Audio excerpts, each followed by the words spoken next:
Yo,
Really? So five in the kid. Well, we got Nick Collis in the house, and then we got two Nicks. Nick Square, we got Nick Sims.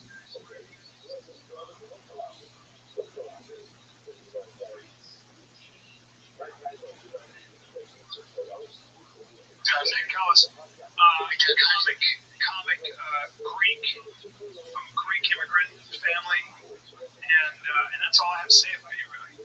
It's almost nothing. It's almost nothing. Great intro. Very funny guy. Greek ancestry. Greek ancestry, from Jersey. He likes Jordans and gold chains. Loves black women. Oh, speaking of bad intros, Brian did another bad intro for me in Spokane. So we sit down, and Brian brings his friend and his other friend, and Brian right before he walks out there, he goes, "Hey, this is my friend, I grew up with him, and this is his other friend. His daughter's just died." So yeah, and then he just walks out of the room. His sister. His sister died, and his dad is dying. But that was the intro he gave me, and then just walked out of the room. No, I like to just drop a grenade. I like to just go, "Hey guys, here's a bomb." And I just shut my mouth. Yeah. I looked at him like, "I'm sorry." He's like, "Yeah, it just happened." Just create, like, my buddy's Jewish, just like American Jewish guy, and then there's this guy's American Palestinians, but they were like, they both grew up in the States, and I went like this, and I go, "Whoa," and I go, "Well, guys, no fighting." And I leave, and my buddy, my Jewish friend goes, "Hey, don't ever do that again." It's so funny. I hate that shit. It's so weird. It's cool. Whoa, fellas, let's not fight it here, right? What? They're like, what? Fellas, let's keep it civil. Yeah. You're the worst at intros. The worst. My dad my mother said my father's responsible for like several divorces because he'd like see like a couple like, "Weren't you with another woman last night?" Turns out he was fucking around. That's not cool. Yeah, that's not. Yeah, what the hell's into him yet? Brian's like, he wrote some bikes. He's like, "Gang, what's up, man?" Yeah, George Christ. Yeah, I'm not gonna. Yeah, you'll give a bad intro, but then you'll also act like you know somebody you don't know. What are you gonna see? Like people will come up to you, they're like, "Brian from the," and you're like, "Hey, guy, what's up? Dude, how are you?" And then you ask a bunch of vague questions, and they're like, "Oh, he like knows me," and then they'll walk away, and then you look at me and you'll go, "Kill him." Well, the best part is you won't know until you realize you spent the last 2 hours because Brian invited them to dinner and drinks. And he's 3 hours away. You don't mind, like, we just met. You're like, oh, have you met Brian? You waste a ton of time. I'm very, very inclusive. My wife hates that shit. Yeah, you are like, it's like you're always trying to start an orgy, but you have a different orgy to get to. So you get all these people together, and then you leave, and then we're hanging out with some fucking guy, and we're like, "Oh, So I'm like, what's up, man? He's like, no, like, Brian's really cool. I've been listening to the podcast for a while. We're like, oh, you're not like friends with him? He's like, no, isn't this cool? And we're like, well, you're a random fucking guy. He's trying to start like a random guy hole with him. Random guy, come on over. Be nasty. Brian comes with this. Brian goes, you know him before? You know him? I'm like, yeah, how do I know you? He's like, come on, dude. 10 years ago, I came to the gym. We took a picture. That's right. Well, fuck me. Of course I remember. You're never going to remember. You showed the picture. Dude, that's right. Brian goes, come on, man. You met him. I get these texts on my phone where it's happy birthday, bro. I'm like, thanks.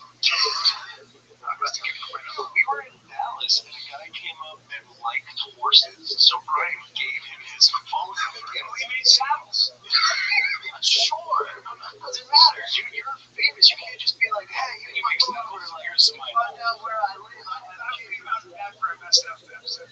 That's all. It wasn't a saddle. It wasn't a, because we also don't know that he made saddles. He said he made saddles. He's like a broker who doesn't make them. It's called wasted. It turns him on a wasted time. Yeah, that's what it is. I go back in my past, and if anybody's listening who's young, don't be this. Don't go back in your past and go, I would have saved a lot of money, time, and angst if I had been way more deciphered. Way more like, no, like that was Roman's thing. No. You don't really have to choose. Diametrically. I used to be really bad, but I look back and it's still very great. Right, so Roman's like, and now kids in my family keep me pretty on the straight and narrow. I don't really hang with anybody, you know. But when I was younger, you're still inviting some randoms. Not so much, not really. I mean, not really, but I used to. So you're a space cadet. Remember, we're gonna film that video in your car, and then you have your home address in giant writing in the background. And you were like, not a good idea. Yeah. Although we're like into Brian's house, like, dude, right? But speaking of the snow, yeah, in and out. He's like moved to Austin. He lives in fucking Dallas. He's so is trying to kill him. Yeah. It's like try to get the Brian. Yeah. See if you can survive it. Yeah, you know, they need to sell the house. Yeah. If the stalker wanted to find you, he'd give up so fast. Yeah, I mean, but he does on you. Why? Because there's nobody out there. There's nobody inside to protect him. Well, Brian's been working on his wrestling. And my boxing since I had known him. He's never done that. Seriously. No, I enjoy the man. Hey, but after 13 years, hey, I enjoy it. But after 13 years, you've never improved. And at some point, you want to talk about wasting time? There you go. Oh, you know what it is? It's reality Wednesday. You know what? You want to talk about wasting time?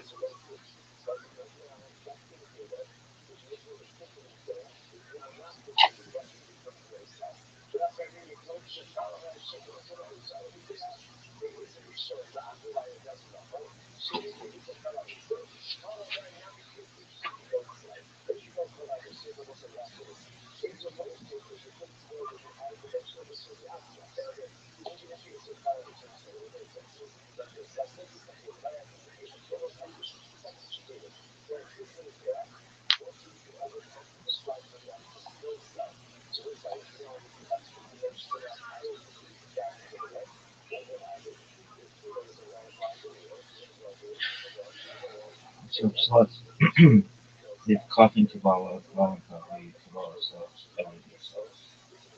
Alright, and I just say that because I'm kidding, but it's like, alright, so, an honest rabbi, as I am, to the best of my knowledge, would say before starting anything, no one really knows for sure, elevate, Divrei Elohim, Chaim. But this is the Mazor we live by. This is the Mazor I fucking live by. You do whatever the fuck you want to do. I don't know. I really don't. Really? As long as you marry Jewishly and your heart is Jewish, I don't really do. But if you don't do that, there's the door. Really? Get the fuck. Really?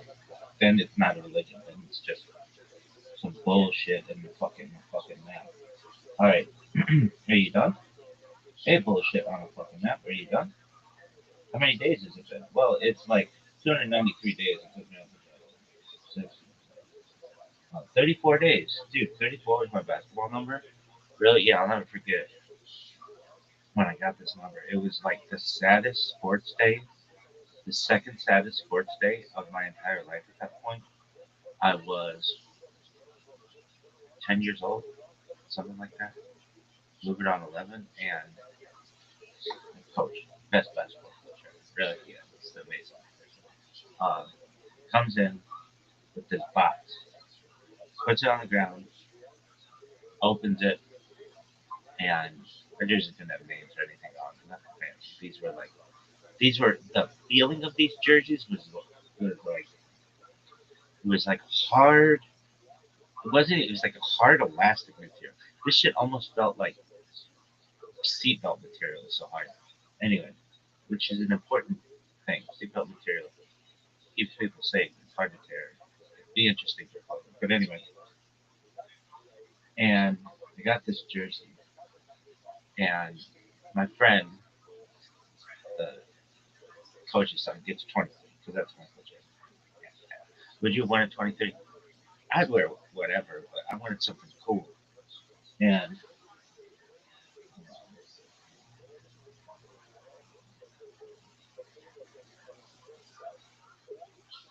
I get this jersey. All my friends, they got all their other numbers. I don't remember anybody else's numbers. But I go and I get this 34. And I'm like, oh, tight. Who in the NBA wears 34? My friends are like, um,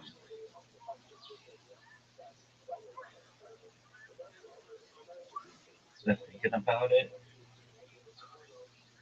And they're like, oh, Magic Johnson.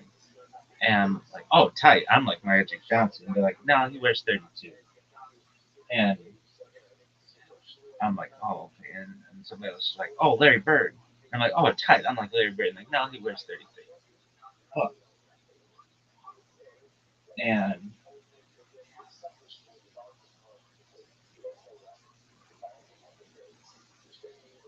I want to say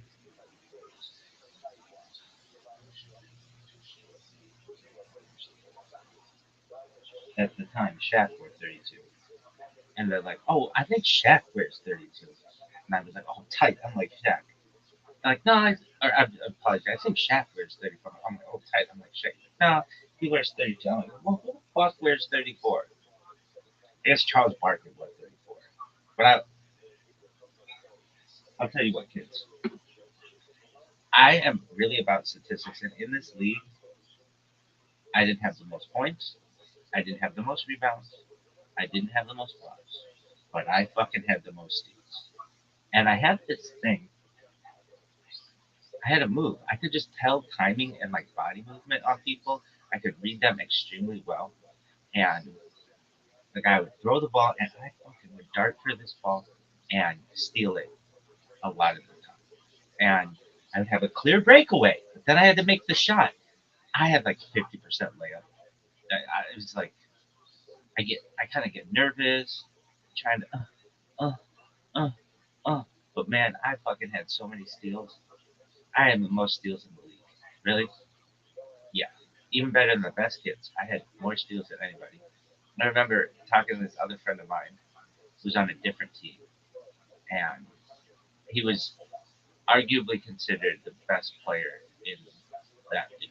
He played Division One for other schools. He's like very good at it, very good player. And I stole the ball from him one time. And I remember he was so fucking fast. I fucking steal this ball, run down court, and he was like, he got back there. But I believe I scored.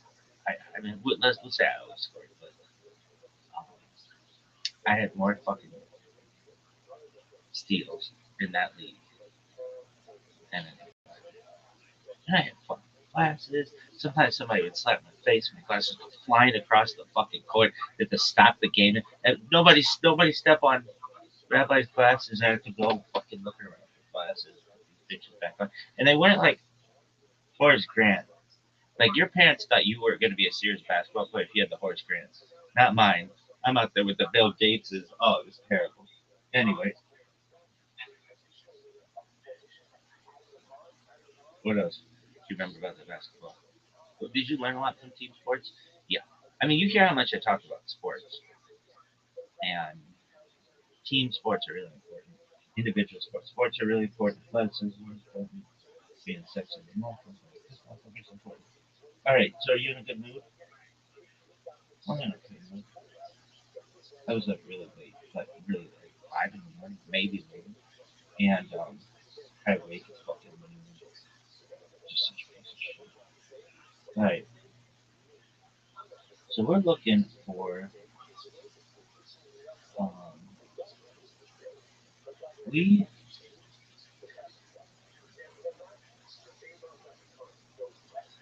What are we gonna do? Are you gonna try to do this, bitch?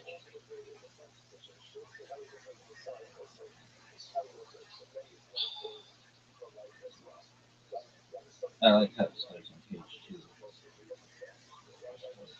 Well, whatever. What are you doing? Isn't it Yiddish time? Dog,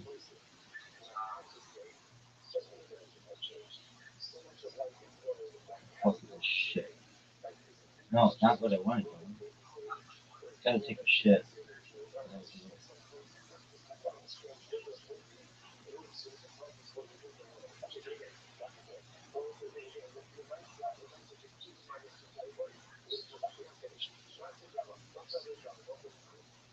Oh, no, dude. If your app sucks, like there are very few things on which I can critique anybody, but your app is like definitely one of them. All right, 8 minute talk. You gonna get into this bitch,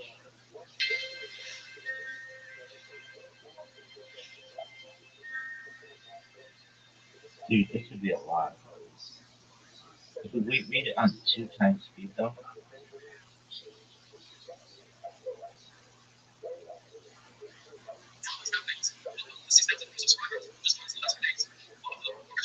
ah,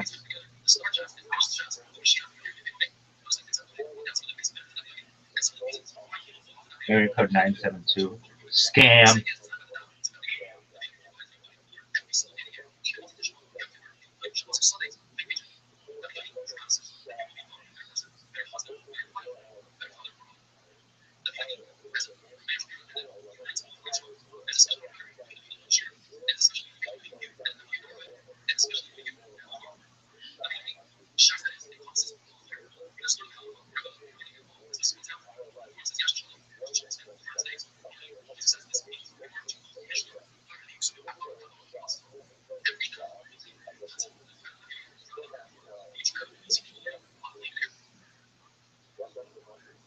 Give me subtitles. No subtitles? Dog, if it doesn't have subtitles,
Are you really doing this? This is a big point in your life. You got this asshole there, you got that asshole there, and then you got this asshole here.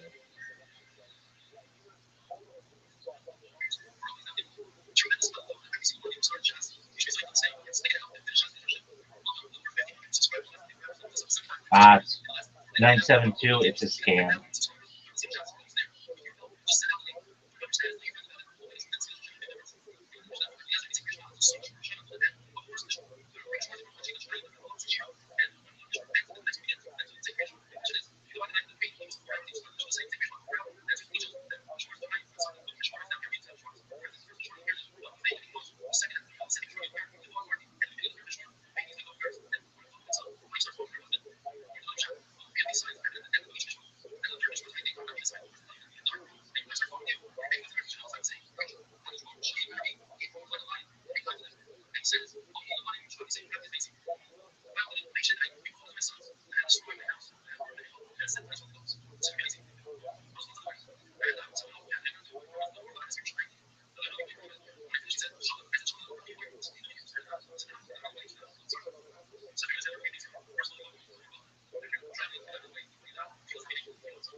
Alright, let this bitch go. Let's go. Yeah. Alright, I don't know if we're gonna be doing that because I have no understanding. I really need to dig into it after this as well. Alright,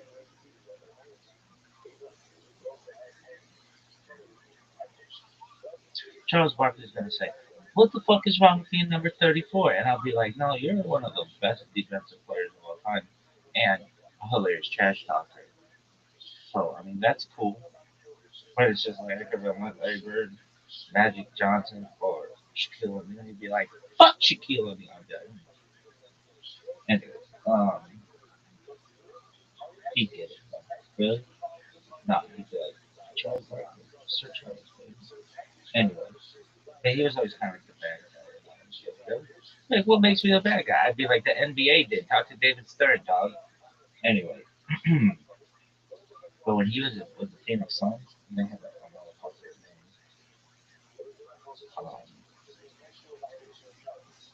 motherfucker, shit, he was a motherfucker in NBA champion. Um,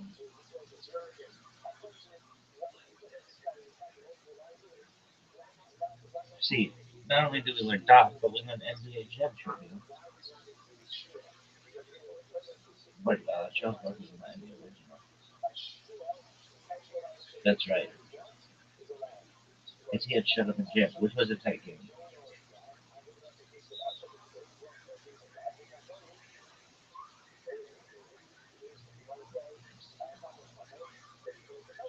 Yeah, that game was tight. Really? Yeah, I think that's how I learned about Watts. Really?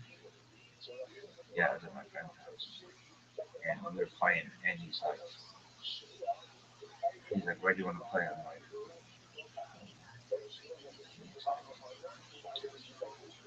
we'll play. Like, one of the places you could play was Watts. And he's like, oh, motherfucker, that's got to be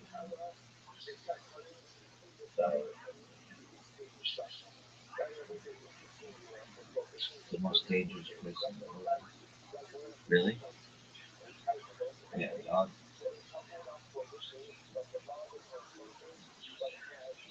Dan, man, Dan Marley. That one.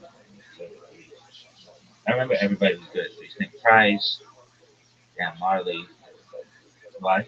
Because those are more points. I don't know why everybody doesn't understand it. Steph Curry's like the only guy who understands basketball. It's worth 3. Why wouldn't you go for it? It's worth more. Anyway, all right, Yiddish time, kids. Why? Why not? Everything sucks. Oh, but where did we learn yesterday? Something bullshit. The other day was mishmash. Yesterday was what? Some bullshit. All right, Achamakai. That's after rather. Fuck you. Kalavai. That's when you want to get fucked. Hip on the Yiddish top. Jewish head. Yantas and the fetish of mine. Talk with bitch. Talk less brass tacks, motherfucker. Nosh needs to eat like I nosh pussy. Actually, I devoured that shit, but anyway. Nosh gets his name. Basher, that's his soulmate. Uh, and then Bashirta is a human soulmate.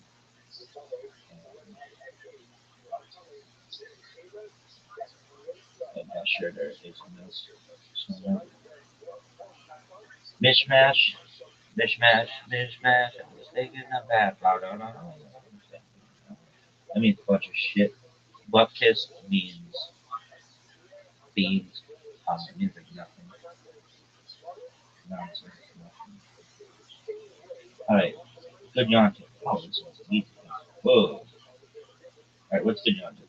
This is Yiddish English traditionally extended by Ashkenazi Jews before during the holiday.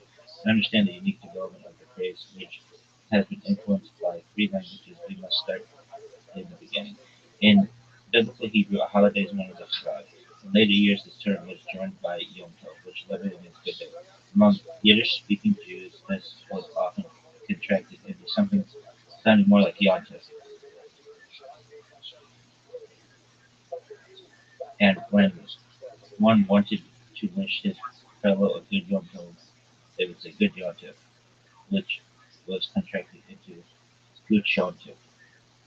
As Yiddish speakers poured into the U.S. at the end of the 19th and start of the 20th centuries, good Yom Tov was anglicized into good times.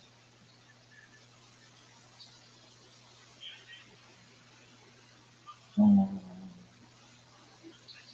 now what? Because everything sucks. Alright, we gotta go to Kabbalah now. Pib Kabbalah. Pib Kabbalah Chronicles. Kabbalah Porky. Alright, do you think anybody's gonna ever watch this? Nobody watches this asshole. She's gonna watch mine. Alright. Well, that's cool though. He doesn't talk about looking at it. Like, alright. Now, learning out of school.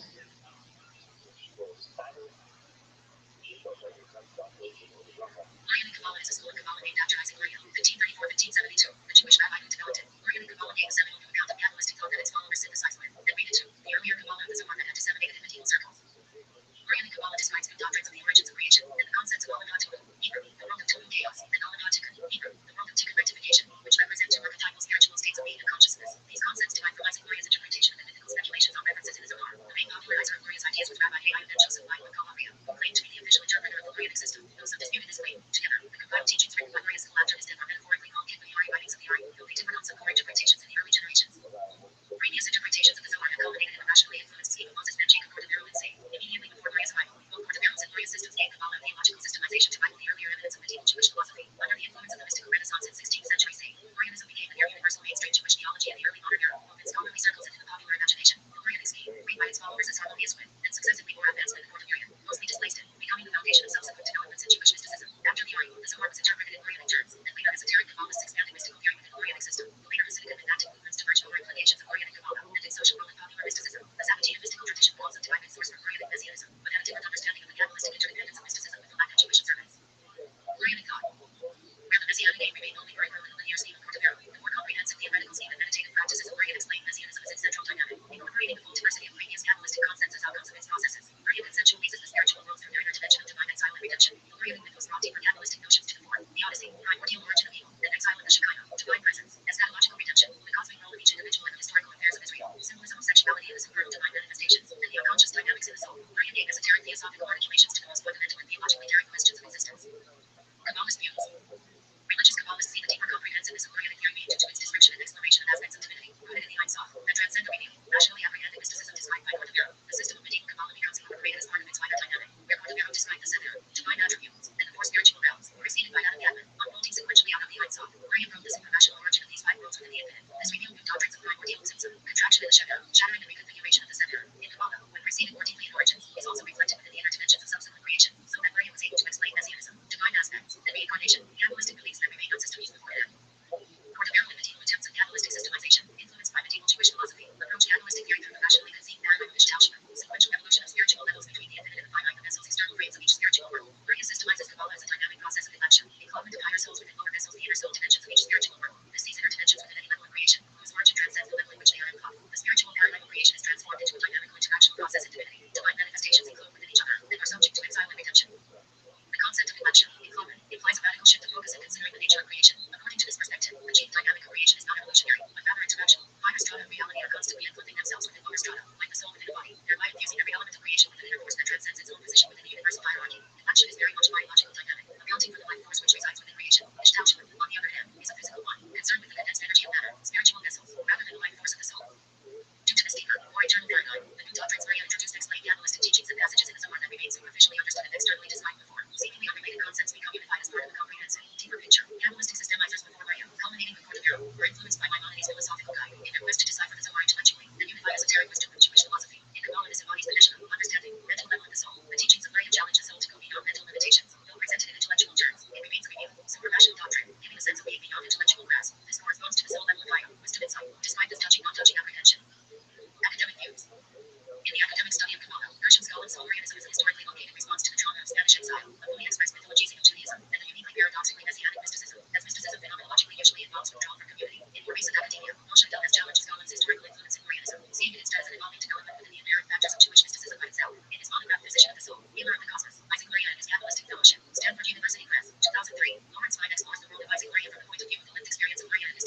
anarchist actions of his followers, claiming the breaking of the Torah in his emerged Messianic era was now its fulfillment, the opposite of the Messianic necessity of Galactic devotion by Maria and the Kabbalists. Instead, for the elite 16th century Kabbalists of Saint after the expulsion from Spain, they sensed a personal national responsibility, expressed through their mystical renaissance, ascetic strictures, devoted brotherhood, and close adherence to normative Jewish practice. Influence on ritual practice and prayer meditation. Oriental Kabbalah remained the leading school of mysticism in Judaism, and is an important influence on Hasidism and Sephardic Kabbalists. In fact, only a minority of today's Jewish mystics belong to other branches of thought inspiring mysticism. Some Jewish Kabbalists have said that the followers of Shabbatai strongly avoided teachings of Oriental Kabbalah because his system disproved their notions. On the other hand, the Shabbatians did use the Oriental concepts of sparks trapped in impurity and pure souls being mixed with the impure to justify some of their antinomian actions. Oriya introduced his mystic system into religious observance. Every commandment had a particular mystic meaning. The Shabbat with all its ceremonies was looked upon as the embodiment of the divinity in temporal life, and every ceremony performed on that day was considered to have an influence upon the superior world. Every word and syllable of the prescribed prayers contained hidden names of God upon which one should meditate devoutly when reciting. Mystic ceremonies were ordained and codified under the name of Shulchan Aruch, the code of law of the Ari. In addition, one of the few writings of Oriya himself comprises 3 Sabbath table hymns with mystical allusions. From the third meal's hymn, "Ye princes of the palace, who yearn to behold the splendor of Sarah and be present at this meal in which the king makes his everything song. Rejoice in this gathering together with the ancients and also firm beings. Rejoice now, at this most propitious time, when there is no sadness. I hereby invite the ancient of days at this auspicious time, and impurity will be utterly removed."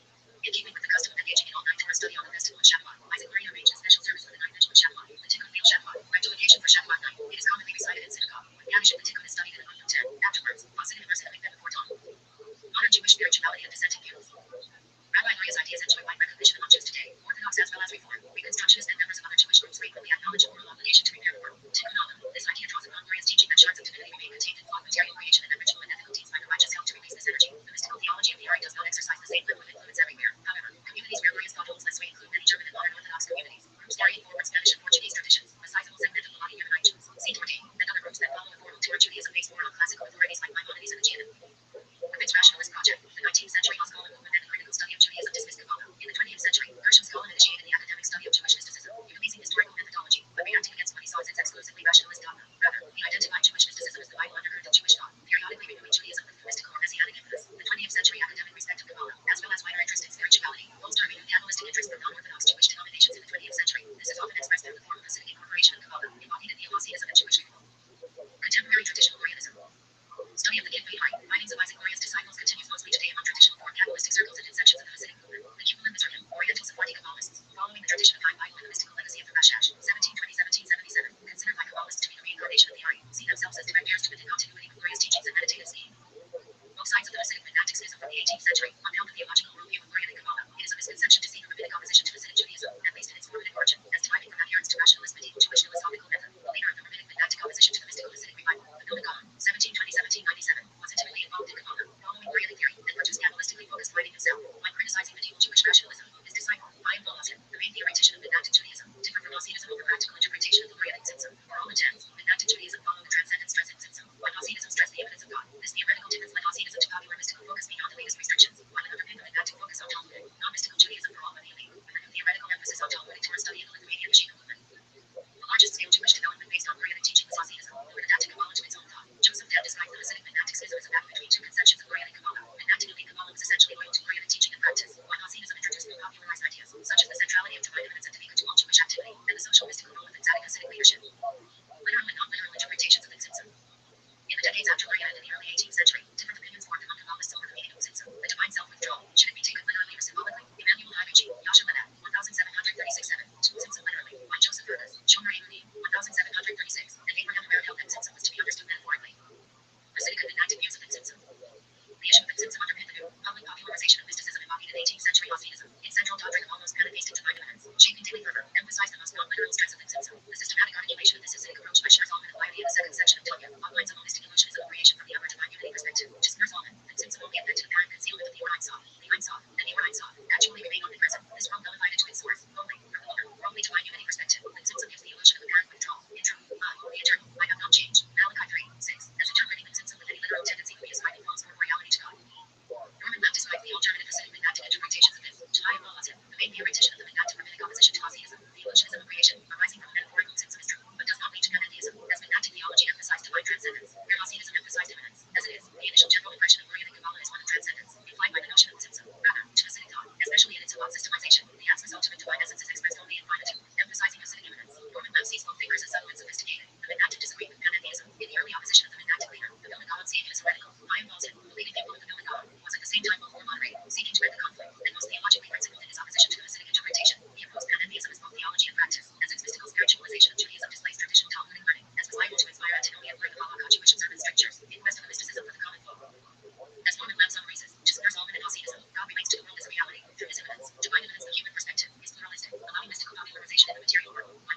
Gotcha. Divine transcendence, the divine perspective, is monistic. Nullifying creation into illusion. Denying law in baptism. God relates to the world as history is transcendence. Divine evidence, the way God looks at physical creation, is monistic. Nullifying it into illusion. Divine transcendence, the way man perceives and relates to divinity, is pluralistic. Allowing creation to exist on its own terms. In this way, both thinkers and spiritual paths affirm a non-literal interpretation of consensus. But Hasidic spirituality focuses on the nearness of God, while Menactic spirituality focuses on the remoteness of God. They then configure their religious practice around this theological difference. Hasidism placing to be confirmed as its central practice. Menactism further emphasizing intellectual Talmudic Torah study as its supreme religious activity.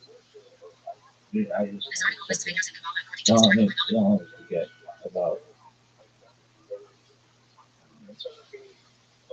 free will. I think that's a misnomer. I don't know if that's right. It's really about knowing.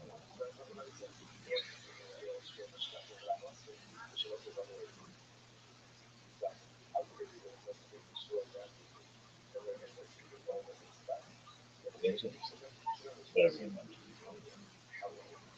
Dude, I can't believe there's a disco. Maria died in St. on July Quit 25th, with that 1572, bullshit. and is buried. No, just quit with that bullshit. Isaac Ben Solomon. Why is direct literary?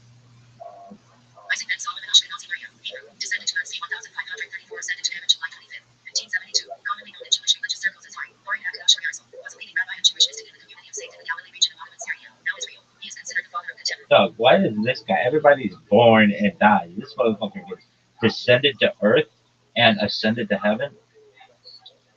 Isaac Ben Solomon Ashkenazi Maria, Hebrew, descended to Mercy 1534, ascended to heaven July 25th, 1572, commonly known in Jewish religious circles as Hari, Bari Hakadosh Herzl, was a leading rabbi of Jewish mystic in the community of Satan in the Galilee region of Ottoman Syria, now Israel. He is considered the father of contemporary Kabbalah, his teachings being referred to as Lurianic Kabbalah.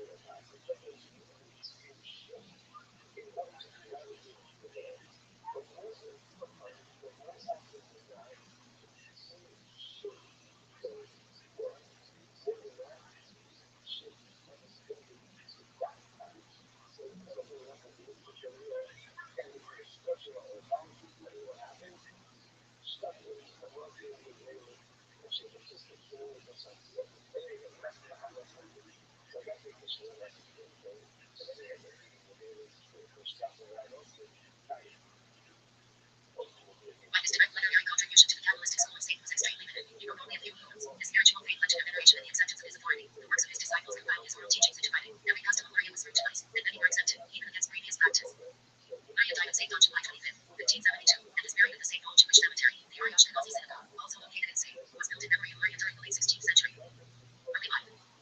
Maria was born in 1534 in Jerusalem in what is now the old Bishop courtyard to an Ashkenazi father, Solomon, and a supporting mother. While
It's like possession doesn't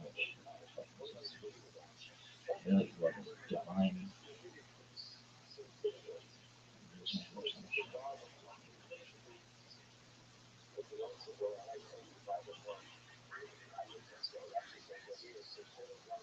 AI met Joseph Bible. April. Save. October 23rd. 1542. Julian calendar. October 11th. 1542. Gregorian calendar. Damascus. April. 23rd. 16. 21. Rabbi and Saint to the foremost disciple of Isaac Maria. He recorded much of his master's teachings. After Bibles' death, his writings began to spread and led to a powerful impact on various circles throughout the Jewish world. Early life.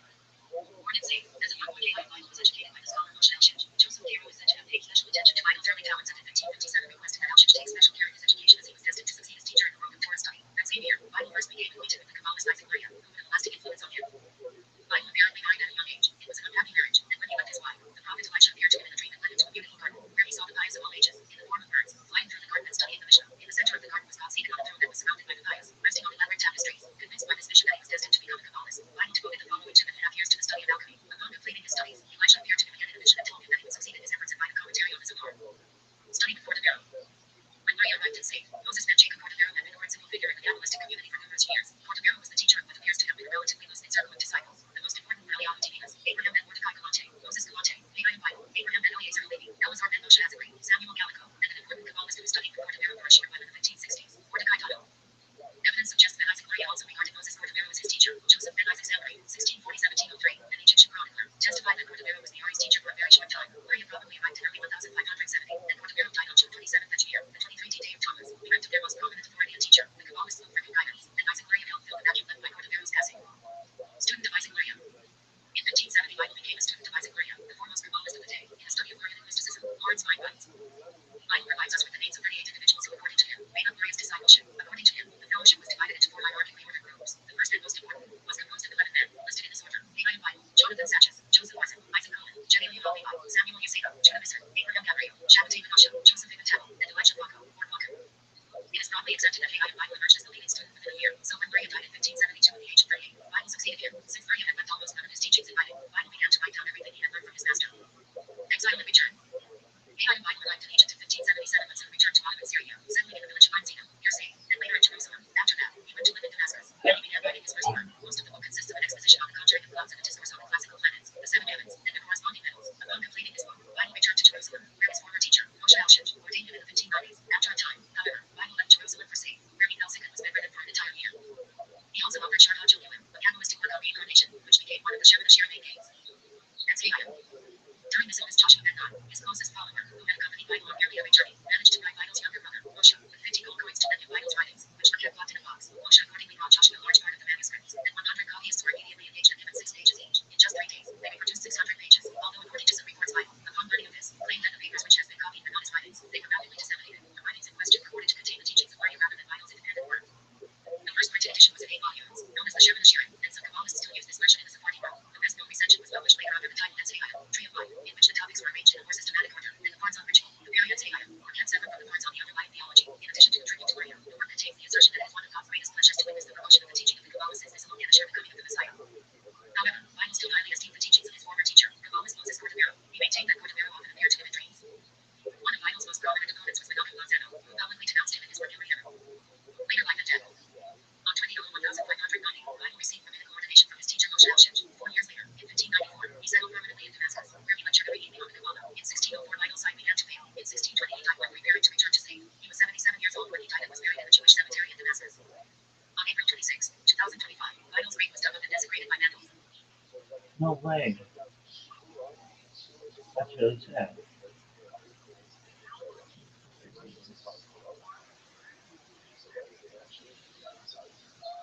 Menachem ben Judah ben Menachem Lanzano, Hebrew, often Menachem Lanzano, was a rabbi, Masoretic scholar, lexicographer, and poet. He died after 1608 in Jerusalem. Biography. His origin is unknown, but it has been supposed that he was born in Italy. According to Jonah, who identified Lanzano with Londono, the seaport of Pisidia, his home was Greece. It may, however, have been Longiano, not far from Cesena, whose Latin name is Lanzano. In early childhood, Lanzano lost both his father and mother, and throughout his entire life he was haunted by poverty, fear, and sickness. In his youth he went to Jerusalem and died there, but in consequence of the treachery of one of his friends, Genevieve Portobello, he was compelled to leave the city. He went to Constantinople, where he enjoyed the hospitality of a certain Solomon. There also he met Samuel Timotina, whom he calls teacher, and under whom he studied for some time. From Constantinople he returned to Jerusalem. He was compelled to travel continually to earn his bread. In old age, again driven by poverty, he returned to Italy, having spent altogether about 40 years of his life in Jerusalem. Though paralyzed in both feet and read. I've never heard it like that in academic. Preached twice in an Italian synagogue and gave the community cause to marvel at his unusual knowledge of Midrashic literature. A fund was raised by the congregation to support him and to enable him to return to Jerusalem. Then a petition was sent to a wealthy man asking him for a generous contribution. This letter, wartime, number 12, has been published by David Kaufman. Lozano died in the outskirts of Jerusalem and was buried there. Lozano had 3 children. The son, Adonica, died at an early age. He was the father-in-law of the historian David Conform. Lozano in Florence, 1716, author of a response mentioned in Shemashina may be one of his descendants. Works. Lozano's first work, composed and written in his youth, probably in Constantinople about 1572, contains Karageia, a moral poem of 315 verses, Nisbet of Yuvasha, hymns and prayers, and Abbot of Midash, a poetical description of the daily sacrifice in the temple.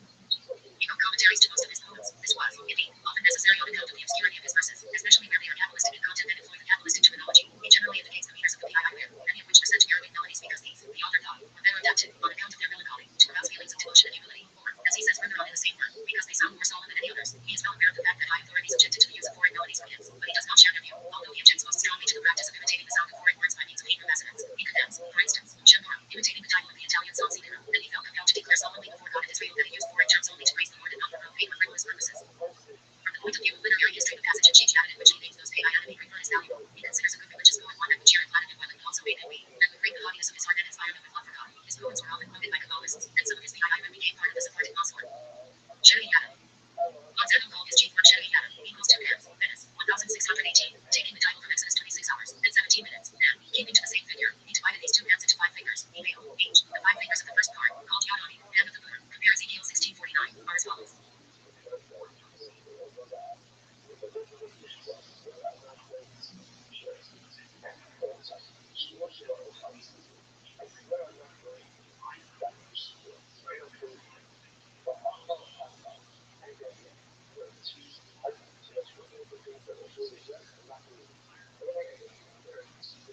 Dear Jim, um, my Wordsworth Masoretic studies and emendations of the Masoretic text of the Pentateuch for this week of printed manuscript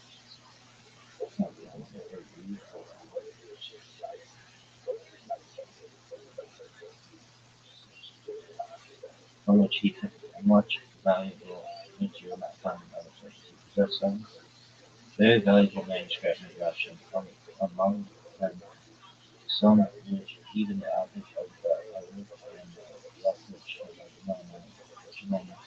have never seen. To aid him in collecting his fund, to aid him in collecting his fund library, his friend wrote to the communities of Jerusalem, Aleppo, and Damascus. He obtained books from those cities. An illustration of Lozano's thoroughness is found in the passage in which he said, I have made this collection on the strength of 10 or more manuscripts, not one of which could be copied now for 102 copies, and some of which are more than 500 or 600 years old, namely the Masoret's Siyar, or Torah, or higher than Todros, Levite of Philadelphia, a manuscript on the Mizar, the Kira Zephyr of Mexico, Mary, the Etzoper of David Finley, the Shem Sassoon, and various others. Accordingly, if anyone is in doubt as to the validity of any passage in the Bible, with God's help, I will resolve this perplexity, especially if I am at home. When Donald could not endure the thought that the scientific material was lying behind him, or that it might perish with him, he therefore determined to publish the book for printing, although he was well aware that he was acting cruelly towards his native family in Jerusalem, to which he would send them on pilgrimage. The orator was most of it published separately. Jedediah Mosley, a contemporary and friend of Manzano, drew upon Manzano's work while it was still in manuscript form when composing his own Masoretic work in the hat shop. Marak, Ma'arif, explanations in alphabetical order of foreign words in the Talmud, the Midrashim, and the Zohar. His knowledge of Arabic and Greek gained during his toilsome journeys proved of great service in his philosophical investigations. In the introduction to this part he speaks, not without humor, of his new method of treating these long words and of the way he came to adopt it. But first Gonzalo actually reintroduced into lexicography, lexicography, the rational science, the rational scientific spirit of the old classic Hebrew Arabic philology. Despite the opposition of his contemporaries against the authority of both, recognized teachers included even the valuable summary of the Mahar by prolific and keen Harris 1629 has been published by the Times by A. Jones, Leipzig 1852, and printed in the numbered edition of the Nation Ben Field of Rome under the title Arba Sephora Mit Talking Agadot Mitzvah. Their kind of reprints with additions from his great work mentioned above Agadot Mitzvah, which published also by Judah Perez in his collection Chicago Learning by Jacob Hamilton, 1767 by Iris Ezra of Billman, Birth 1726, and at Venice at the end of the 16th century. Nova Tokaha, Tova Tokaha, didactic poems written at the House of Solomon is patron in Constantinople. These are every borrowed from the collection of short mock proverbs entitled Sacred Hosea, lying by a certain Moses and Nathaniel in Mississippi.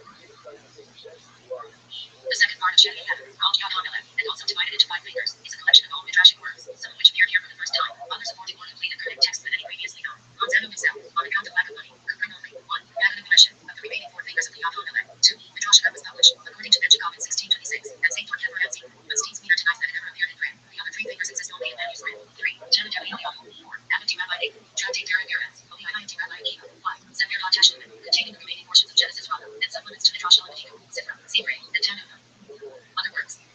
Gonzalo wrote also, Bodies of Hope, Glosses to the Levash of Mordecai Chappie, Imriana, Notes on Hayyai Vitals Kabbalah, Lower Man, Commentary on Letters of May, a part of the Zohar, and lexicographical observations on the Talmud and Hashmi. Characterization.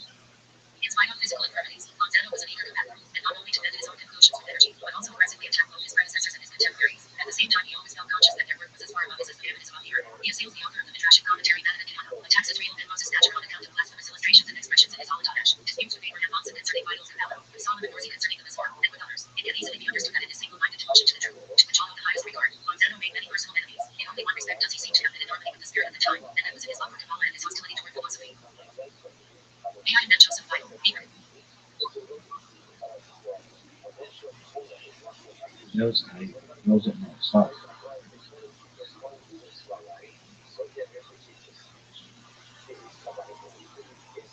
Why? Boring. Israel should please don't have anyone fucking bad.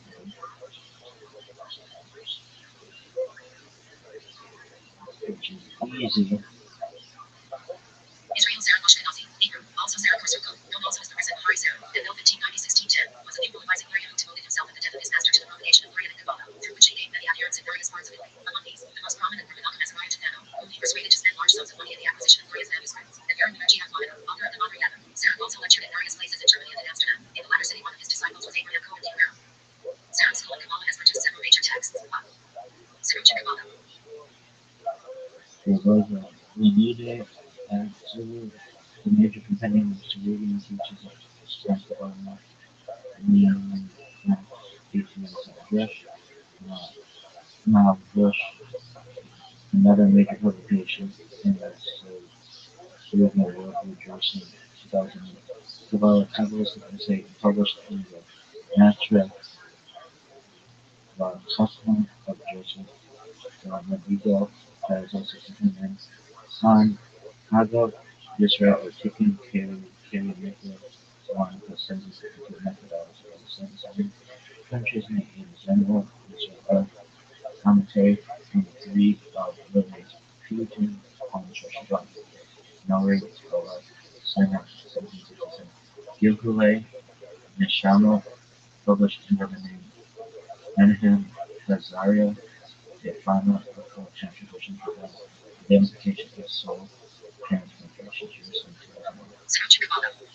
Sarah's influence on Kabbalah, while not as authoritative within mainstream Jewish mysticism as the system of his contemporary Hayyim Bible, has exerted significant influence on various thinkers throughout the development of Kabbalah and Hasidism. In contrast to Bible's tradition of Uriah's doctrine, the Saruchan system is often described as displaying a more rich logical structure and is claimed to have Aristotelian and Neoplatonist influences, especially by Gershom Scholem and Moshe Dell. Menachem Azariah Tufano and Abraham Cohen Humero are considered his two most prominent students, and Tufano's influence on Kabbalah in general is historically immense. Key concepts in the exposition of Saruchan Kabbalah revolve around the Olam Noam El Bush, and early emanation of creation between Ein Sof and Adam Kaplan that provides the context and locale of all subsequent emanations. Opposition to Sarah's system came from the accepted school of transmission of Uriah's Kabbalah, whose chief expositor was Hayyim Bible. Today, while most students of Kabbalah learn the systems descended from Bible's authentic transmission of Uriah's teachings, there remain certain schools, especially among Hasidic and Sephardic traditions, that maintain a syncretic approach between Bible and Sarah's systems. This is especially noticeable in Chabad, and is made explicit in the thought of Yitzchak Meir Morgenstern. That's cool.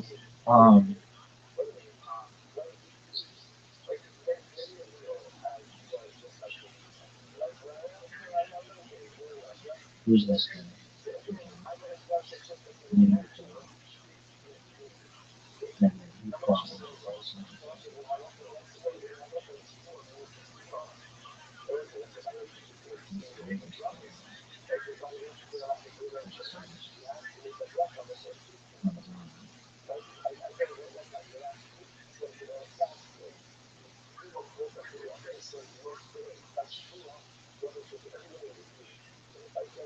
Yo, why did Rabbi Vidal and that Lanzano guy fight? Why did Lanzano denounce his work?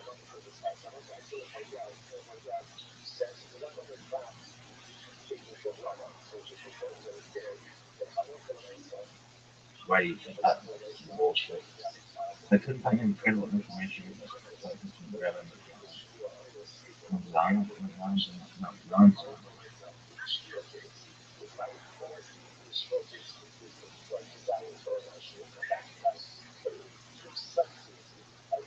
Here's what actually did happen with Menachem Lanzano, often spelled Lanzano.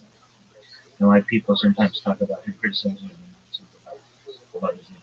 Who Lanzano was Menachem ben Judah ben Menachem was a 16th century rabbi and a Soretic scholar, lexic, photographer, poet, and Kabbalist. He lived roughly around the mid-1500s until about 1618 to 1626, after much of his life in Jerusalem and ultimately what he did. Lanzano wrote important works on the Masoretic text of keeping the Dutch grammar and Rothschild language and Kabbalah, including that his major compilation Shittai and Dutch. Why he clashed with others, he wasn't known for physically fighting with other rabbis, but he frequently argued and critiqued their ideas, and this is likely where your question is. Lanzano was very critical of writing, several predecessors in the contemporary students of class. Strongly voiced critiques, Lanzano challenged the works of a number of scholars, including those involved in Kabbalist teachings and other non-commentators. While the question remains, Rabbi Vidal, the historical record shows, Lanzano wrote critical notes about Vital's Kabbalah, specifically about Chaim Vital's presentation of Miriam's Kabbalah as Miriam's teachings as recorded by the Talmud. In fact, one of his works, Imre Emet, contains repudiations of Vital's interpretation and states that Luria wrote this before he received divine inspiration, and that Luria would have changed or hidden this work if he could have. While Lanzano Lanzano's motivation for these sharp critiques was a personal hatred of critics, but intellectual rigor and desire for textual principles. He saw himself defending what he believed was truth in textual tradition and Kabbalist interpretation, even if it meant publicly criticizing others. He was described as an eager combatant in scholarly debates. These disputes made him more many personal enemies among contemporaries, clarifying denounced work. So he heard Lanzano denounce some of his work as he embraced the criticism in his writing, especially in the interpretations of Kabbalah promoted by others like Simon Thomas, rather than physical or legal. His critiques were part of the scholarly and theological debates of the 70s. Menachem Lanzano was a permanent Jewish scholar around 1600. He often argued with other scholars in writings, especially criticizing certain Kabbalist interpretations. His critiques, not physical flights, are likely spent but snowflakes in that 600. Okay. Are you done? No. You have to go to Chabad and do it yourself. Oh,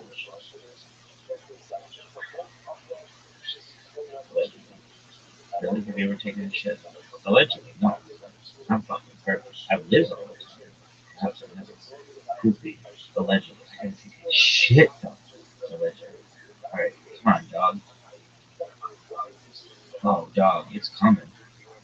It's like a woman when she's about to give birth, push perhaps. Feel yourself trying to. Alright.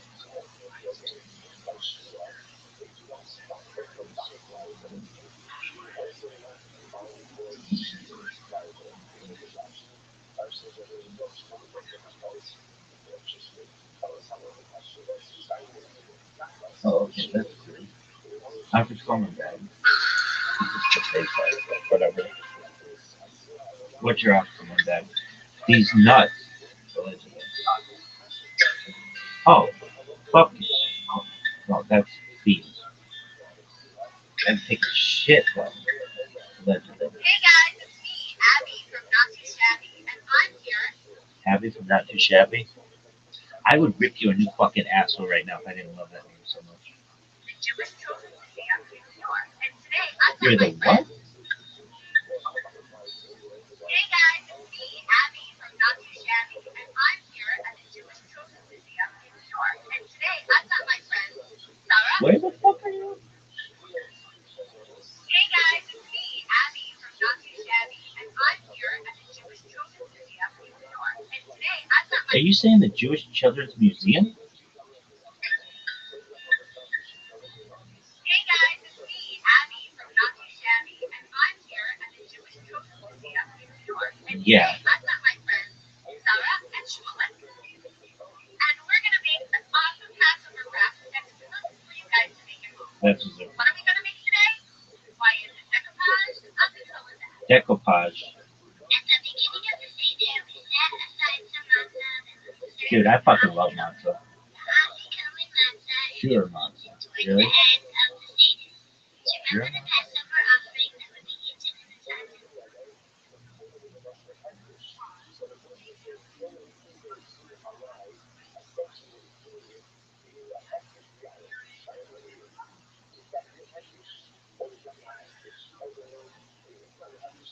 Shmurra matzah.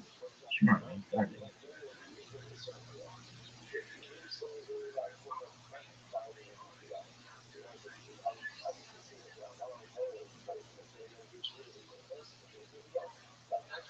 Are you fucking serious?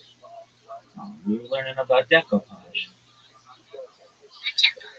Many families have the custom that the adults hide the afikoman for the kids to find. Some families, the kids hide the afikoman for the adults to find.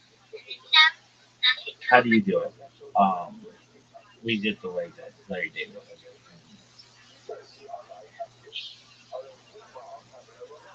Caribbean. Yes, why? Why not? So how does it parents hide it from kids? We set aside until it's time to eat. I think we This should do both. afikoman bag is going to be perfect for you to keep your matzah safe until the end of the Seder when you eat it. For this craft, you will need a padded What the manila. fuck? That's a manila This envelope. afikoman bag is going to be perfect for you to keep your matzah safe Who keeps their fucking matzah in a manila envelope? end of the Seder when you eat it. You ever seen Jackass where they are getting themselves fucking paper cuts here and in between their toes? For this craft, you will need a padded manila envelope, some scrapbook paper, a bottle of Mod Podge made by Plaid. Mod Podge is giant. If your mother didn't have Mod Podge,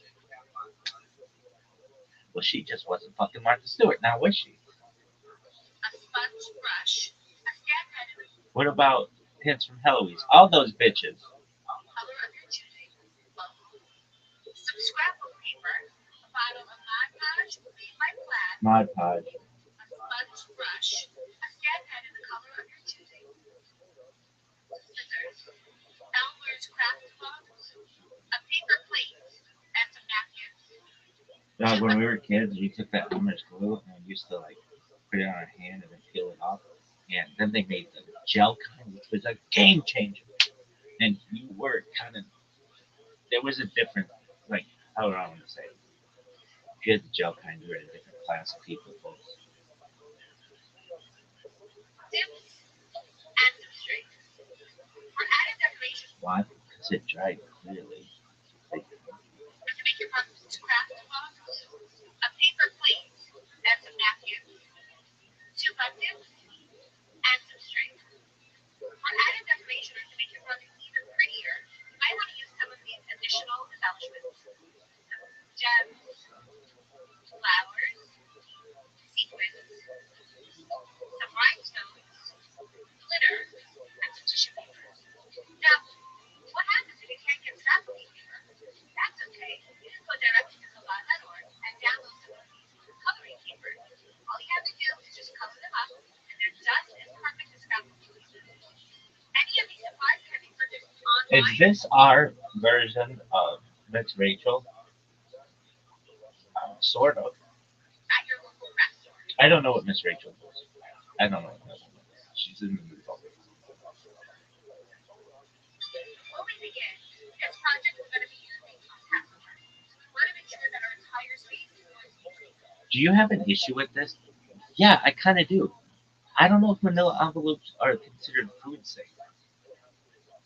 We're gonna have to look that up. There's a lot of shit we gotta look up. That means take off all the crumbs, all your snacks, everything needs to be off your table. Well, everything needs to be off your Then table. what? So guys, what we're going to do is we're going to take this haircut, and we're going to brush some added texture Dog, I don't know about this. This lady, I would be like, have you ever heard of food safety? and color to our pad. You want to make sure that you get the color all over. All over. All, all, all, all. Step 2. We're going to now cut These out kids look bored as fuck. sides from our scrapbooking paper.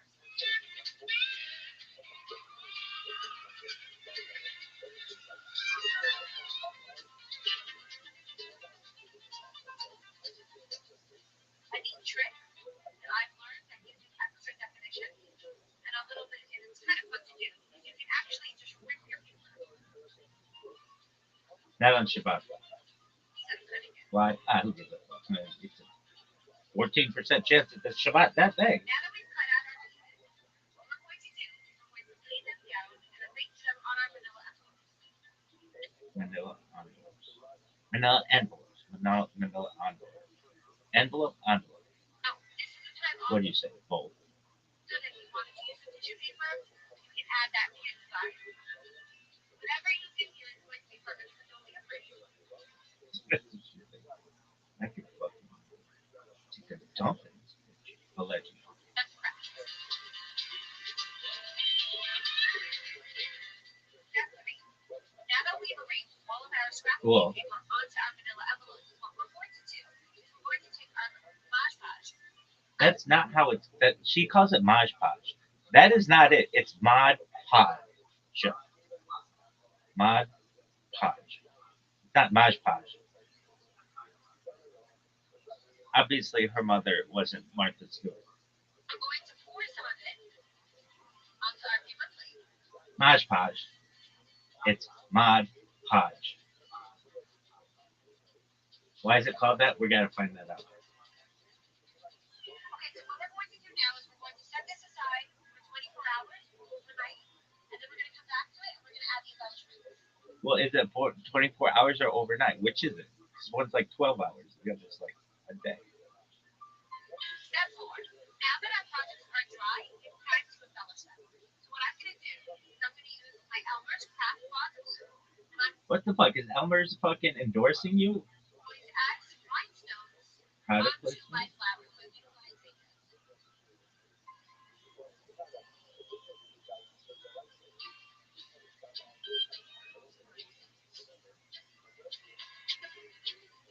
I don't know about this. Really? Depends how you put your matzo When you're in. finished embellishing your project, all you have to do is flip it over, and we're going to add our buttons to our project. Button.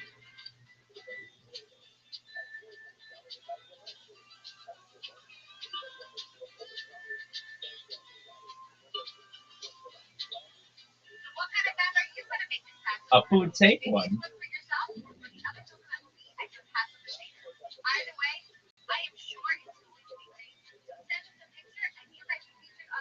Yeah, here's my picture. It's called food safety, bitch.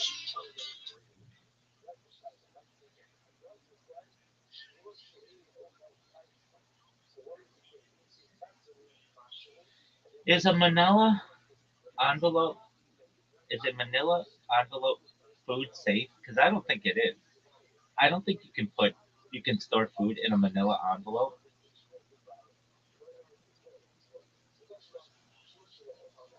Yeah, your instinct is 100% right. Abby's trying to poison us, kids. A manila envelope is not food safe, and you should not store food in it. That's what would you do?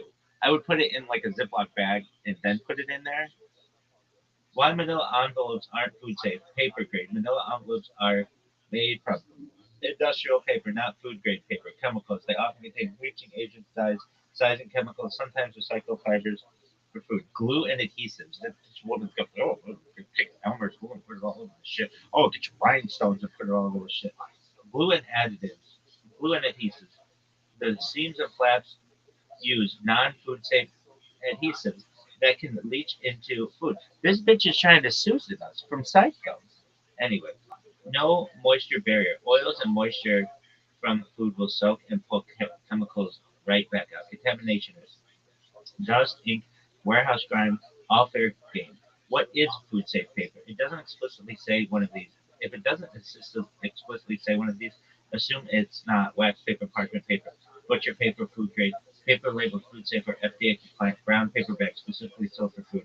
Even then, dry food only. Halakhic kosher angle. Since this smells like your link, wow, it is. Even if the food itself is kosher, absorbed materials, potential sakana, health risk, non-food materials contacting food can be an issue of Baal Tashatsu, General Shemira Haguf. For Pesach or Matzah, hard no. Chametz dust, glue, and who knows what. It's like they were listening to us. Bottom line, manila envelopes equal paperwork only. Food goes in food grade containers or paper. If you tell me what you're thinking of stone dry matzo cookies or something caloric sensitive, I can tell you the best kosher safe alternative. No, I want this. I'm calling this bitch to the floor. We're getting the fucking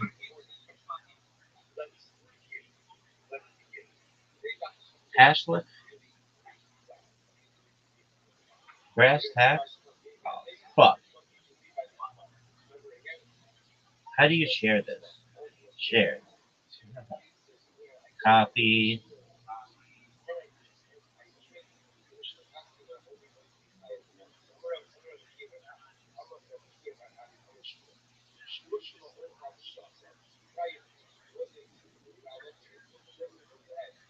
Potentially just a cast off.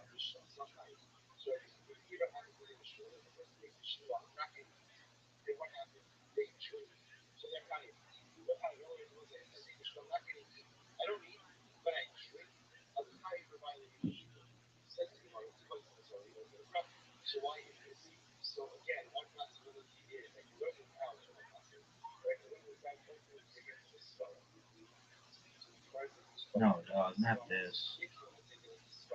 Not this. Stop with this bullshit. Frank conversation about being a Jewish woman. Tactless, not tactless. Tactless. Anyway, um, let's get down to tactless, bitch. Please watch this video. They make an Coleman bag out of a manila envelope, which doesn't seem food safe, and it runs into all kinds of issues. Your matzah isn't shmur matzah. It's not guarded anymore. It could have sawdust and other bullshit in it. And glitter, or whatever, not glitter, but like rhinestones. And they're using Elmer's glue and crayons and stuff. Like, a lot of this is not necessarily toxic, but not edible as well. And that can, there are a lot of issues with Pesach.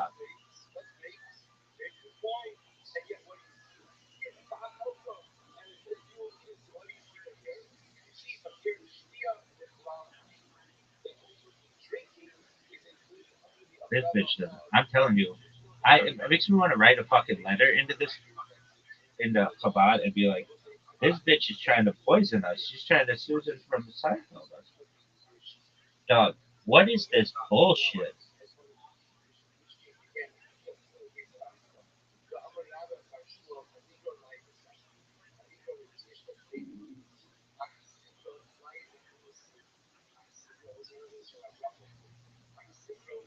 What is this?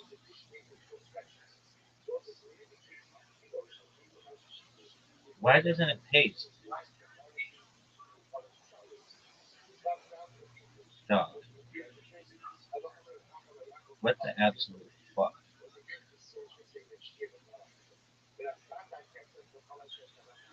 Why isn't this shit pasting? Oh, there it is. Yes, the little video you linked was actually for kids craft project making an up and coming that on manila envelope art supplies, not a recommendation to use it for actual food storing or for gardening shmurmats for pizza. So you're absolutely right on every point you mentioned in your message. Let's break it down clearly. Manila envelopes are not food safe. A standard manila envelope is just office paper with inks, glues, dyes, and no food grade certification. It isn't designed for contact with food at all. Using it to hold or guard matzah for Pesach would not make any sense in terms of safety or halakhic requirements. Even if it's just dry food, paper products like envelopes are not guaranteed free from contaminants or adhesives that shouldn't touch food. So you were right that it's not edible, not clean for food purposes, and not how matzah should be protected. The craft project is just art craft, not actual matzah garden. The Chabad.org video you link is titled "Make Your Own Afikoman Bag." It's a children's craft activity showing how to decorate a bag made from an envelope to hold the afikoman at the seder. It's fun for kids, but not meant as a food grade or ritual way to preserve shmur matzah before the seder. But like, you've got to hide it. Kids can make basically anything out of paper for fun, but that's totally different from what's kosher or food safe for food on Pesach. What real shmura matzah means for Pesach and especially for Seder use. The matzah itself must be shmura, guarded from the moment of harvest and produced in a supervised way to avoid any contact with water that could be chametz. It's about the flour being washed and processed under supervision by qualified mashgichim, religious supervisors, not about the bag you store it in afterwards. That has nothing to do with manila envelopes or craft materials. Crafts versus halal. So to be clear, manila envelope art is okay for kid crafts and decorate. So to say they're taking manila envelope for soup food, so it's not okay. Not appropriate. Shmur matzah halal complete with okay. Yo, dog, but don't people eat the matzah, or some people eat the matzah that's in the afikoman bag so that would be stored in.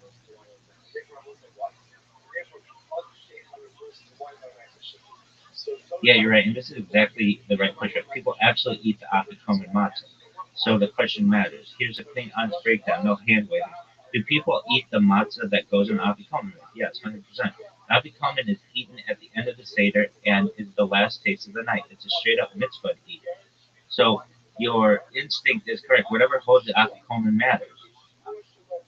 So how is this not a problem with those craft bags? Because in normal halakhically sane practice, the afikoman matzah is wrapped fresh, usually in plastic wrap, foil, napkin, parchment, food, safe paper. The manila afikoman bag is just an outer decorative. No, it's not. No, it's not. I've seen people just put it right into the afikoman bag. It's basically a kid's art project, pouch, pouch. Matzah is not supposed to touch the envelope, glue, crayons, numbers, etc. If you did touch it directly, you'd be right to say that's gross, not food safe, and questionable on Pesach. What are you doing, Chabad? Halakhic plus Pesach logic. A few key points. Shmir status. You're right. Garden doesn't magically stop once it's baked. You still don't want it exposed to junk, dust, chametz crumbs, or chemicals, but touching non-food safe material doesn't retroactively make it chametz. It does raise issues of derech achila, hygiene, and common sense. Non-edible materials, glue, crayon, paper, dyes, etc., are not edible, not chametz, but should not contact food directly. On Pesach, especially, what extra machmer about separation wrapping, not doing sketchy do-it-yourself food storage when it actually would be a problem. You'd be totally justified calling BS if someone just put bare matzah directly in the middle envelope. That's what people. I mean, you put it in that fucking afikoman bag. Kids handle glue crayons and then touch the matzah. We're not having it. Crumbs from crafts, comet snacks were floating around. That's not cute place like energy. That's just like bottom line. Yes, people eat the afikoman matzah. It should always be wrapped in something food safe. The manila envelope bag is just decoration. Bare matzah touching the stuff not appropriate. Your read is sharp. You're not being pedantic. You're just applying basic halakhic hygiene and common sense, which honestly a lot of people skip when it's for kids. Um, they assume wrapping even if they don't spell it out. They don't assume wrapping. People don't. What kind of afikoman bags have you seen? They're like, I don't know. They're made out. They look like those fucking. Who's that bitch? Yo, dog. What are those bags that were really popular in the 2000s that were like um they were like they had like designs on them like maybe like periwinkle and things. They were popular in like bags, like women's bags. They looked like they were from like I don't know country cottages or something. I would see them um keychains that were like coin purses and like regular purses. They were really popular from like 2000 to 2010, and it's a woman's name.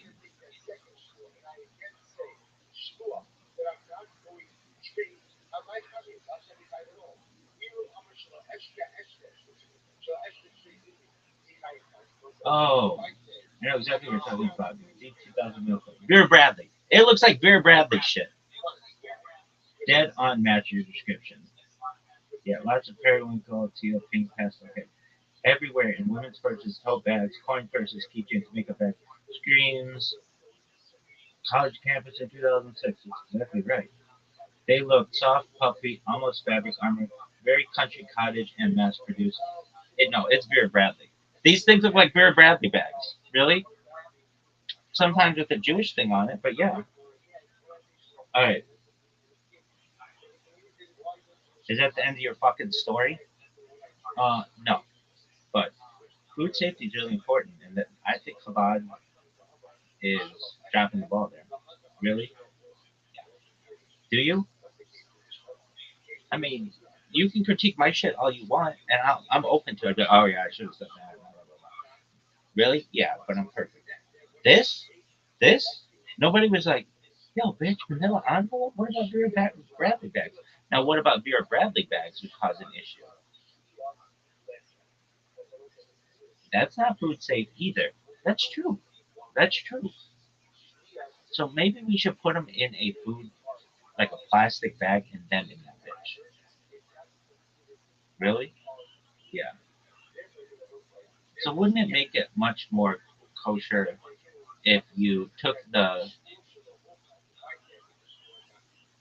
afikoman and put it in like a Ziploc bag and then put it in the manila envelope or the beer Bradley bag? That way, there's no direct contact, and the plastic of a Ziploc container is food safe. And would there any halakhic issues with doing this? I don't foresee any, but shit happens. Yeah, that would absolutely make it fine, both halakhically and practically. Your instincts are solid, not overthinking. Let's go tacos. Brass fucking tacks. Ziploc first equals problem solved. If you put the afikoman matzah in a Ziploc or other food safe plastic, seal it, and then put it in a manila envelope of your Bradley bag craft pouch, no halakhic issue, no food safety issue, no Pesach issue. At that point, perhaps the matzah is only touching food grade plastic, no glue, ink, fabric dye, or kid hand residue touches, no contamination, no loss of smart status, no derech achila problem. This is exactly how normal people quietly make these craft things workable. Halakhic reasoning why this works. A tzitza separation, solid barrier is enough. Non-food materials are fine as long as they don't contact the food. Plastic is inert and tastes unsafe. Even very Machmer households do this with matzo bags, challah covers, freezer storage. Oh yeah, challah covers are very nice. There's no requirement that the afikomen be in linen, leather, or some mystical fabric. What would be an issue? You would only have a real problem if the matzo was bare, the bag had chametz crumbs inside, kids handled snacks, glue, matzah with no barrier, or moisture. Got it. Ziploc solves that. Otherwise, you're good. Bottom line, Ziploc plus decorative bag equals kosher, safe, normal, and smart. Anyone side-eyeing that setup is confusing Krummer vibes with ectohocha. What about your shit happens line? Exactly why people who actually think ahead do what you're suggesting. But West Side Pimp. All right, are you done? Hey, West Side Pimp, are you done? Legend. Dog, this video is going for way too long. You're critiquing the Jewish Miss Rachel Abby, and she sucks. Why? Because she ain't no Martha Stewart, folks. Really? Oh, Martha Stewart? Martha Stewart be fucking making her own fucking Ziploc bags that are food safe on a fucking farm in Westchester. There'd be feeding of horses with apples, and it would be fucking incredible. This woman's got two fucking kids at the fucking New York Jewish Children's Museum. She can't even pronounce that. It's the worst. Is it? No, it's fine. All right, now what? I had this thing about um fucking yo dog. Shouldn't like from a Jewish standpoint, free will not be called free will? Considering like if you think something is free, no one has control over it, and since God has all control, like technically God would have control. So wouldn't it be like known as like um couldn't it be called like predetermined will? Isn't that more accurate? Because free will means like you could do something outside your power or even God's power, which is impossible. And so it seems like an inaccuracy. It should be called predetermined will.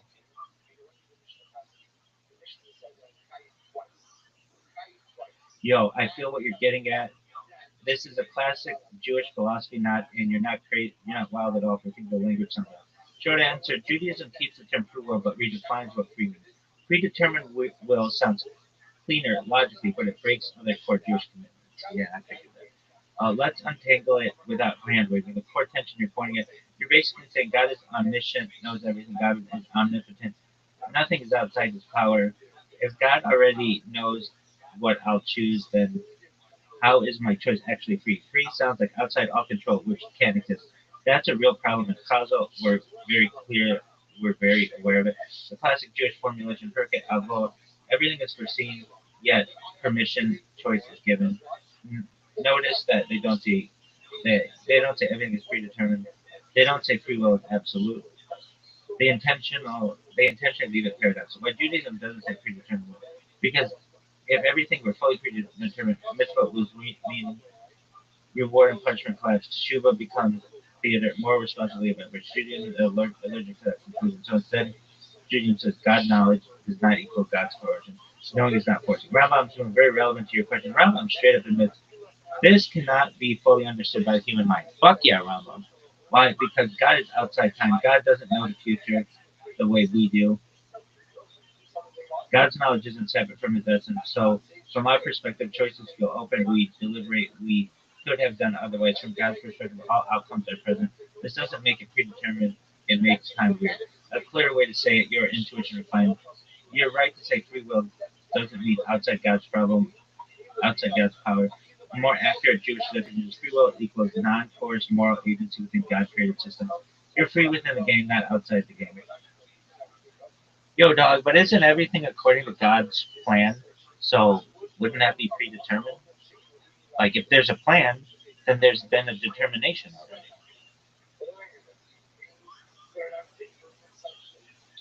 Yeah, this is the exact pressure point you're pushing when tradition actually creaks. So Let's be precise in that Dutch. Judaism says there is a plan, but not a script. The end is guaranteed, the path is not. Now let's unpack that in a way that actually specializes. Plan does not equal every move pre-written. When Jews say God has a plan, they usually mean one of more of these. Teleology, God has an intended goal for creation. Providence, God can intervene at any moment. Moral structure, good and evil are real, not arbitrary. None of these require that every choice is pre-decided, that your decision tree is fake. Think less screenplay, play more navigation map. Destination is fixed, roads are open. God recalculates instantly. Source that say this explicit. Round about Mondays. God guarantees historical outcome, e.g., Israel's but individuals still choose freely. God's plans absorbs choices, it doesn't negate them. Maharal, history has form and direction. Human beings supply the content. God ensures meaning without micromanaging choice. Consider especially timing. God sustains every moment. Sustaining does not mean coercing. Divine energy allows action into the course. Your strongest argument still in. You're basically saying, if God already knows the outcome and intends a plan, then my choice is just a cog. That's a legit philosophical move. Determinism plus omniscience equals no freedom. Judaism's response is subtle and honestly uncomfortable. God's plan includes real human freedom as one of its components, meaning the existence of free choice is planned. The content of the choice is not forced. Key distinction Judaism leans on foreknowledge versus causation. God's knowing does not cause an act. The act causes the knowing from our friend. God's knowledge is descriptive, not prescriptive. From inside time, you decide. God knows because you decided. From outside time, all decisions are visible. It's no contradiction unless you assume God is stuck in linear time. Where Judaism does say things are predetermined, to be fair and honest, it's also do say where you're born, your natural talents, many life circumstances are fixed, but your moral responses are not. Everything in the hands of heaven except fear of heaven. This line exists because they knew your objection. Apocalypse. Yes, there is a divine plan. No, it's not a deterministic script. The plan guarantees meaning, not puppetry. Calling it predetermined will overshoots and breaks responsibility. Or in one clean sentence, God determines the arena, not you determine the move if you want. Yeah, but every move can be made smaller and smaller. So like you may say that like God has an end result, but then if God determines where you're born and all that other stuff, then like there's got to be a line where your freedom comes in versus according to God's plan, and then that seems to get murkier and murkier. Ah, yes. Now you're hitting the classic freedom versus divine providence scale. The place where the greatest thinkers get busy. Let's walk it through carefully. The shrinking freedom problem. You're basically saying God sets a lot of initial conditions: birth, family, talents, environment. God knows the outcome plan. As we add constraints, predestination, natural circumstances, divine plan, the space for free choice things. At some point, it might feel like, okay, what do doesn't matter. It's just moving along a line God already drew. Exactly. This is what philosophers call the determinism paradox. In Jewish thought, it's sometimes called the tension between hashgacha pratit, individual divine providence, and bechira chofshi, free choice. Judaism's solution, a paradox we live with. Judaism doesn't resolve it in the way philosophers like Leibniz or Kant might. Instead, it accepts the paradox roughly like this. Birth environment, God controls it fully, humans don't control it. Natural abilities, opportunities, God controls it fully, humans not. Moral choice, fear of heaven, God does not control that. Nah. Humans choose it fully. Outcome of history, fully, God controls it. Uh, Humans partially influence the choice. Teacher, God's plan absorbs your free choices. God's plan is like a rubber band around the river, around the river. The river flows according to your choices. God ensures it ends up in the right sea. So freedom shrinks in some dimensions, circumstances, abilities, but remains intact where moral choice matters. The Mercury, not Mercury and Mercury. I meant Mercury and Mercury. Not Mercury and Mercury. I meant Merkier and Merkier. And come on, you're not being honest here. If you're saying God's all powerful and all knowing and everything, then you can't say that humans can determine their free will and God has no control over that. That's conflicting. got you and your right to call BS on any answer that tries to sneak past the contradiction. Let's be brutally honest and think about it. You're saying correctly. If God is all powerful and all knowing, then saying humans determine their free will and God has no control over that is logically inconsistent. That's not a vibes argument, that's a hard logical claim. And you're right, taken literally, the statement cannot be true. So here's the honest Jewish position with that apology. You're right, absolute free will is impossible. If God creates every moment and sustains every action, if God knows every outcome, then nothing can be outside God's control. Free cannot mean independent of God. Any rabbi who says otherwise is either speaking loosely, speaking pedagogically, or not thinking carefully. Judaism does not claim libertarian free will in the philosophical sense. So why does Judaism still say free will? Because Judaism is not doing metaphysics first, it's doing moral responsibility first. The claim is not humans are metaphysically independent agents. The claim is humans experience real deliberation and are held morally accountable. Those are different claims. The honest Jewish move, this is key. Judaism says God determines that there will be beings who experience themselves as choosing, and God judges them as such. Meaning God controls the system, God controls the rules, God controls the knowledge. God voluntarily does not override human decision making, not because he can't, but because he chooses not to. That's not a contradiction, that's self-limitation by an omnipotent being. But doesn't God still know the choice? Yes, and that is part that people hate because it's unsatisfying but honest. God knowing does not remove the phenomenological reality of choice. Phenomenological. Phenomenological. Phenomenological reality of choice. From your perspective, multiple options will open. You deliberate your decisions matter. From God's perspective, the outcome is known. Those can be those can both be true unless you assume knowledge causes action. Judaism rejects that assumption. So is everything predetermined? In a strict metaphysical sense, yes. In a moral and experiential sense, no. Judaism lives with that tension on purpose. Rambam literally says, the matter is longer than the earth and wider than the sea, and human reason cannot fully grasp it. That's not a dodge, that's an admission.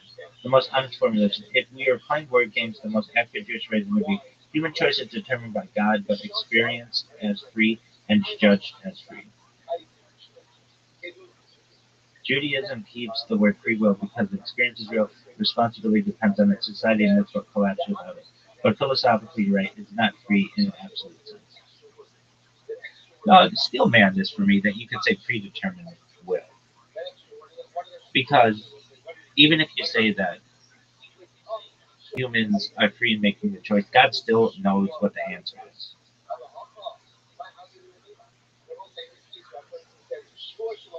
Oh, okay, now you're talking. I can absolutely steal in your argument, so it's as strong and airtight as possible. Let's go sentence. First one, God is omniscient. By definition, God knows all past, present, and future events. That includes every human decision before it happens. Premise to it, knowledge implies inevitability. If God already knows the outcome of every choice, whatever we decide is already accounted for in God's knowledge. In other words, we could not have chosen differently because if we had, God's knowledge would have been wrong, but God cannot be wrong. Premise 3, omnipotence reinforces determinism. God not only knows everything, but controls all forces in the universe, including the circumstances of your birth, environment, abilities, and life events. Those factors shape or constrain our decisions, thus even deliberations within God's causal framework. Premise 4, consequence for human choice. Given premises 1 to 3, the set of possible choices that a human can actually make is entirely determined by them. Our sense of deliberation of where choice is phenomenological, not metaphysically free. Premise 5, free will is strictly speaking illusory. Free will, in the sense of doing something outside all causal or divine knowledge power, is logically impossible. Therefore, it would be more accurate to call human choice predetermined because every outcome follows from God's omniscience and omnipotence. Steelman conclusion: all human actions are predetermined by God's knowledge and control, even if humans experience them as free. Any claim of absolute free will is incompatible with true omniscience and omnipotence. Optional nuance for debate. You could even add free is epistemic and metaphysical. Humans are free in the sense of not knowing the outcome themselves. From God's perspective, the outcome is already fixed. Hence, the term predetermined is more accurate than free will. Okay, I can live with that. Is there anything else that you wanted to say? Yeah, you're fired. Go fuck yourself.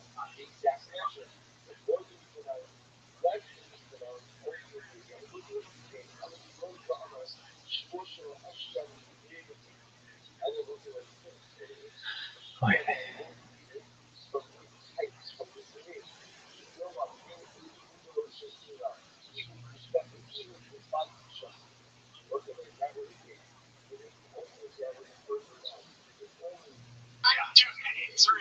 guys, we don't hurt us a pocket. This is an intervention. It's an intervention. It is gonna hurt.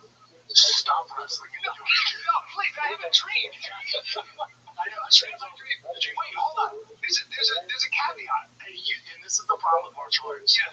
If they're making cuts, Yeah. like if people are, there's no future, like if it was like the NFL, you would have been cut. That's the players are good. No, but You keep on coming around. working And cross. you keep doing your playbook. Hey guys, let me run around. I just gotta run around. He's close though, right? He's close. Listen, there's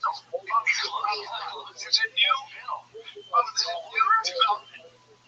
There's a new factor. There's not enough time. Are we about to break some moves? We're about to get on the old testosterone. That's right, Brett. Right. So you can know, I went through the whole blood panel. Look, my testosterone might be high, but my freak's low. And that's all that matters. So there's not enough. You have to be very happy about getting on tests. You're fine. Not like that, but she went through the science of like what happens to your body when you want a test. Yeah. You don't have to worry about like the side effect like losing your hair. That's not like a big issue anymore. So like all the sides here. Seriously, like what's the goal? Like, what do you want? What do you want? What are you doing? What are you doing? That's fucking. I don't appreciate you laughing. You know why he's laughing? Because it's just true. No, let's just stop, dude. I actually see this because I never fucking stop blacks with your kids and I will wear rash guards and I will train. My concern is that my concern is you're old and fight. No, there might be another 59-year-old. I gotta be ready. You are. For real, you would kick the shit out of everybody your age. Obviously, because they're all dead already. I'm talking about it. But if they're alive, I think you have it. So you win. It's over. Nothing works on YouTube because you're a giant. And you would do to me what you do to a lot of black belts on my side. To be fair, it's not against the size. Now, to be fair, the frustrating thing for me is to be fair, you would win. The frustrating thing is you act like your whole life is spent fighting, and like you fought really hard, you trained, and then Brandon grabs you and fucks you up as fast as he fucks me up. That's a bummer. To see that, must be very hard to stomach. For me, I feel like I'm a comic, of course. If your life is fighting, and you're a decorated fighter, but you happen to fight at 170, and then you tussle with Batman over here and get just fucking wrecked quick, like this. Was it 12 seconds or was it less? Over and over, and I was like, wait, what happened? I'm just saying, when I watched it,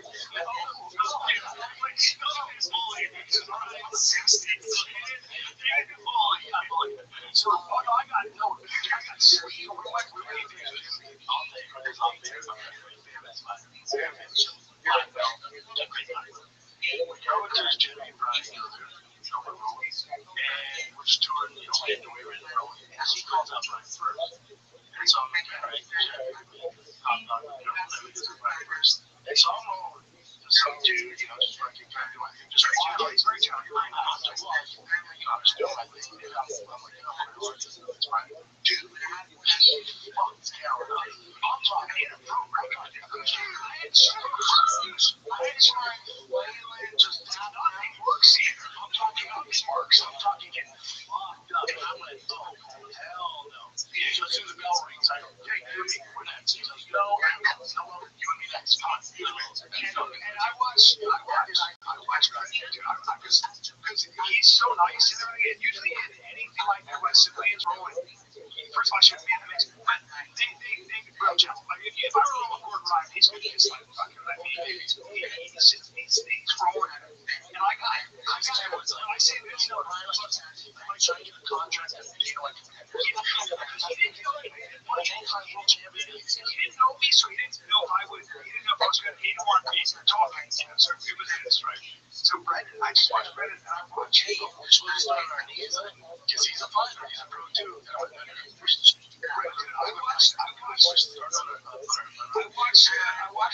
watched him fucking like beat him up so quickly and badly. This was I was like, I went exactly. Try him what you do to me. I did to him what he did to you. I did to you. That he did to you. Of course, because it's hard. He makes you equal force. Like, I did exactly what he decided the same submissions he did to Brad. He was like, you're so cool, dude. You're so cool. The coolest one, that wasn't cool. That was because that was pretty cool. The coolest was when the 300-pound black belt MMA professional fighting Samoan goes to shop. Oh, I'm telling the story. We rolled for basically 2 hours. And then this was all the other. Literally, we were going to the shop. He was like, you see Danny? He was like, this guy? And I'm Shop. He was like, shop. he waited till he was in training. And Brett was watching. He waited till I got tired. And then after I could see it from where I said, Sean, you and me. And Brett said, we just got done. And I looked at Brett and go, watch it. So the best is this. I go, beast, and you go, watch this. I go, yeah, but he's a fucking professional fighter, black belt. And you go, doesn't matter. Doesn't matter, does it? Doesn't matter. Just mollywop that guy. You broke his spirit. He quit. You broke his spirit. You go, fucking no. It's great. Nothing is cooler than like calling, like explaining what you're gonna do, and then calling it up. Yeah, just not being all quarter pocket. I was just trying to have it. Let's take a little break here, man. There's only one UFC 325. It's this Saturday. Let's go. Down under.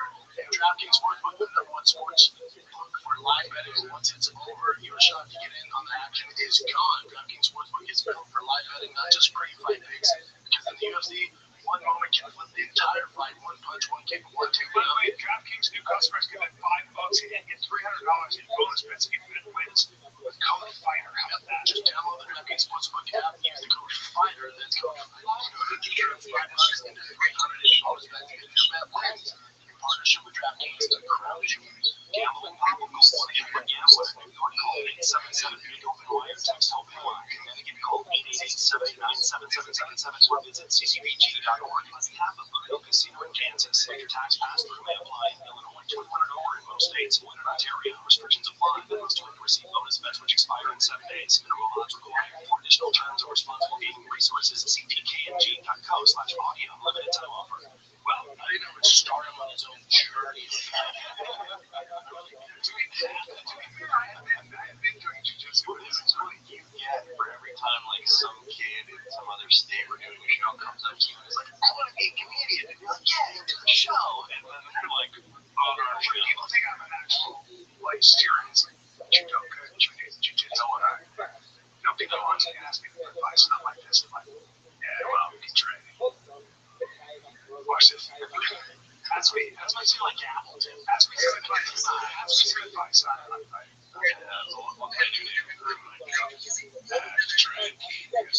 That's not good advice. Training is what you say. I'm the kid leaving. Just keep your eye on the ball. General advice. On the ball. There's no ball saying this kid like, what do you get better? You're like, stop it out. It's just swing out of the net. Just swing away. Is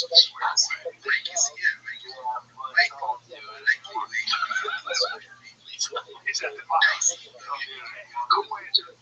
Kristen, that's going to my head. Montreal.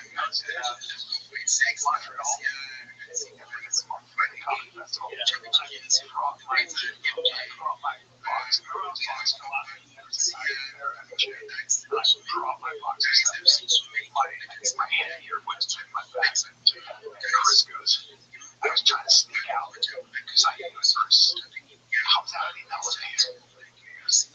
What do you say? Just gonna go work out. What is that?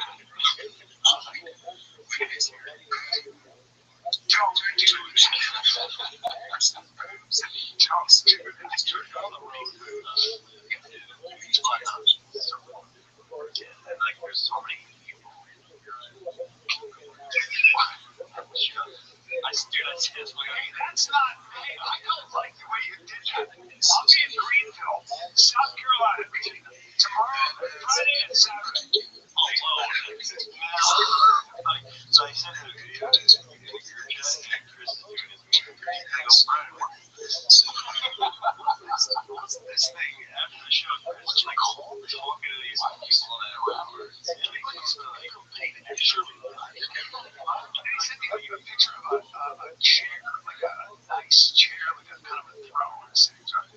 he's like, hey, Brian, I bought you this chair. And the implication is you get to sit in it while I cock you. I didn't say, I'm the piece of shit. I'm not you piece of shit. When I texted the group chat a link to the chair on Amazon, I said, Brian, is this the one you wanted? Only hooded oriented in that aesthetic, you motherfucker. That is such a great way to just insult your friend and turn him into a cock. I got you a chair to be like, you asked me to get it. I'm just following up. Fucking Sasso, Will Sasso has started insulting him. He goes, don't eat my chains today. I don't feel like it. And I just started saying really insulting shit. Just like, I'm like, is this your face? And like that and all that. And he goes, I'm warning you, stop. And I'm just like, I'm sitting stuff in front of him. I sit on a chair like a cookie or something like that. And I just call him cunt. He just sends me what you would look on Amazon when you're going to buy a shovel. And I'm putting 10 for my dick. It's fucking awesome. I mean, what the fuck is that? He just goes, see you soon. No gravity. It's so funny. What was Michael there? The people there are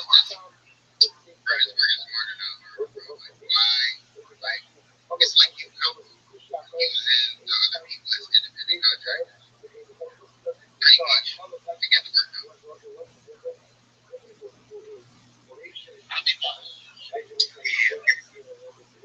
Pretty much made me the project manager delegate and all that.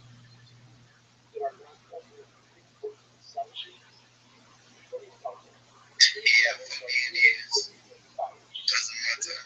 Since you're in the game team, you know, of course, I didn't put up managers, so everything is team. Working as a spectator. Of course, you're not trying to delegate to someone who's not rude enough, right? It's not just someone who's you being to themselves. You know, for me it is.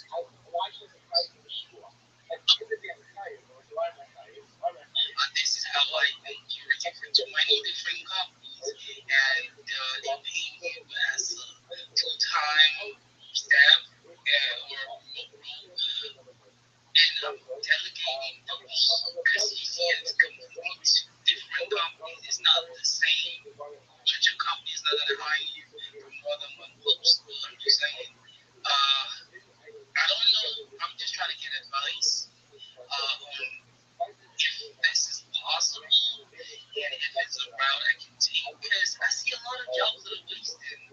I can't count how many jobs that were literally turned down every day. A lot of jobs are wasted, and a lot of people come up with eggs, and a lot of people are telling me I don't have opportunities. And I'm like, what the hell is happening? I don't even lose. I don't even. I feel like we use that as a leverage opportunity to take people roles and then put them into the tasks like as they're completed, like the overall project. It's like, yeah, I had a whole team doing that. And then they're like, what? You delegated all the tasks, and then they want you to drive around the division of your shit because you took initiative. But that's just a whole other aspect that you got to think about because most businesses, from my knowledge, like initiative driven people and people that don't rely on them to tell them what to do. Yeah, that makes a lot of sense, but that comes more from a contract kind of role, whereby you're given a certain task, but no more of than you gotta work with a team. So those are my questions. If I gotta work with a team, for example, we want you to be or come work with a Miller as our senior React Native the developer. We want you to work for us. We think you're perfect for the role.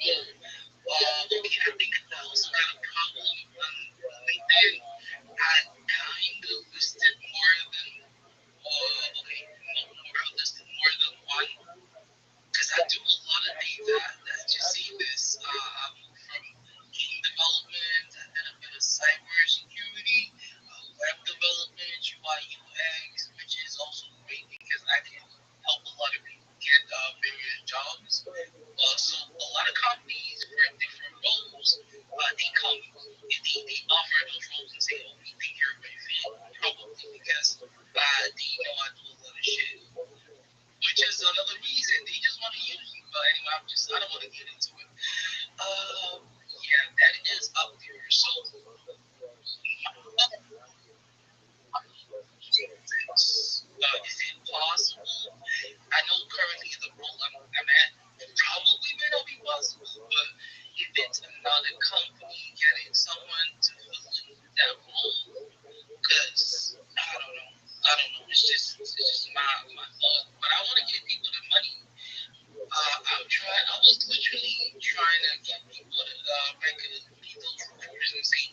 I may not be available, but I can tell someone and I can carry someone else who's just as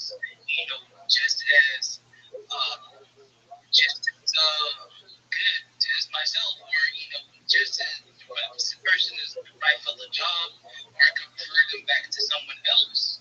But I don't know how I'm trying to get it.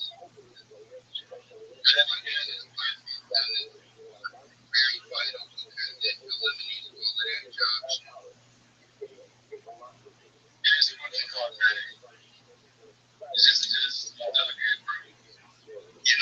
Danny, for stuff say,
Look at this athleticism.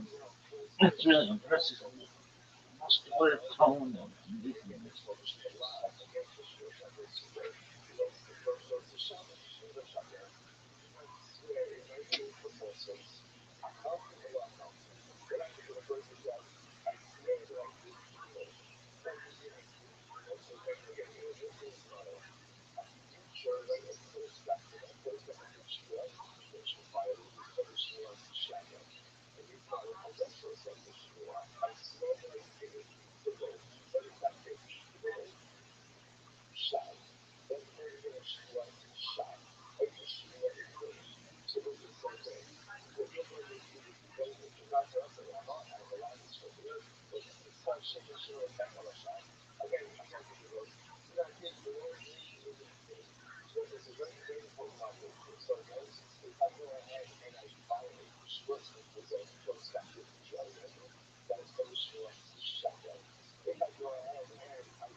Look, this.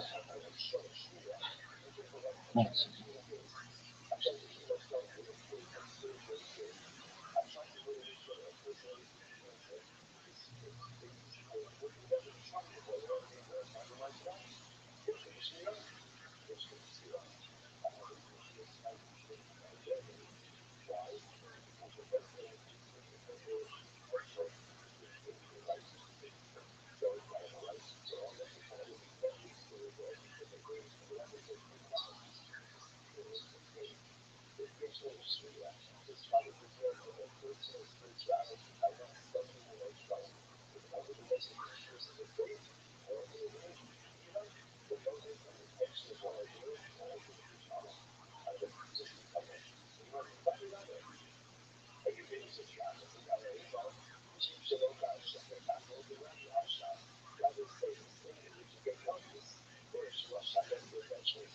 The whole process through what is, what doesn't, what people actually care about, all projects take forever, and it's a constant chain, and it's going to be, every author's going to live through it. So right now, we're working on our next NFT collection, and they're shaping up with the community, ideas, jokes, questions, suggestions, all that. So yeah, that's something that grows naturally. Just that's something you forget about, and yeah, coincide with working out. So 35K on Solana.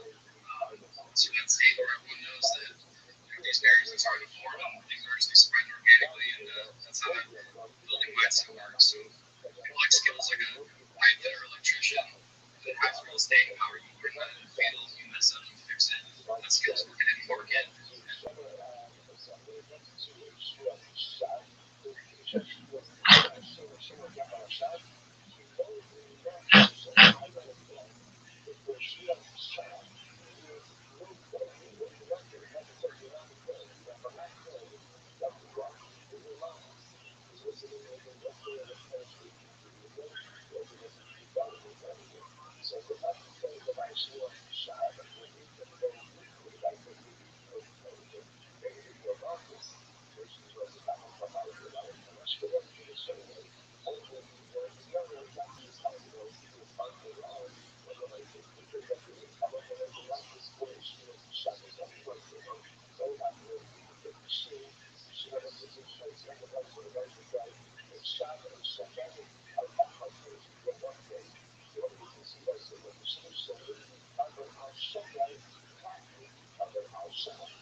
Fans of comedy. They're not like, they don't like the venue and hey dudes, they like for dinner or something to do with their background. So they're excited when they go up, they're yelling at me, like with the merch, the shirts and stuff. Yeah. So I come out and they are excited for comedy, so it feels like I'm there for like my own fan. Do you guys know what's funny about this? You want to know what's funny about this? You know what's funny? That's not funny to me. It's true. It's only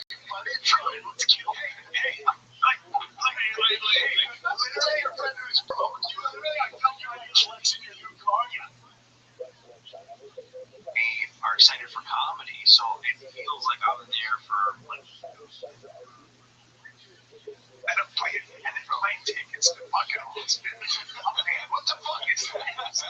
Hey, just go. See you soon. Congrats. Yes, not bad. So fun. What was it like opening up like a big headline? It's really, you know what it is, dude? The people there are fans of comedy. They're not like, they don't like the venue and hey, dude, they like for dinner, something to do for their background. So they're excited when they go up, they're yelling his name, like with merch and shirts and stuff. So I come out and they are excited for comedy, so it feels like I'm there for like my own family. Hey, do you guys know what's funny about this? You want to know what's funny about it? It's my favorite.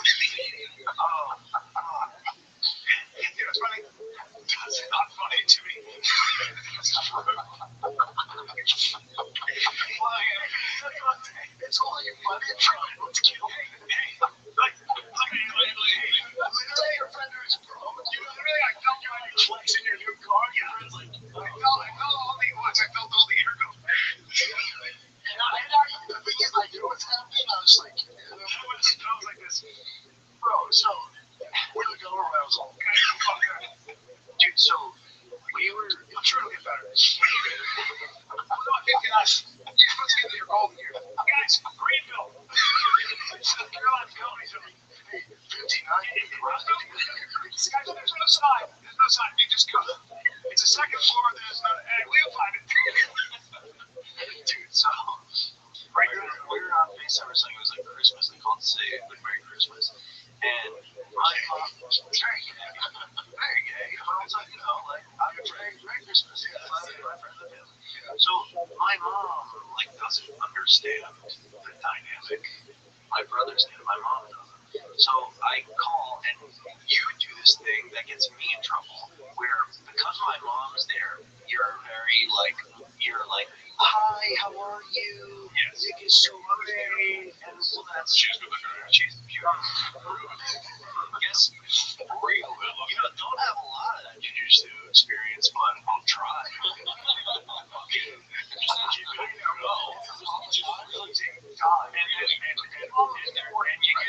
And you get one more.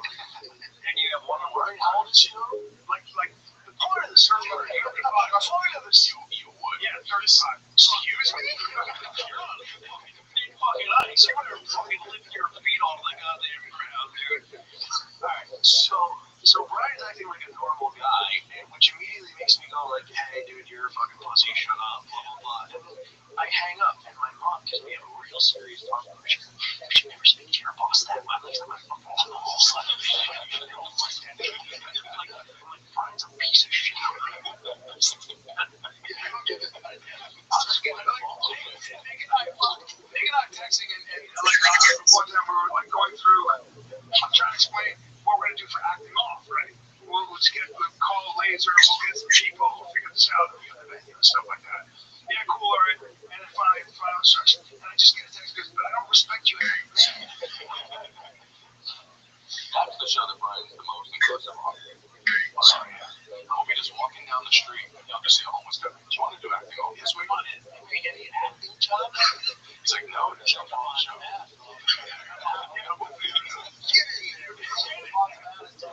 Dude, my favorite was, remember the time we made Brian think that his shoes sucked? Oh, yeah. So right before he went on stage, I just went, you're going to wear those shoes on stage. And then what's your name said that? Roy. No, it was Sammy goes, those are the kind of shoes you wear in a march. And I'm like, what?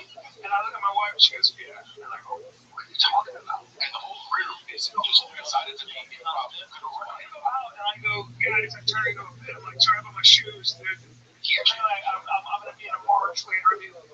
Crickets. They're all like, it got someone that said he opened with, I'm sorry for my open. well, we also, it was just funny. It's like, all right, it was just funny. We also bet we could do it before anybody said anything about it. We said, I get it. It's really a form of elder abuse. It really is. Like, you get older and everybody thinks it's funny. And you're like, everybody has a thing, like a thing that you can just unravel. Yeah, unless you do it to yourself, so that it's not really a thing. I think that is kind of what makes it a thing. Brian knows my thing. They hurt your feelings. The other day on the pod, when you're like, you're looking smaller, I actually looked in the mirror. mirror and I asked my girl, I think I'm smaller. But it actually got If to you're me. into fitness, Yeah. like my dad, during COVID, all that shit. So he sees me like 3 years later, we're in the pool with the kiddos, and he's not tall, he's dead serious. He goes, I can see him look at me, he goes, you still work out? Oh. Yeah, but Dad, I was like, what? You still work out? Like,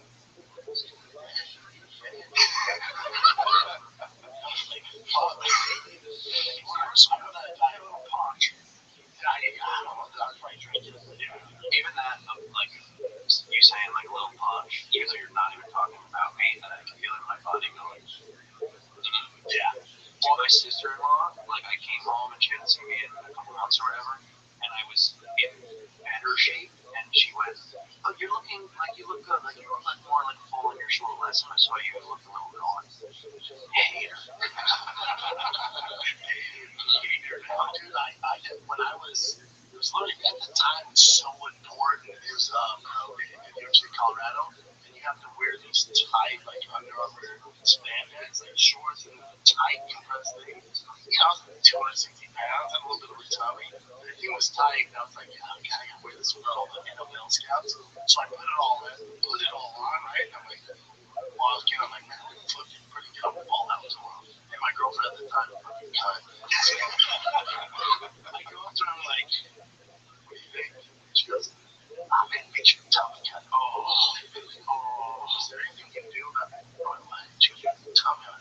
Oh, okay, cool. Oh, Yeah, that's all I don't think about. Well, it's been in my head for the past couple days since that happened. Because I was staring in the mirror actually flexing because that hurt my feelings. And then I asked my girl, I was like, do I look small? And she goes, no, like your upper body looks great. And she goes, but you have to stop wearing those tight jeans. You're shaped like an ice cream cone. And that fucking it's so descriptive. There we go. I said, girl, visual on line. I'm accurate too. This is a problem.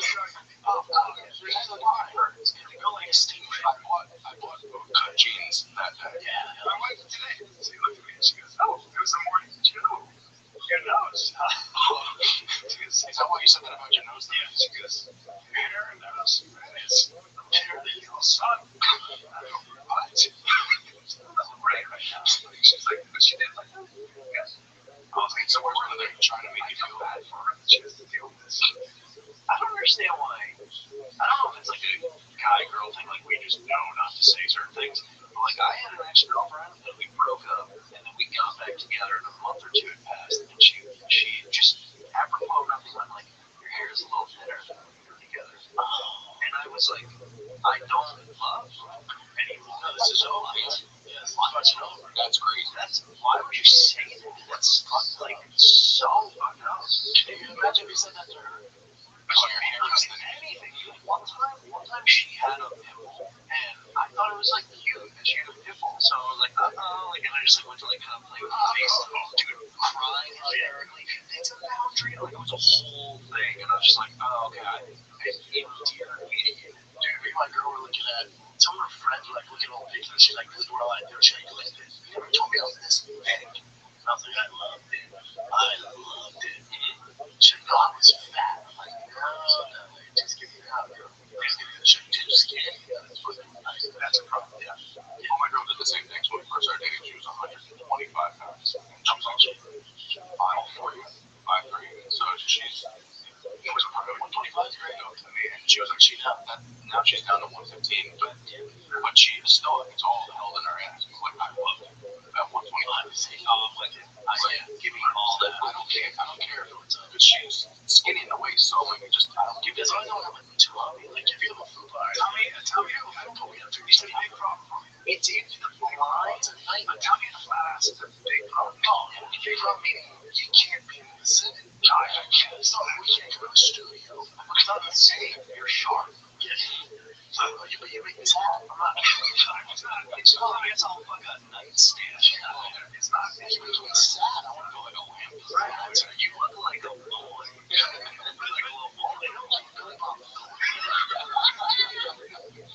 It's right. Ever since since you said the bit about I've been watching his interviews, why does he dress like an imaginary friend? Have you seen him? He's so much famous. I just think He dressed like he's in a house of misfortune. Have you seen the interviews? yeah, that's also a choice though. The new that was not even like yeah, that's how your imaginary friend dresses. He has the same stylist as Johnny Depp. It wasn't like he can dress like that. He's such a good guy, though. You know, you go out to read fortunes. But also, just dress like you're the guy playing it. Yeah, right. Just dress like this is gonna be something. This is gonna be skinny as a motherfucker. Does this make sense? You ever seen an actor play a role and they were the coolest? They were both like Joseph Gordon-Levitt when he was in that movie about playing his Scarlett Johansson. He plays a movie dude. He's like kind of John Gunn. Basically, but he's like Jack, and I'm like, why don't you just be this? I never saw that. What's he plays a foreign addicted guy from Jersey and his dating Scarlett Johansson in Jersey Shore now. Look, he got Jack for it. He had like he looked cool as shit. And then he dresses like a dork in real life. And you're like, why? Again, that was him on the move. I'm picking up Jack. But he's never in shape though. He was in shape. You know, like he's real thin.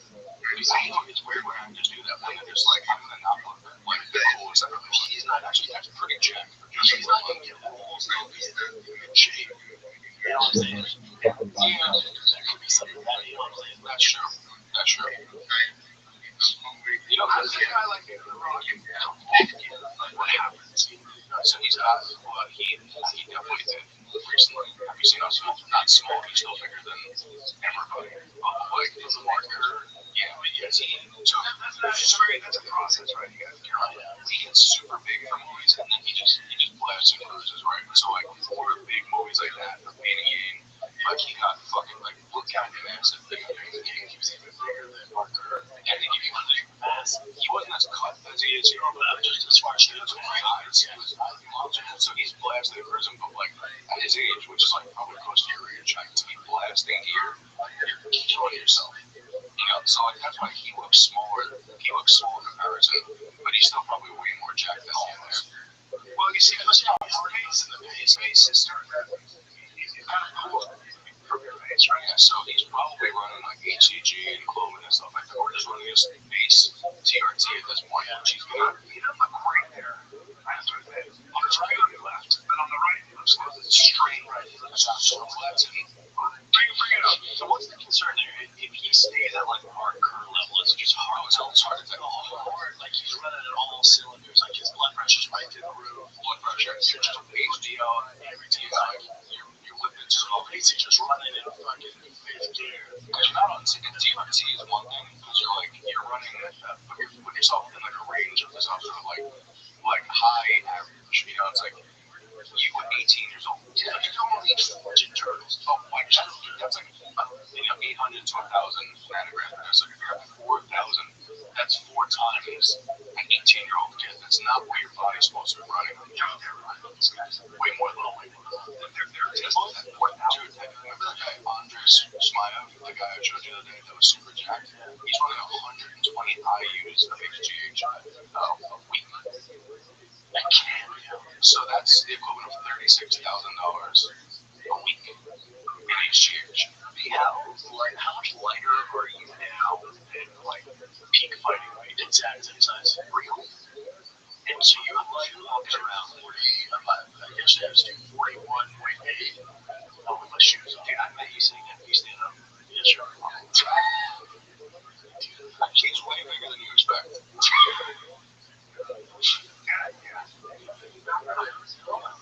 I'm just kidding.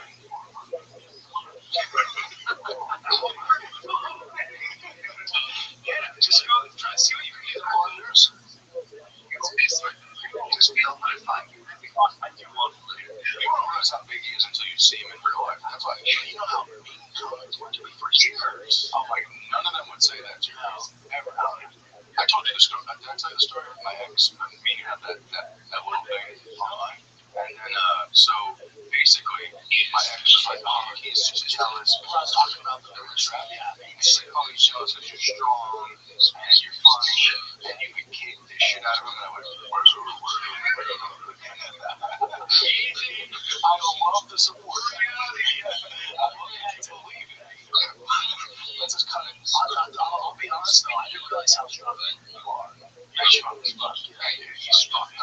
Dude, it's kind of like things like jets, not only, but I posted a video yesterday with no warm up. I did 225, 24 times, rest 30 seconds, 225 for 18, rest 30 seconds, which is, we're talking 15 for 9 shits. It's really NFL combine. Yeah, which is crazy.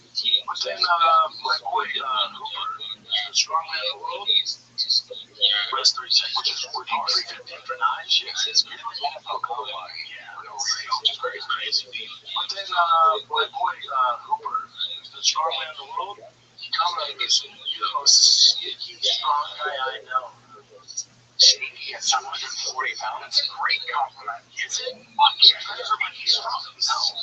Well, being strong means you're sneaky athletic. You say that because you're built like that, but if you were built like this, right? No, I don't know. That's a huge compliment.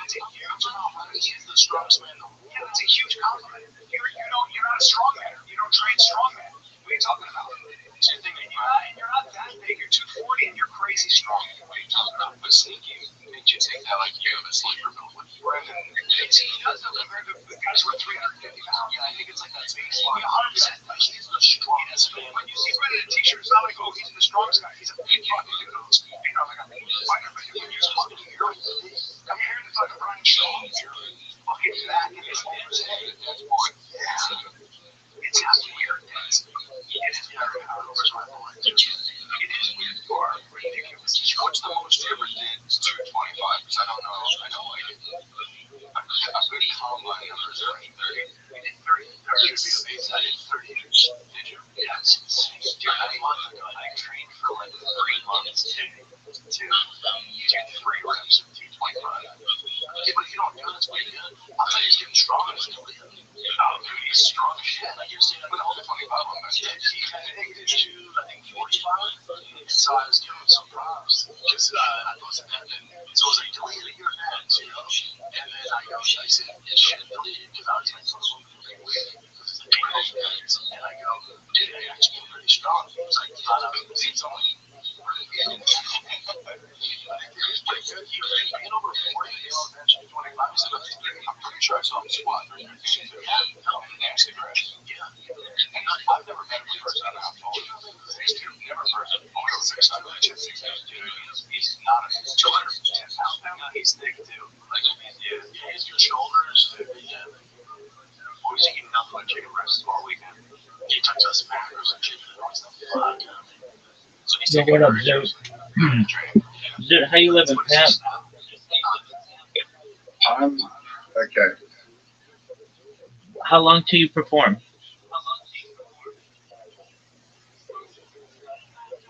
I forget that in Dallas. So, no. I hit Dallas, sorry. In Dallas, but the performance is probably not going to be for 10 to 12. Are you nervous?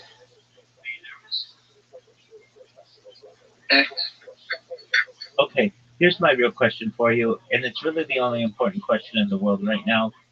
Are you ready to lose? Yeah. I'll probably get nervous when I get there. All right. Well, let's get all the losing out of your body right now, and then when you go there tonight, you win. Sound like a plan? Hey, Rabbi, What up, baby? if your kid got into a fight at school, what would you do? I would go to the school administration and make them aware of the situation. I would go to the school administration and make them aware of the situation. Would you kick them out of the school? If generally no, if they were defending themselves. So you'd kick them out of the school? If they were defending themselves, no. Are you going to accept the invitation that I sent you? Or would you make them at school? No, especially if they weren't. If they were defending themselves.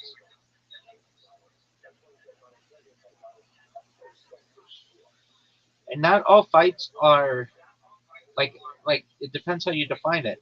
Some people might define when 2 guys who are teenagers wrestling, they consider that to be a fight when that's not really a fight. And so no, I wouldn't. At school.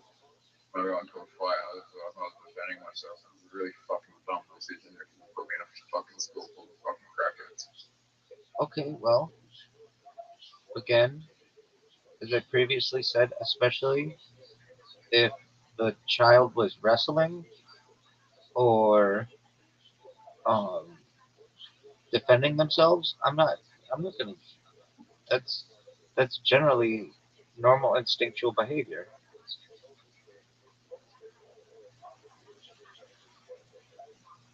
Why would you go that way? You're right in front of the fucking door. I can't get that shit.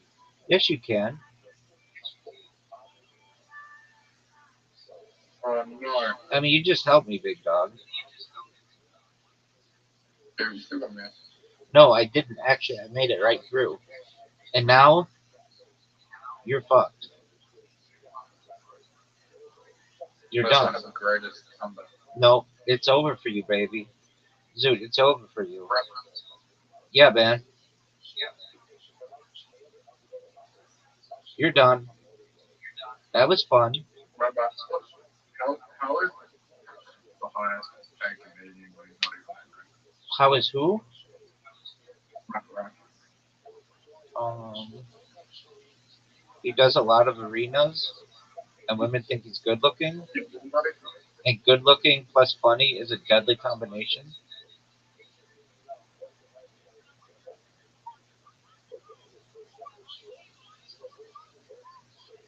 Is that good looking? All right, Kind well, of I looks like didn't say you had to suck his dick. a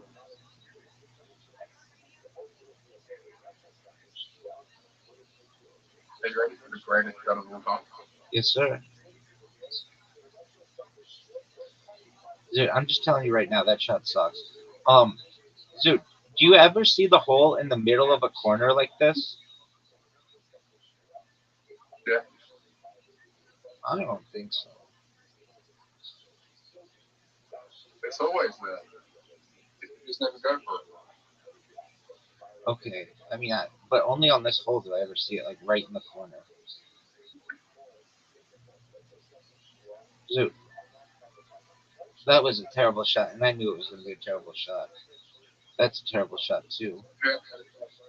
Who had a better shot, me and you? Um, well, since mine went in the water, there's an argument to be made, not mine.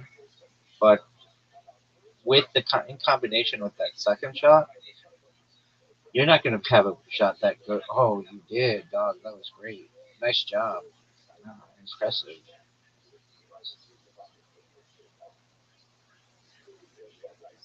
Look at this move. You can get this. Look at this move, You Zoot. can get this. Look at this move. Look what I just did to you. I fucked You you. mean help me? I fucked you. You're gonna hit that chicken, dog. You help me do that.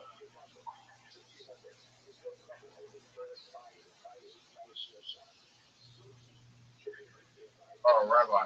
What up, I baby? just lost. Dog, it's 2-2, nothing. 2-1. I'm not worried. Rabbi, remember when I got a hole in one on this shot? No one remembers that. That's never happened. Has anyone ever got another one on this shot? No, not to. Maybe I think I did one time. Maybe. I think Hit my ball. did something. Hit my ball. Stop, stop, stop, stop, stop. Too Well, that fast. plate's going in the water. You fucked me, too. You think it's a 10? What are you talking about?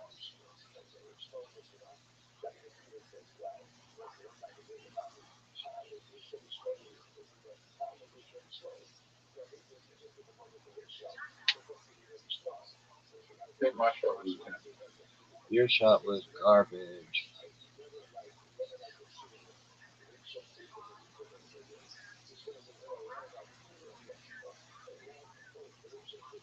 Zoo, why would you have such a bad shot?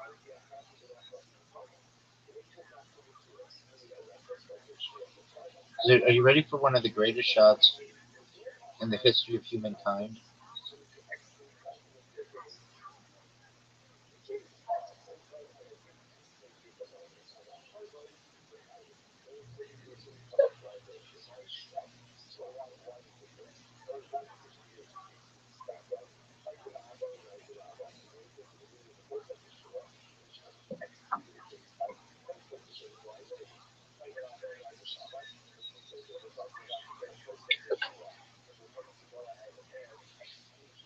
Dude, are you gonna go?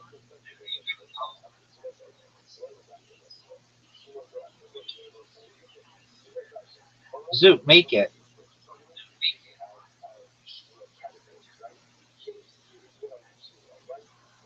That's a terrible shot, and everybody knows it. Be good, be good, be good, be good, be good, be good, be good, be good, be good. Then it wasn't.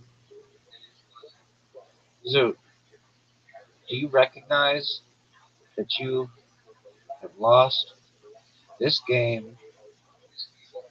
It's over for you, baby. It's over for you. You did not. Alright, ready, set. I'm gonna win the next game. I'm gonna win 5. Dude, you're gonna lose, and it's gonna be a pretty easy win for me. I'm not gonna really have to try.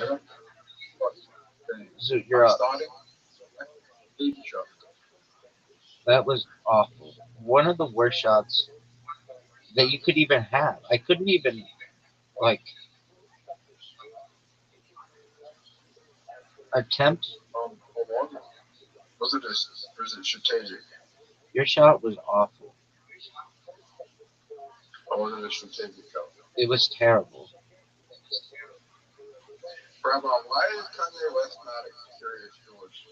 No one knows, dog. Why would you do that? That was terrible. Yes, it was. I thought about this last night, right? Okay. If I could have dinner with 3 people, you know who it would be? Rabbi, Riser, and Kanye West. No, and Frank, Hitler, and Kanye West. Okay, that's fun. It's a cool story. Do you know why? No. I don't know. That's why I think it's funny. I think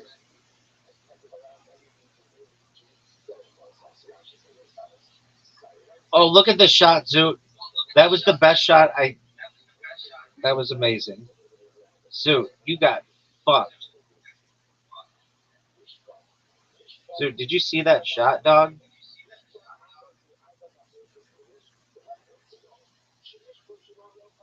Hit my ball. Thank you.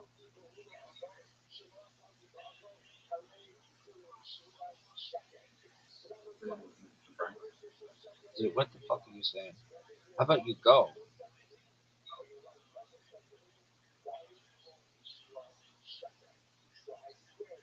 wasn't the worst in history. Zoot, quit with your questions like that. What was the worst shot in history? Zoot, look how good this shot is. Zoot, look how good this shot is. And look at where your ball is. Your ball has no opportunity. I might resign. Then it'll be the last time I play. Oh, that was a good shot. Dude, it's not even over for you. You could still win. My chances aren't very good. Dog, your chances aren't very good when you start. I beat you like thousands of games in a row compared to you winning 42 times.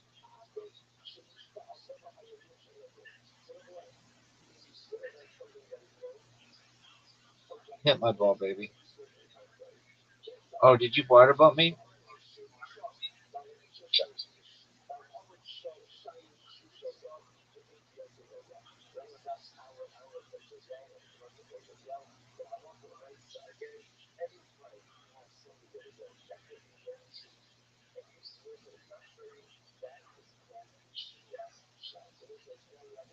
Are you proud of that shot, Zoot?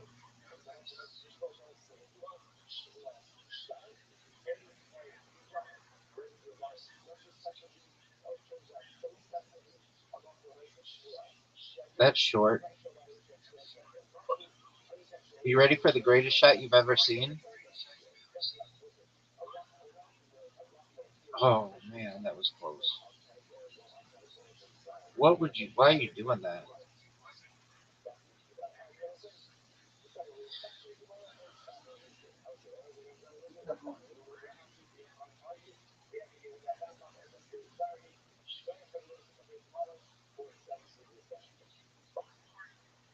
Look how sick this shot is, Zoot. Zoot, are you seeing it? Did you see how good that shot was? Yeah.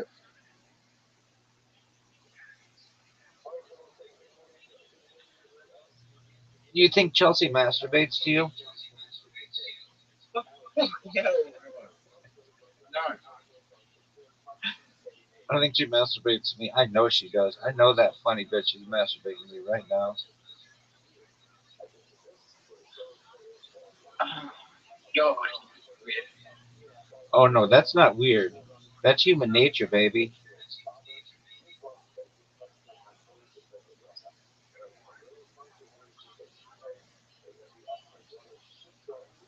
Give me odds.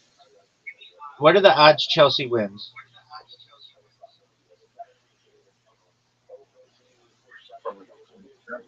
Okay, what are the odds you win? Was that 20%? What are the odds J Michael wins? Zero. He's not funny. He's not competing. I thought he got into the next round. Oh, not J Michael. Who's your other friend? What's his name? Kent Michael. Okay, what are the odds Kent Michael wins? Well, that's like 5 to 10%. So you got a better chance than Kent Michael. Yeah. Does Kent Michael know that you think you're funnier than he is?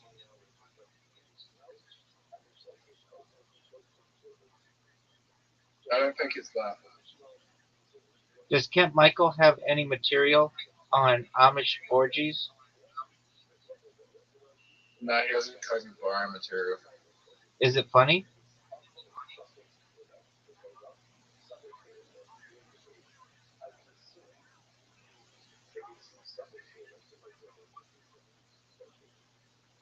It's a really dark joke. Let's hear it.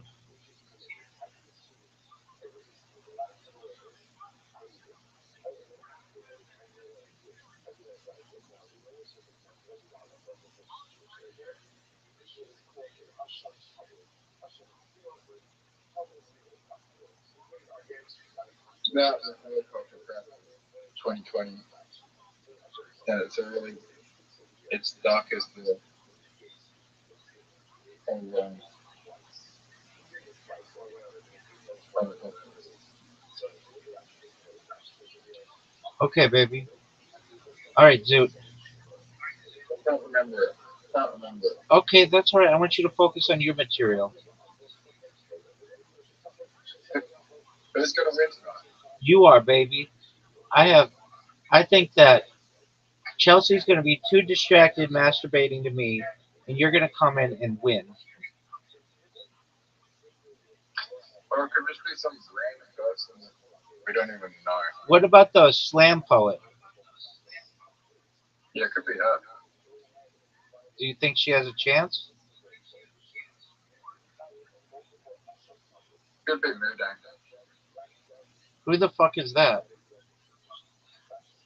Black guy. Is he cool?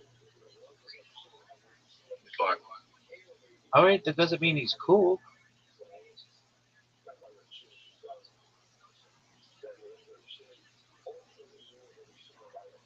All right, Zoot. Are you going to listen to "Lose Yourself" by Eminem before you go on stage? yeah. I'll be back. All right, baby. Keep me updated.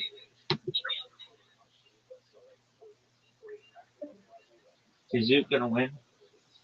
There is no fucking way in hell.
Ooh, well, so there's athleticism. I've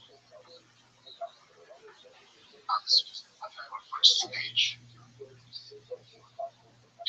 Shirtless. You just getting thicker. See that? Me. See me.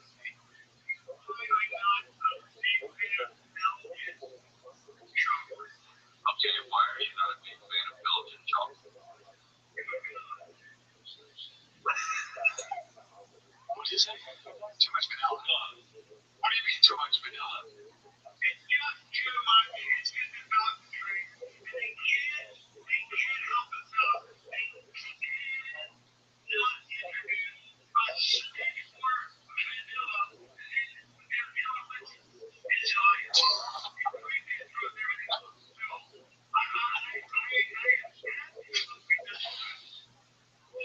I think someone up and just decide to rail against Belgian chocolate. At one point you say like, I'll give the devil its due. I go, why is nobody talking about Guatemalan chocolate? Honduran chocolate? I'll tell you exactly why. Because it's a race thing. I go, you said it, I didn't. Chris is on. I don't know if you've been around him, especially on pod. When Chris is on, man, buddy, yeah, and he can turn it on and off. Did you see him? So like when we do a golden hour, he's like, yeah, I'm on today. It's like, buddy, we'll see him buddies last year. And also like that. That's when I'm happiest. Is that so me and Sam LaFleur started doing bits, and Chris is like, yeah, he's talking to his wife, he's handling some of the kids, handling some of the plays, whatever. So he'll just be. And then when he decides, he'll be listening the whole time, and then he'll just like, and then just he's so talented, stupid talented. Speaking of talented, did you find the recording on his Oh, this is cool. There's a singer songwriter in Austin who's like blowing up, and references you a song. What was the guy's name again? Still there. Oh, dude, Rogan played too on the episode with Ben Stiller and Matt Damon. He was talking about the Ben Affleck. That's it. I'm still gonna eat dude. What's he say? I think he's a very blinded. It's like he's like a singer songwriter. He's like the next big thing, right? And also, yeah, I think next week is that like 25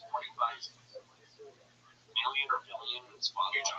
You guys want to see me live? I heard about this guy too, so that's like this comedy fan. So I guess he like went to Mothership and then probably saw like you and Broadway or whatever. Let's take a little break here, Pete. Listen, man, new year, new me. But for your business, as in maybe this is the year your team finally stops operating like a group chat with commitment issues. Nothing kills momentum in business faster than a big opportunity slipping through the cracks because everyone assumed someone else was taking care of it or they're on it. In 2026, misses that the customer's already trying to give you money. Eventually, you look at the chaos, you sigh and think, let's freaking go. Whoa. Look, Quo is the #1 rated business phone system on G2 with over 3,000 reviews. Built for how modern teams work. That's why more than 90,000 businesses, from solo operators to growing teams, rely on QO, I'm going to say, to stay connected, professional, and consistently reachable. Dude, it's super easy too. Calls, texts, voicemails, transcripts, and contact details all live in one clean view with full context at your fingertips. Your team communicates faster, stays aligned, and delivers a more personal experience. But make this the year where no opportunity, no customer slips away. Try QO. QUO for free Plus, get 20% off your first 6 months when you go to QUO.com/fighter. That's QUO.com/fighter. QO, no missed calls, no missed customers. Now as I stand here at the funeral of Brian Callen, we rejoice. Tears fill my eyes, but they're tears of joy and children see. With one less coward in the world, one possessed the ground kicked on his grave. And we go get ice cream to celebrate his flavors that I've tasted. All his flavors never tasted so good. So you look your head into the sky, you see the clouds are shifting, and the sun shines down on us all. And you hop and you ride and you ride, and it immediately starts. Raw soul, it's so good. My baby was changed. She says, Brian Callen's dead, and I love you more than I ever have. You can put me in the ass now. Anyway, you gotta be thankful to Brian. But then you remember the days when he would get off the stage and immediately start to cry. No one's ever found so far. No one's known the jihad of the Jews in Palestine. And the president decides that this will be a national holiday in all the world agrees. And jail reverses itself, and now it's 1 continent of happy people, and the cancer is cured. It's cured. But it's a beautiful family. A wife, 4 kids. Take the time to grieve. 2 days later, his ex-wife, she finds herself inspired to get out and start dating again.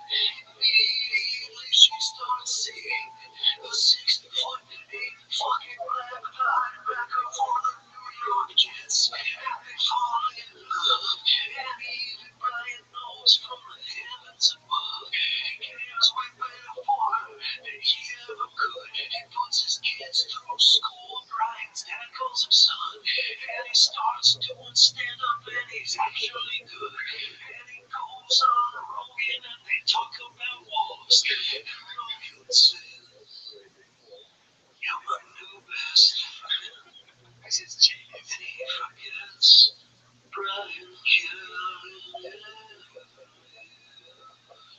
I mean, Brian was cool and all, but honestly, I only started seeing him because I thought that it would help me get closer to Frank Caliendo. You know, the impressions guy? So good. Anyway, 5 out of 10 dad, 5 out of 10 husband. Brian Callen, man, it was so cool knowing that dude in the beginning of his kid. He used to ask me tips about fashion, like what to wear. And he tried so hard for like a year or two after that. And it just didn't take, I don't know. Honestly, his fashion even got worse than what I met him after that. It just was downhill from there. You know, not a lot of people know this, but my uncle would shit himself a lot. And he didn't want people knowing. You know, he didn't want people knowing about the helicopter pilot he blew over the Hudson or the zookeeper incident. You know, in the end, he just how big he is as a, maybe it doesn't matter, but he didn't want people knowing. I respect that. I'm so sad. I'll never get to work for someone who is just constantly late. Just not reliable at all. And just a terrible communicator. It's really a shame because that's all he was good for. That's a good song. Yeah, I feel like it's a little bit derogatory for you. You said it was like, is that just constructive? Or I mean, he sounds like a super fan. yeah, Do a picture of the artifact. Yeah, you have a picture of that guy? Oh, let me see one of them. It's the most documented for Brad. You are suffering just because they don't fun. Oh, yeah. Yeah, he looks cool. Great. it's like Guelphs until there now. Almost the layer now. TVOBC. I guess that's the Brian Callen. I guess. That's cool. Yes, dude. That's like, yes, all right. like if I went to see him live, he wouldn't be there. I just feel like maybe that's just. If you buy tickets, I'm sure he'll come out and play songs. All right, well, I don't know. Looks a lot like you with a mustache, dude. I'm gonna be honest with you. I don't see it. Because he has like a mustache. Yeah. Well, did you tell Larry now? Did you just call his wife? She's like, yeah, I'll send it. I really called in. I was like, hey, get him a beer. That's actually a really good song. Did you help on that? No. Spouse me. Fuck, what was I gonna say? It was Jake. That was my nephew. I'm not supposed to say that. What was I gonna say? What the fuck was I gonna say? Just remember. They said to me, I was like, wait, is the goal for Brian to blow his head off? I got psyched. I was like, oh, I got fucking shit. Brian started promoting his thing. Yeah. Okay, here we go. This is the boost I needed. Yeah, that was what my litmus test was. I played for him and I played for Chris and Sam, and they were like, dude, I'm laughing hard. I was like, okay, I'm just gonna sing. How long did you get to do? Dude, I freestyled the song 8 times, and then I just picked the parts I like. Oh, that comes in nice. Congratulations, you're talented. Thanks, man. Thank you. You've got an album together. Yeah. It's good. We're really telling you, but we're not. I don't even know Brian. Wait, hold on. You started making a song with Jay?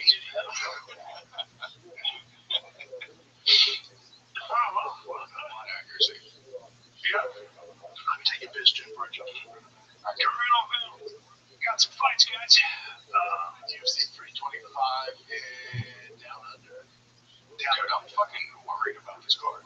Because I'm worried for and honestly, I've been a Bull fan since I saw him as the coach on the fighter exercise. Yes.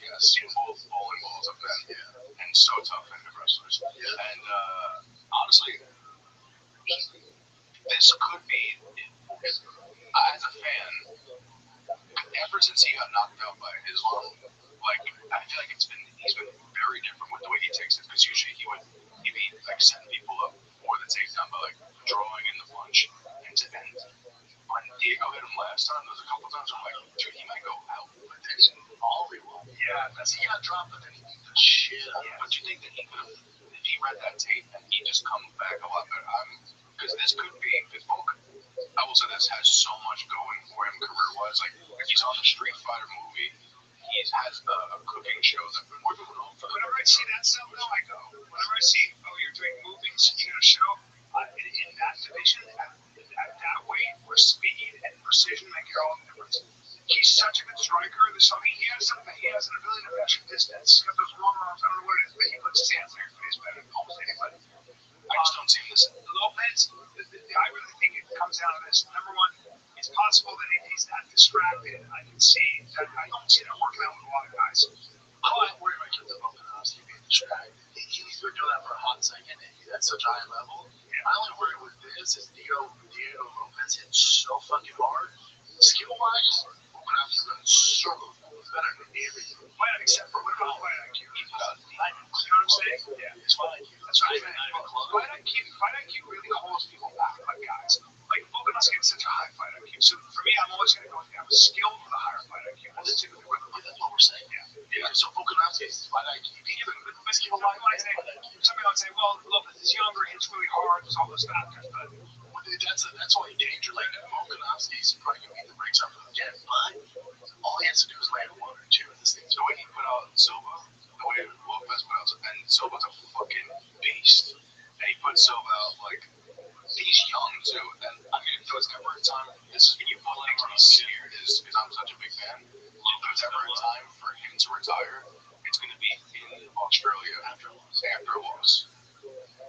It's also like the UFC's kind of pushing Lopez on us. Like they want to be champs so bad because he got his ass whooped, and then they give it like, what do you mean? Even all that fucking ass whooping though? Yeah, you think so? Dominated. Yeah. Do you think Lopez is intimidated? Like, what's his mentality? No. He thinks he's going to start. He thinks he's going to start. Because he dropped him. He's like, all right, if I clean up some stuff. That's the thing. Because since they last fought, Volkanovski's not better. Lopez is.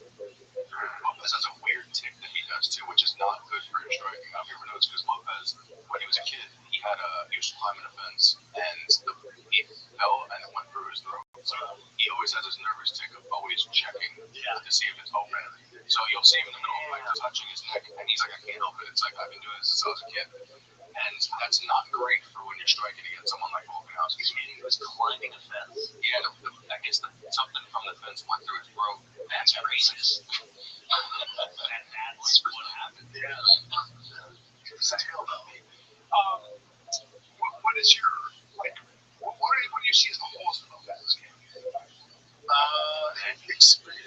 For sure his neck's an issue. A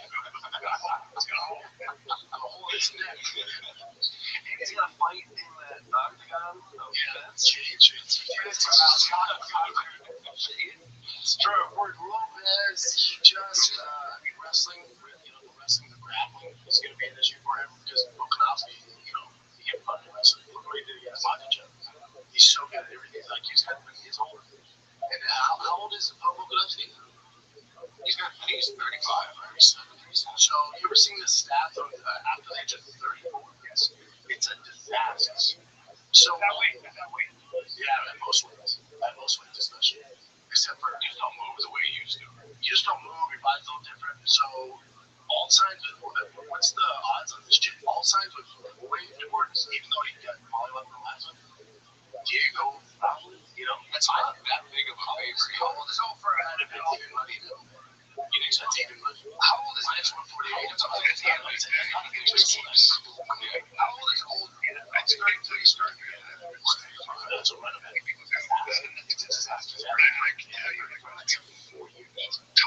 Anybody though, because what about quarterbacks? I mean, that's make it so 33 is the top ratings in the world. Other sports like John Jones.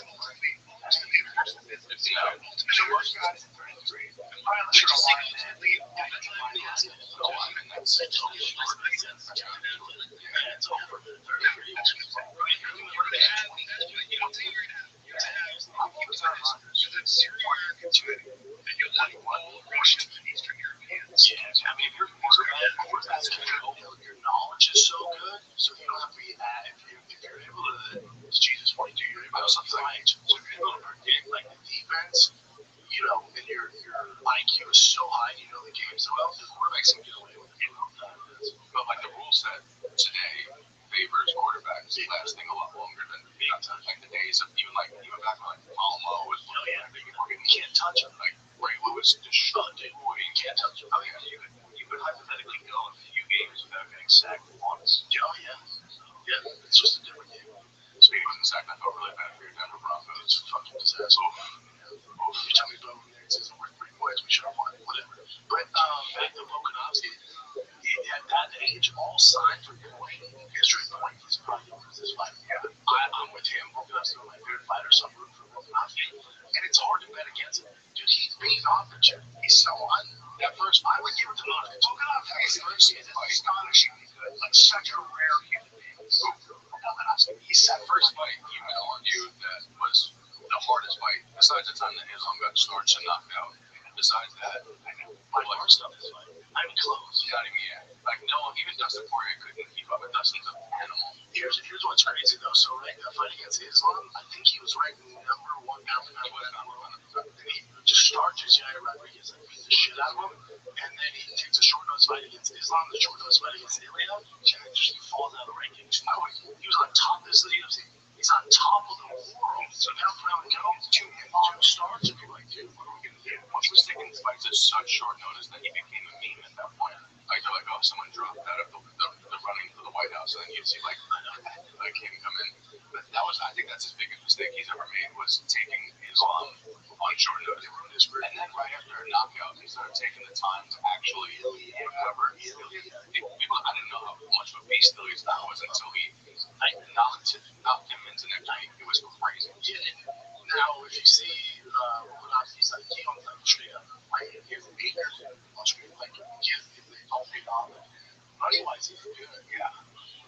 I would argue that career-wise, that really fucks with him. But he's also a guy, like, if he's not fighting, he has depression. Yeah, like, he doesn't know what to do. Fights will get a little tight to him. Is that most guys? Not me, but I guess. Well, see, they don't have anything to put their energy into, so it's kind of like, extreme compared to like soldiers, like veterans, like they get done, or even NFL players, they get done. It's like you're in the real world where it's tough to get that fucking endorphins. When you watch a fight, are you watching it like, here's what I would do, here's what I would do, here's what I would do? Only heavyweights. You smaller weight than them.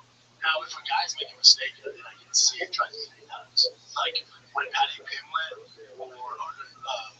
Patty Pimlet. I think there's another. No, not Aaron Pico for sure. There's a fight on Saturday's card where I'm like, dude, who was this? I don't know why that drove me fucking nuts. He's so boring. Last week, it was something like, if you just throw the fucking left hook, dude. He kept throwing the right hand, and the guy was going his left. I'm like, but you keep throwing the fucking right hand. Well, Patty was actually like circling to Justin's power hand, which was wow. What are you doing? Amateur. Yeah, wow. Justin is he's throwing heavy punches, and I'm gonna circle to that fist, which is crazy. I don't know. Do you think that the eye folks had that much of a? I think he still gets put on his ass. Think so? Yeah, I think still. I think there's such a discrepancy in skill.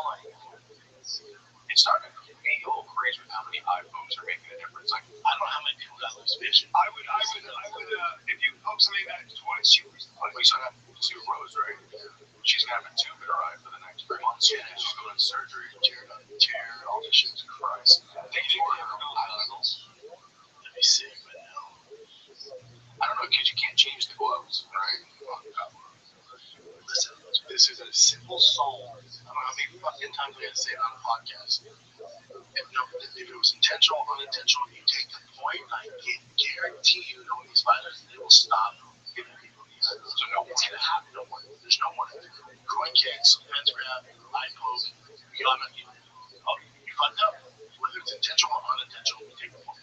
I can guarantee it'll still happen by accident sometimes. I guarantee you it goes so good. Think so? It's a good guarantee. It really is the best solution, because if you lose a fight by a point, in your heart you go, it was an accident, I won that. Yeah. You know what I mean?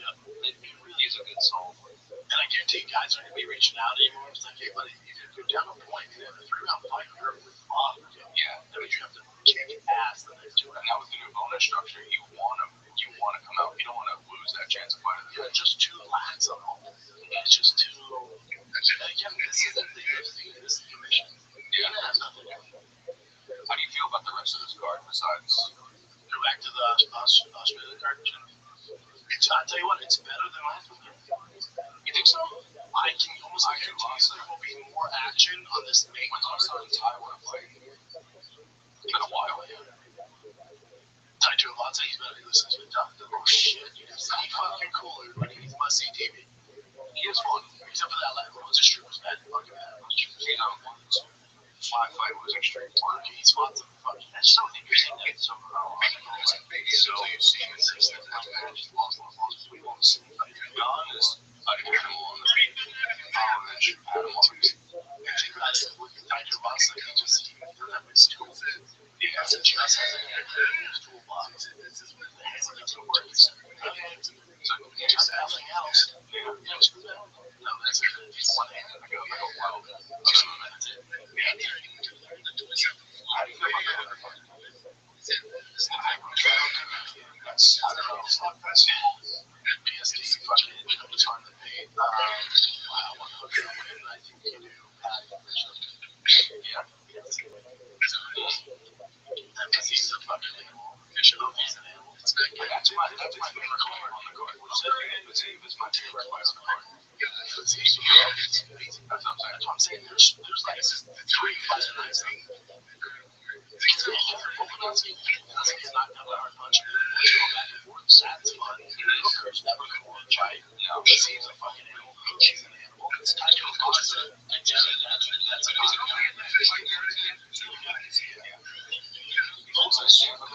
He's becoming like a new opportunity.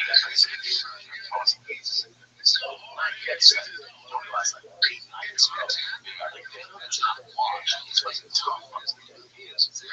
Johnny's done it 2024. I don't see like fun antics. But also, Hooker, he's won 3 in a row, and then also, you know, he lost the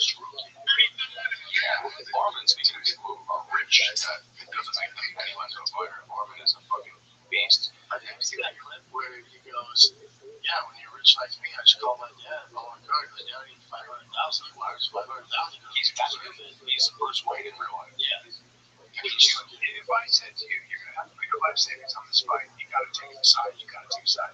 Saru kid, aliens for you. Oh, don't bear it. Right now. That first one, I would not put any money on me. Dude, had Joe Perry problem. I guess he got back up his divorce. He just put his house on the market. And he put his house on the market and said, "I'll buy a house on the market for $3.5 million." So he goes, "Hey, if you agree to buy now, buy the house."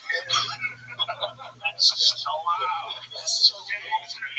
This is so gangster. Because now you gotta fight him. Yeah, like gangster shit. You gotta be like, "Oh, fuck you."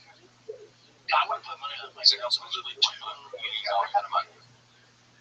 Yeah, that guy wants to beat your ass. He does, but he kind of screwed himself by not showing up to that fight. Like he had the chance to fight Islam, and that would have But Saru kid, his hernia was killing him. He had a hernia when he lost all the weight. So you don't think it was that neck crank thing he did with Nina Drama, like right before the fight? Yeah, it might have been that. Early, can't fight, it's serious. Yeah. I mean, it was like when he went to the hospital. So I think it's the best thing that ever happened. Because think about, let's say he took that fight, never lost. Yeah, maybe, who knows? But let's say he took that fight, he would have no incentive to go on the streaming, to give with to social media. Like by the UFC discipline him, now he's dude. I think now he doesn't have Tom's podcast. Dude, he's massive. Dude, he's massive. He's like, I don't know, right now, like as far as relevant, top 5 in the UFC, 100%. But before he wasn't even the top 5. He's on Hayden Ross's podcast. He's huge. Killer. Yeah, All these fucking if people. you watch Nina's content, he's probably the best she's had on. It's awesome. He's very fun. He's great. For such a, you would think he'd be boring, but somehow he's not. He's great. Not a lot of people are talking about this. He just came out and said, if they don't give me Taporia or Red Wolves is the other option. But he's like, if they don't give me them two, then I'm dropping the Gaethje. I'm going to drop down a weight class. And I wonder how he would do with that big of a cut. Because that's a tough weight class. It'd be fun. You think he does good? Yeah. Really? Even that dry out. He's such a gangster, man. You know the guy who goes, Have you seen the movie that George goes and he knows until you see him in real life? They're all fucking wet. Like, none of them was That's interesting. Yeah, George does that thing. He's a wrestler. And he's basically the exercise. He's just countless ways he was as a choreographer. He's how he's just gestures. But he's out here so good. And he fucked up all shit out of him. What's his name? Dressel was a snitch. I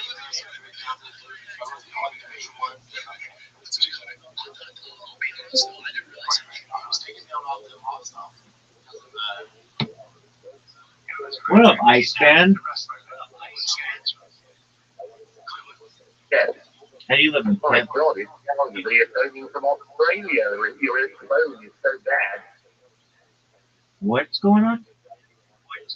I can just about hear what you're saying. Can you repeat that, please? Do you like wetting yourself? Do you like letting go of pee in your clothes or in bed while you're having sex? No, that's not like my thing. Have you ever been really desperate for a pee? Yeah, dogs, a lot of times. If you ever wet yourself for whatever reason, desperation, drunkenness, sexual excitement, naughtiness, I'd love to talk to you. Cool, dog.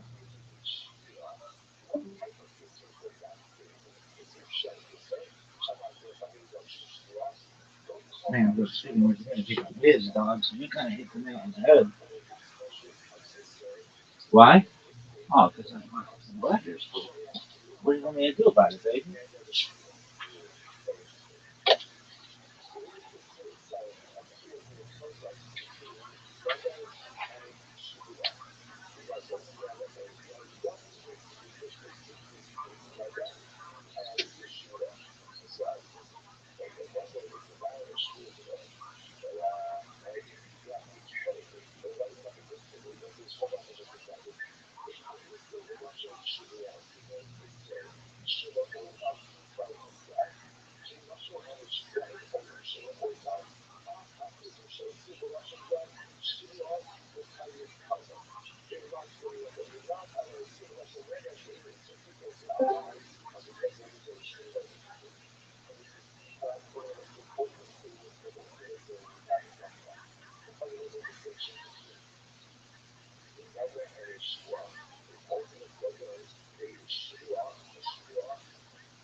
It's her bitch.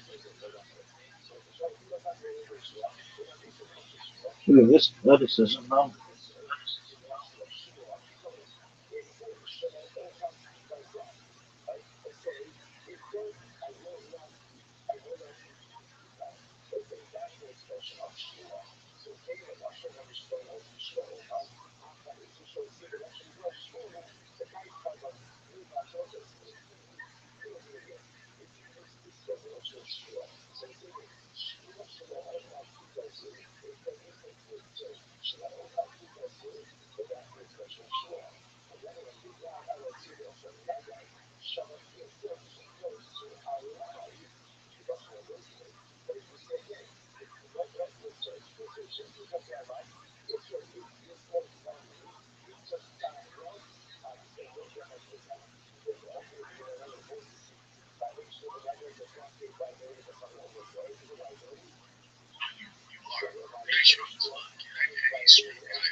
People don't realize how big he is until you see him in real life. That's why, yeah, you know how mean comments are 21st century.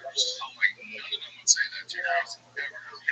I told you the story about that side story with my ex when we had that little thing online. And then so basically my ex was like, oh, he's just jealous. I was talking about the rap. Yeah, I mean, it's like, oh, he's jealous because you're strong and you're funny and you can kick the shit out of him. And I went, easy. I love the support. Reality. I reactively.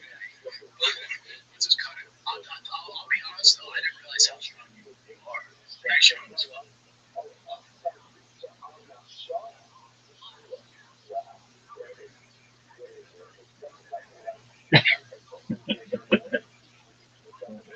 Glen State, that's where the ski went.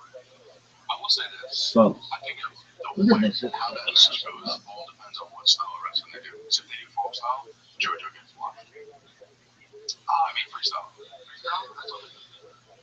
Yeah, if it goes folk style, I think he. Armin's not gonna do it. Yeah, he's not gonna do it. That international circuit is freestyle. Correct. I don't know why we don't do freestyle in the US like that. It would be crazy if Georgia beat. That'd be fucking awesome. Armin's so skilled. But you know, just beat the shit out of him. Yeah.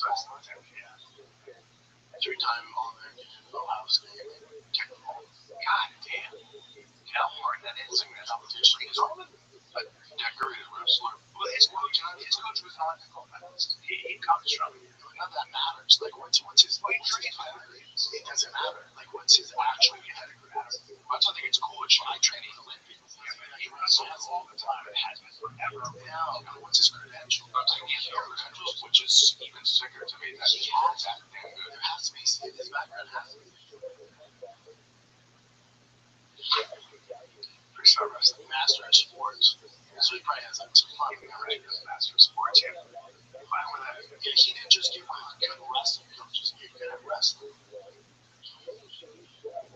I'm training for that. Ice hockey. Yeah. But he was never like a state champion or is he from California? Marvin? Yeah. No. So I thought he grew up in so in Russia they do master of sports. If you see master of sports, those boys. Yeah. That's like our boys play baseball here. Travel ball teams. They're master of sports. Just all the sports, all of them. So it's just master of sports. So you're a freak. It's just what they do. When you're an athlete, that's what you're doing. It's a science for them. It's a whole different thing. That's so shit. You know, it's just like the kids here grow up playing baseball, football. They grow up wrestling. Yeah, the kid kids in my high school that were like captain of the football team were also captain of pro sport, also captain of basketball. Yeah. It's always a couple. Yeah, he's a stud though, man. We'll see, right? We'll see. We don't have one. Yeah, we'll see against Detroit and we'll see against London. I just don't know what the UFC does to him because Dana was like, yeah, he needs one more. Keep it down. He needs one more. What do you give Bruce a killer? At 55. Shit, man. 55. How arbitrary is that? Is that just standing on the knives? That's crazy. Well, it feels like it's not like a real sport. It's like, unfortunately, it's like even the rankings don't matter. He's the number one contender. But he's like, no, just in case. It's fine to get past the company. I need like 5 more minutes before you go out. So, yeah, but it's like, I'm better than all that. They go, yeah,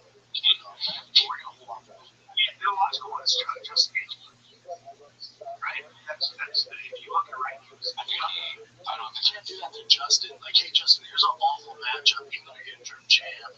So we know you should fight Gilbert, or we should reward you with other winners. Here's a Marvin's a rookie. They're not going to do that favor to Marvin. Because they who else would they cage him? Sean Brady or someone? Did Arms lose to Oliver? Which say Justin lost to Charles. No, Oliver. And Arms lost to Charles, yes. It's so Armin beat Charles. In the third round, Charles started whooping his ass. It was a 3-round fight. If that was 5 rounds, he would have lost that fight. you know what's pretty interesting? That Oliver was able to take him down, or was he able to stop the takedown?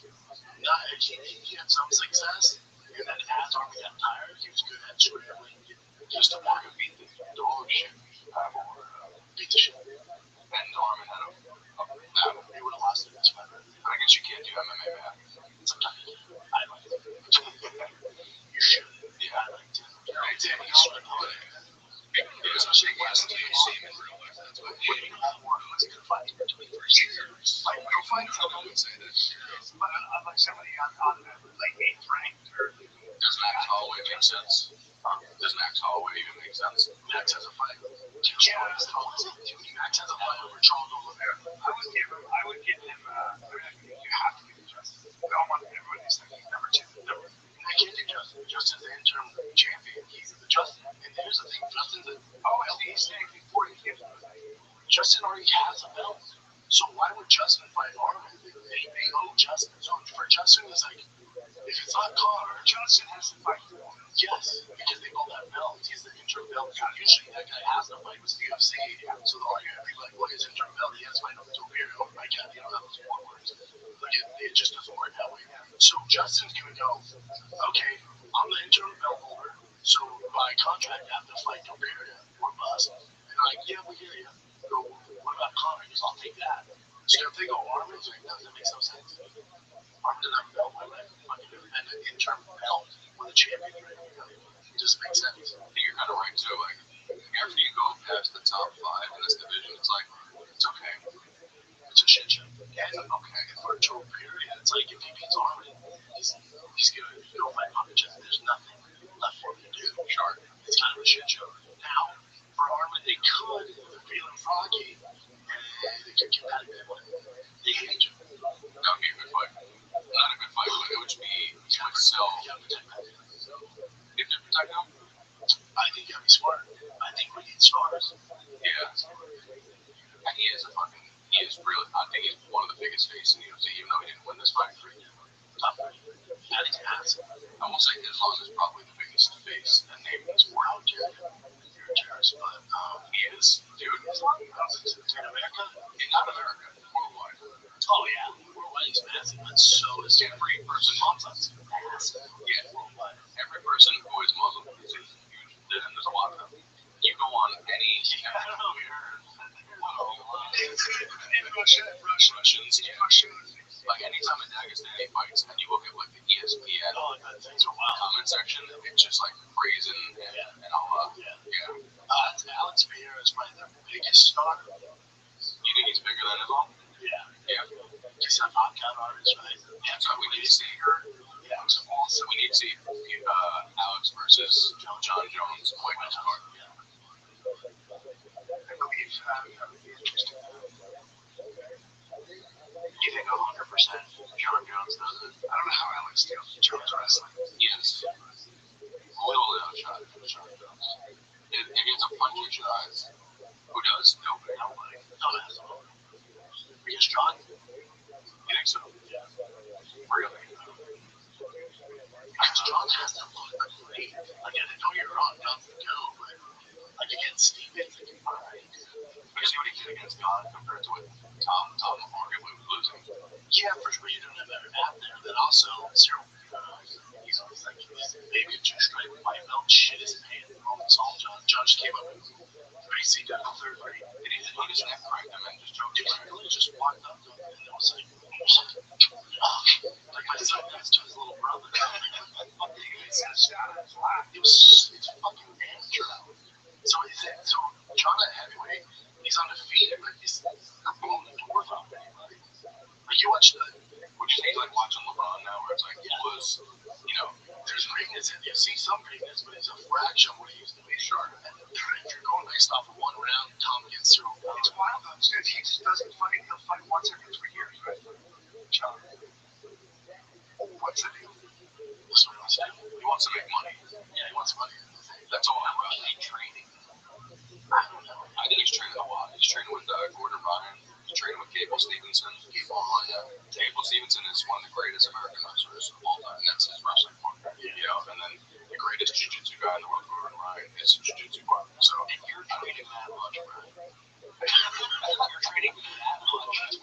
That's why, because I really apply myself. By the time, not to be a dick, but by the time I'm 60 on TRT, I'm going to be right. That's once every 60. I'm going to be a problem. I think we should set it up. Can you talk to some people? I tried. Yeah, man, there's no leave. No one's going to sanction. We'll get him a young guy. Get him a young guy, Brazilian guy. Let's make it happen right now. Who's an influencer that you feel like would be a good dude?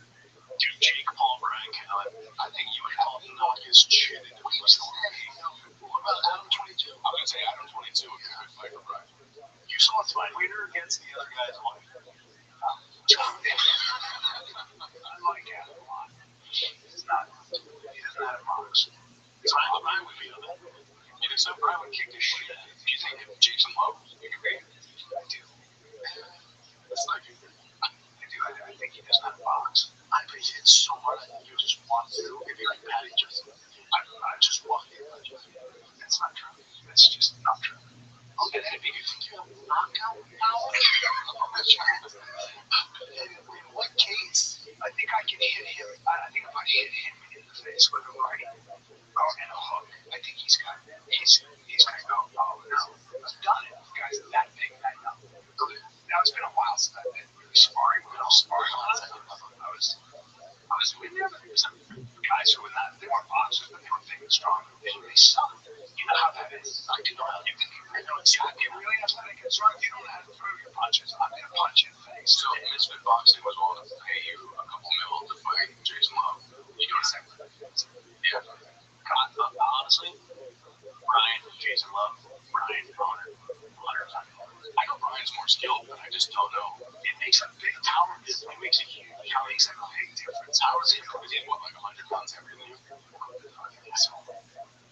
He's probably like 200 pounds. He's a big, strong guy. He's heavy 200. He's a big guy. 6'5". He's 6'5". He's huge. 6'5", 235. I'd say large, but that's so small. But I'll tell you that just. Can we see a picture of him? That's a lot. No, keep talking that shit. Not full skill. Well, anyway. Anyway, that's that. Anyway, look up Brian Callen. What would it say your height weight? I mean, I'm 5'10", 170, and I'm 60. I don't know. I mean, I will say, like, I'm 22. You beat this shit. Yeah, but that's a lot of. That's a hard fight. It's so big. 235, 65. That's like. What if the contract's right? Are you doing it? I would do it. But I don't think it gets sanctioned. When was that? Do it. Honestly, you can't sanction it. If they sanction it, I don't know. Who's never fought before? It's your ass. I think you're out. I can give a better shot with that. Alpha Jordan looks good. He was a big dick. When are we gonna feel like this? How long ago? I was in Austin. When you Austin coming in, what was that? The South Comedy Jam. Well, you kind of checked this 2017. Boxing.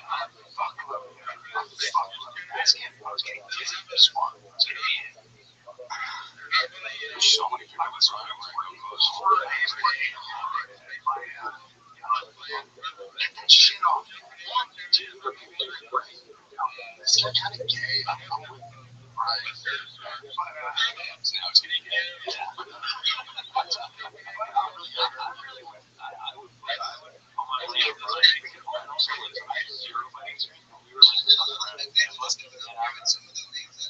I'm probably like 3 times stronger than you getting back. He's technical.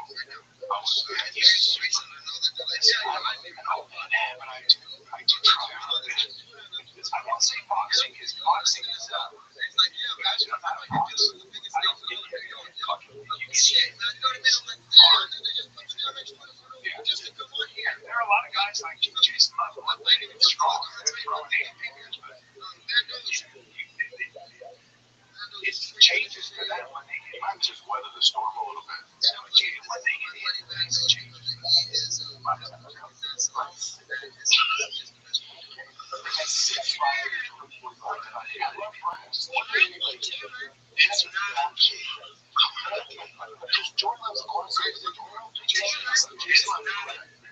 But Jason Love's also Drake. And he's not a lot bigger. This is such a stupid argument.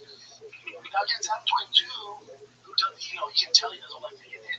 Jordan Love or Jason Love didn't seem like he was like getting hit. Yeah. You're gonna have a problem. You guys think Brian, with no pro boxer, you stick the jab and do footwork and voodoo? No. Jason Love's just gonna fucking come like a giant black guy throwing fucking haymakers, and one's gonna land, and he's 60, John.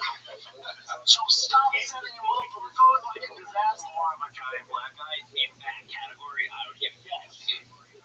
The single break was this episode brought to you by Progressive Insurance, fiscally responsible financial geniuses, monetary magicians. These are some of the things people say about drivers who switch their car insurance to Progressive and save hundreds. Because Progressive offers discounts for paying in full, owning a home, and more.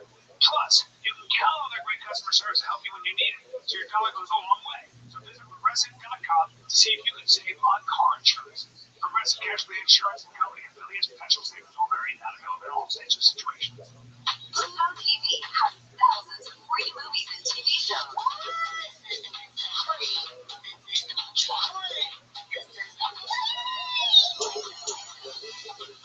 Like Joe Dirt, Pixels, and 51st Dates. And TV shows like Survivor, SpongeBob SquarePants, The Fairly Odd Parents, and Ghost. Pluto TV is always free. Pluto TV, stream now, pay never. You're welcome. Adam 22, you can tell that does not want to be in. I think he could box his ears off. And also, I feel like Adam 22 is more famous. I didn't realize he was 6'5", 230. I did, but I thought that shit was like Jesus. Yeah, he's huge. Can you bring up, because Adam's huge. Adam's 6'4". Adam's not 6'4". Adam is very big. So it says 6 feet here. He's taller than that. Well, I don't think so. He's a big boy. Okay, you can bring up Adam next to Jason Muffin. Is he how tall are you? 6'4". He's not 6'2". I think that you guys are smaller. You think everybody's huge. Like, I'm bigger than Adam. I would not label Adam a big guy. I mean, so if Jason Muffin is 6'5", Adam is 6'4". Look at that. I don't understand. He's not 6 foot. He's a lot taller than that. That's wrong. He's definitely like 6. He's tall. You're maybe 6'2". What I noticed about him is he was fucking tall. I think he's taller. I really do. Here, bring up when Adam did our podcast. I mean, he's just as tall. He's very tall. If Jason Love is 6'5", which I don't think he is. Well, you can't really tell him. He's taller than Wake up and think. Brian, that's a terrible name. Yeah, But that is. I'm talking about. you see Brian and Brian and looking. Yeah, I guess that, yeah, so He was as tall as you. I remember him being very tall. Brendan, you're also leading. So you're talking about so Jason Love is 6'5". That's fucking nuts, man. That's a big fella. I believe in you. No, I don't believe in that. Too big. But they're Too big. Yeah, he's huge. He's about the same size. Yeah, he's fucking your size, though. You also have a skewed thing because you're fucking giant. And you guys are smaller, so I think, but I think everybody's big. Well, he is big. I'm not an idiot. If you're over 6, it's like I have a eye that can measure stuff. Yeah, but he's like, you know, I'm like, what? I was standing next to him, dude. He's 6 foot. He's 6 feet. I'm like, what? No, I was next to him, dude. And then I just proved it with a picture. You're talking about the photo? Yeah, and that's your height. 6'5". It's your height. It's your height. We're not actually talking I'm telling you, I remember him being very tall. We don't need to go off of it. And now he's 6'5" is objectively big. 6'5" is big for sure. He's not 6'5". He's 6'4". If you're 6'3", you're a big guy. Like we just saw pictures. He's right up there with the. He's a big dude. 6'3", don't you do that. Yeah, don't you do that. So much more. Yeah. We're not all waiting for months. If I say 6'5", it's not different here. If I say 6'3", I don't know. My God, that gets huge. Do you know what percentage of the world goes? Stop. Do you know what percentage of the population in America is 6'4"? What percentage do you think? 1%. 4%. 4%?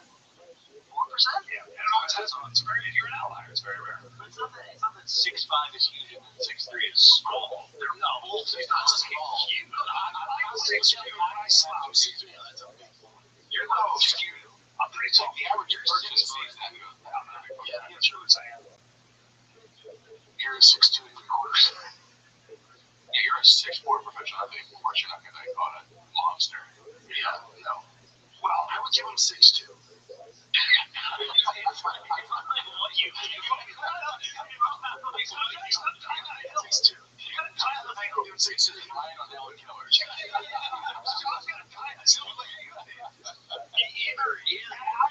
Either way, Jason Love a little too big. Too much. Even if you know that box, if he was older, yeah, but you get hit with a dude who's like probably 35. I think if you weighed, I don't know, man. That's a lot of body. You kick with the jaw. Yeah, Flatter. Kick with the jaw. look at this. You look terrible, though. Yeah, what's it? I look terrible. Adam's, see, he's about the same height as Jason. Yeah, it's not. Jason can't really box, but if he does that, that's a lot. He's going to be a problem for anyone with no experience. He's going to be a big problem. And this because he also starts throwing straight punches as well. And Adam's not engaging either. And once he has a hurt, he just starts fucking wailing on him. It's hard to even tell because Adam just winces every time his body's flat. I don't think he got into a punch. Yeah, it doesn't look like he did. It's hard when somebody's going to get your face like that.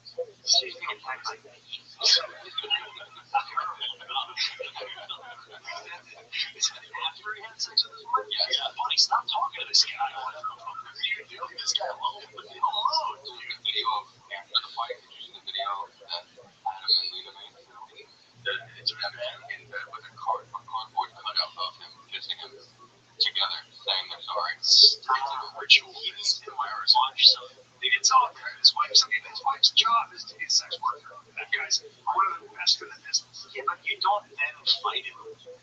Yeah, I mean, I would not. Maybe Adam just didn't know, too. The other thing is, if you've never boxed, you don't know. You get in there and you're like, oh, He did it just for views. That's the real. That's the only reason. but Jason Love's a fucking rock out dude. I mean, come on. He is in shape.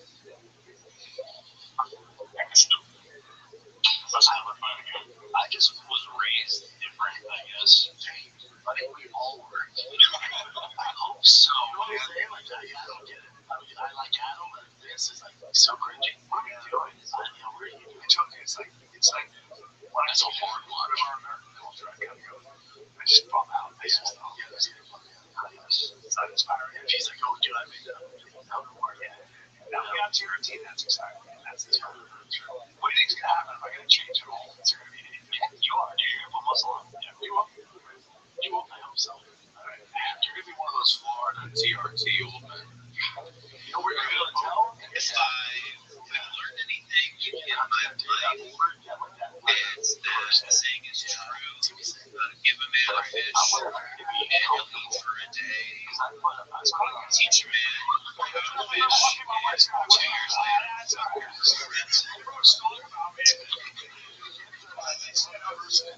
this joke is for Steven.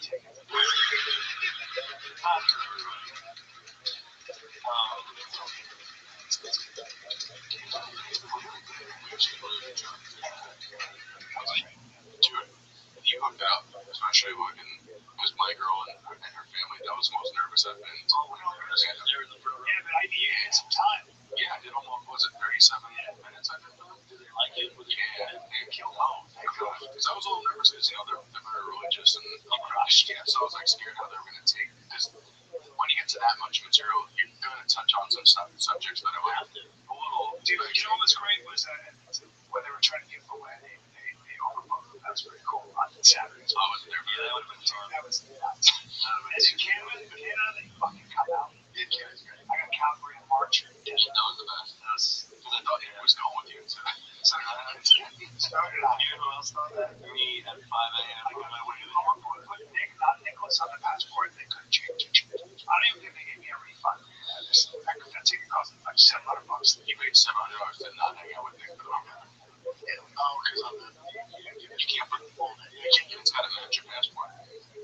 Yeah, I didn't even get it. It's so ridiculous. I was just like, No, it's honestly whack that they don't just go, it's fine. man, hey, Air Canada, you absolutely suck. And Air Canada, I fucking filed a complaint. You didn't respond. Fucking Air Canada, you suck. They suck. I could have gotten on a flight. No, you gotta talk to the airline. They're the worst, charging me more. They want to charge me $400. You guys fucking suck. Did you say for Canada? I don't fucking know. Yeah, in March, but they suck. Air Canada sucks. They suck. It's like I even said to them, I go, you guys fuck me, man. It's like they charge me. You had room on that airline. I could have just jumped on the plane and go charge me $400. So fuck you guys, man. The worst customer service in the world. It was a 2-hour wait for Expedia. You guys suck. Get better. Air Canada, do better.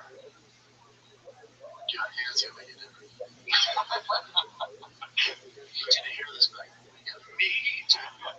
Me too. Anything else, Jim? You guys want some current events? How are you guys feeling? Is there any boxing going on, or is it just dead right now? Mario is Tio Momo and Shakir some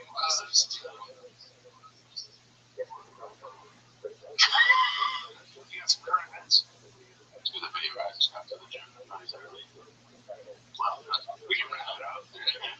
what's up, guys? What's the current events? Fresh days. You want to cover this? It's fine. It's fine. It's fine. This is a J-Con fighter pay.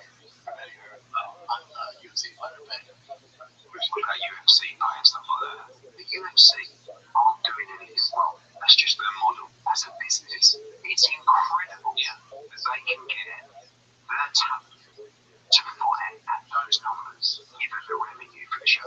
I just find it fascinating that you can have a situation where you take $11 million on the game. You talk about the value of a Paramount deal, who knows what the allocation is to individual events. What are you looking at over the night? I'll call it 25 million, 30 million plus endorsements on the night. Again, we just went got in numbers out of it. You're talking about $50 million of revenue. And the entire black card getting 5 million, probably less. You're talking about 10% of your revenue going up to fighter pay. What a business, beyond boxing, you're talking more like 70 or 80% of your revenue going into fighter pay. 12 is all right. We're making a lot more money. But how do you get there just in case you make it for the weekend? If that doesn't ruffle the feathers of the UFC roster, like you said, maybe nothing ever will. When we talk about UFC, There's so much more diversity in boxing where you could have, there's so many different avenues. UFC has such a monopoly on the sport. Even like the NFL, or one, they're all, yeah, there's only one. I think that at the the end of the day, it just keeps a lot of people out of the games. I think, like the real stars. I think people go, I'm not doing that. I can tell you, like most people will talk today, and they go, you want to be an MMA fighter, but you make no money at all. And then they point to people like who are stars who don't make money. What does Canelo make on a boxing match? Yeah. But I think it hurts. Ultimately, it hurts the business. Ultimately, it hurts the sport. Ultimately. And what's a high level contract in UFC? $5 million. So $5 million for $50 million. And $5 million is really rare. Yeah. That's a Connor check. Yeah, that's rare. And what's the justification for why it has? Because they can. Because they're the only. Because they can, but I think ultimately my argument would be is there's been so many other leagues that pop up and go, oh, we're doing 50-50 split. There's UFC is the most successful combat company of all time. Yeah, anyone that does it anything different, like look at boxing. Okay, so Canelo makes whatever, 100 million, 125 million. Okay, you show you a few outliers, but house boxing, they don't have TV right anymore. Like they're not flourishing. UFC's flourishing. Yeah, UFC's crushing. Yeah, they're on CBS, Paramount. So to Dana's defense, I don't know. Unfortunately, it might just be that's what I would say. If I didn't figure out the business model, I figured it out. And I'm watching. I just think ultimately, my five in the ass is ultimately, like, my son is gifted athletically. I would never let him. No, that's what I'm saying. Go play baseball. You're going to have, I'll tell you where you're going to have, if you keep doing this, you'll have 0 Americans fighting, and you'll have all Russians and Eastern Europeans and people from those countries. Yeah, that's all right. That's what you want. And I think what that does is it's ultimately going to hurt your American market share, your English market share, it's going to hurt your entire market share. To tag onto that, with D1 sports paying out, like you got wrestlers who are getting paid very well to not get punched in the face. That's right. If you're actually getting paid very well, why? And you hear horror stories of fighters that retire and they're broke. Yeah. With CT, that's fucking terrible. You gotta go. You would never let your sons fight. Never. There's no. All right, go ahead. Let's take a little break here. I'll tell you what we're doing. We're talking about True Classic. Our ride or die, our boy Ryan, started from the bottom. Now he's here. When I say now he's here, you see him in the UFC. You see him at Costco. You see him at Target. You see him at Amazon. He's everywhere now. He sold 25 million shirts, to 5 million customers. They've got more than 200,000 5-star reviews. I guess all those people are wrong. Dude, I guess all those people should come out here. Exactly. It's the best tees, joggers, button-ups. Their t-shirts, if you see me in white tee, it's True freaking Classic. It's all we rock here. They're absolutely crushing it. It is the best essentials you can possibly get. It fits so damn good. You're not going to find it anywhere else. It's True Classic or bust. My buddy comes, is dating a gal from a very wealthy family. He wore only True Classic. He was wearing this one. They go, this mom was, well, you dress so well. Where's that from? He said, and he just goes, it's some Italian company. Oh, wow. And it worked. He could have just said it's True Classic. You look great. It's great stuff. Again, you find that at Amazon, Target, Costco, Sam's Club, or head on over to True Classic like we do. TrueClassic.com/fighter to grab the perfect tee, jogger, button-up. They got it all. It's TrueClassic.com/fighter. Yeah, so did you see this? What did he throw on? Abolishment of the agency. ICE cannot be reformed. It cannot be rehabilitated. We must abolish ICE.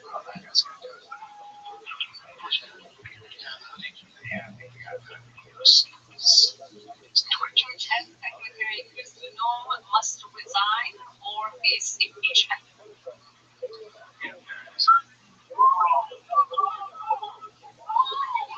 She came at him. Elon came at him. It's definitely staged, yeah. That's fake. Especially, I don't think it's staged. Show the other angle that I said. He ran at her and away from her at the same time. This is the guy. He's not well. So he got beat 100%. You can see something's wrong with 100%. It's just every guy on Nina Drama's page that goes married, by the way.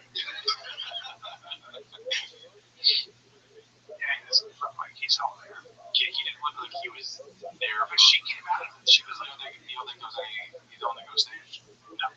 Listen, I'll tell you this about Elon Omar. I may disagree with her, but I think she's gorgeous. Yeah, she's gorgeous. Go back to I don't think I've ever seen her. Let me see her. She's beautiful. She's Somali women. Somali women for that part of Africa are gorgeous. They're famed for their beauty. Can you bring up a picture? Check out that. She's gorgeous. Look at her body. She's like, I can't. There's a huge desk. I didn't see when she walks out. She has some sweater puppies. She's just pretty. She's super pretty. Yeah, she got my type. Yeah, she's right there. Yeah, she's gorgeous. That's me right there. You can say whatever you want about Elon Omar. She's really cute. You know, that's Somali women and Ethiopian women, Eritrean women are fucking gorgeous. No body shots, everything's covered up. How do we know? She is. You can tell her. You can see her. She's show respect. She's married to her brother. For real? Yeah. Well, that was an immigration employee. Look at her there.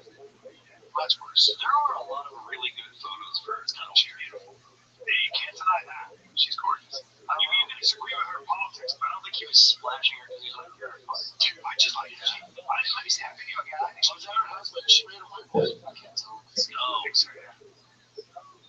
Yeah, bro. Come on. She went to that big kid mix and see some. Still, yeah, bro. Yeah, great. She's adorable. She's feisty. She's cute. Yeah. Brian said go back to the pit for a politician. Yeah. That's funny. But AOC is bad shit crazy. I don't really think she's really not. Really? Yeah. She's fucking like gorgeous. Yeah. She's hot. Sure about to wrap up and start breathing. Watch Elon. Watch Elon. She comes out. Look at this face. I'm like, this shit's crazy.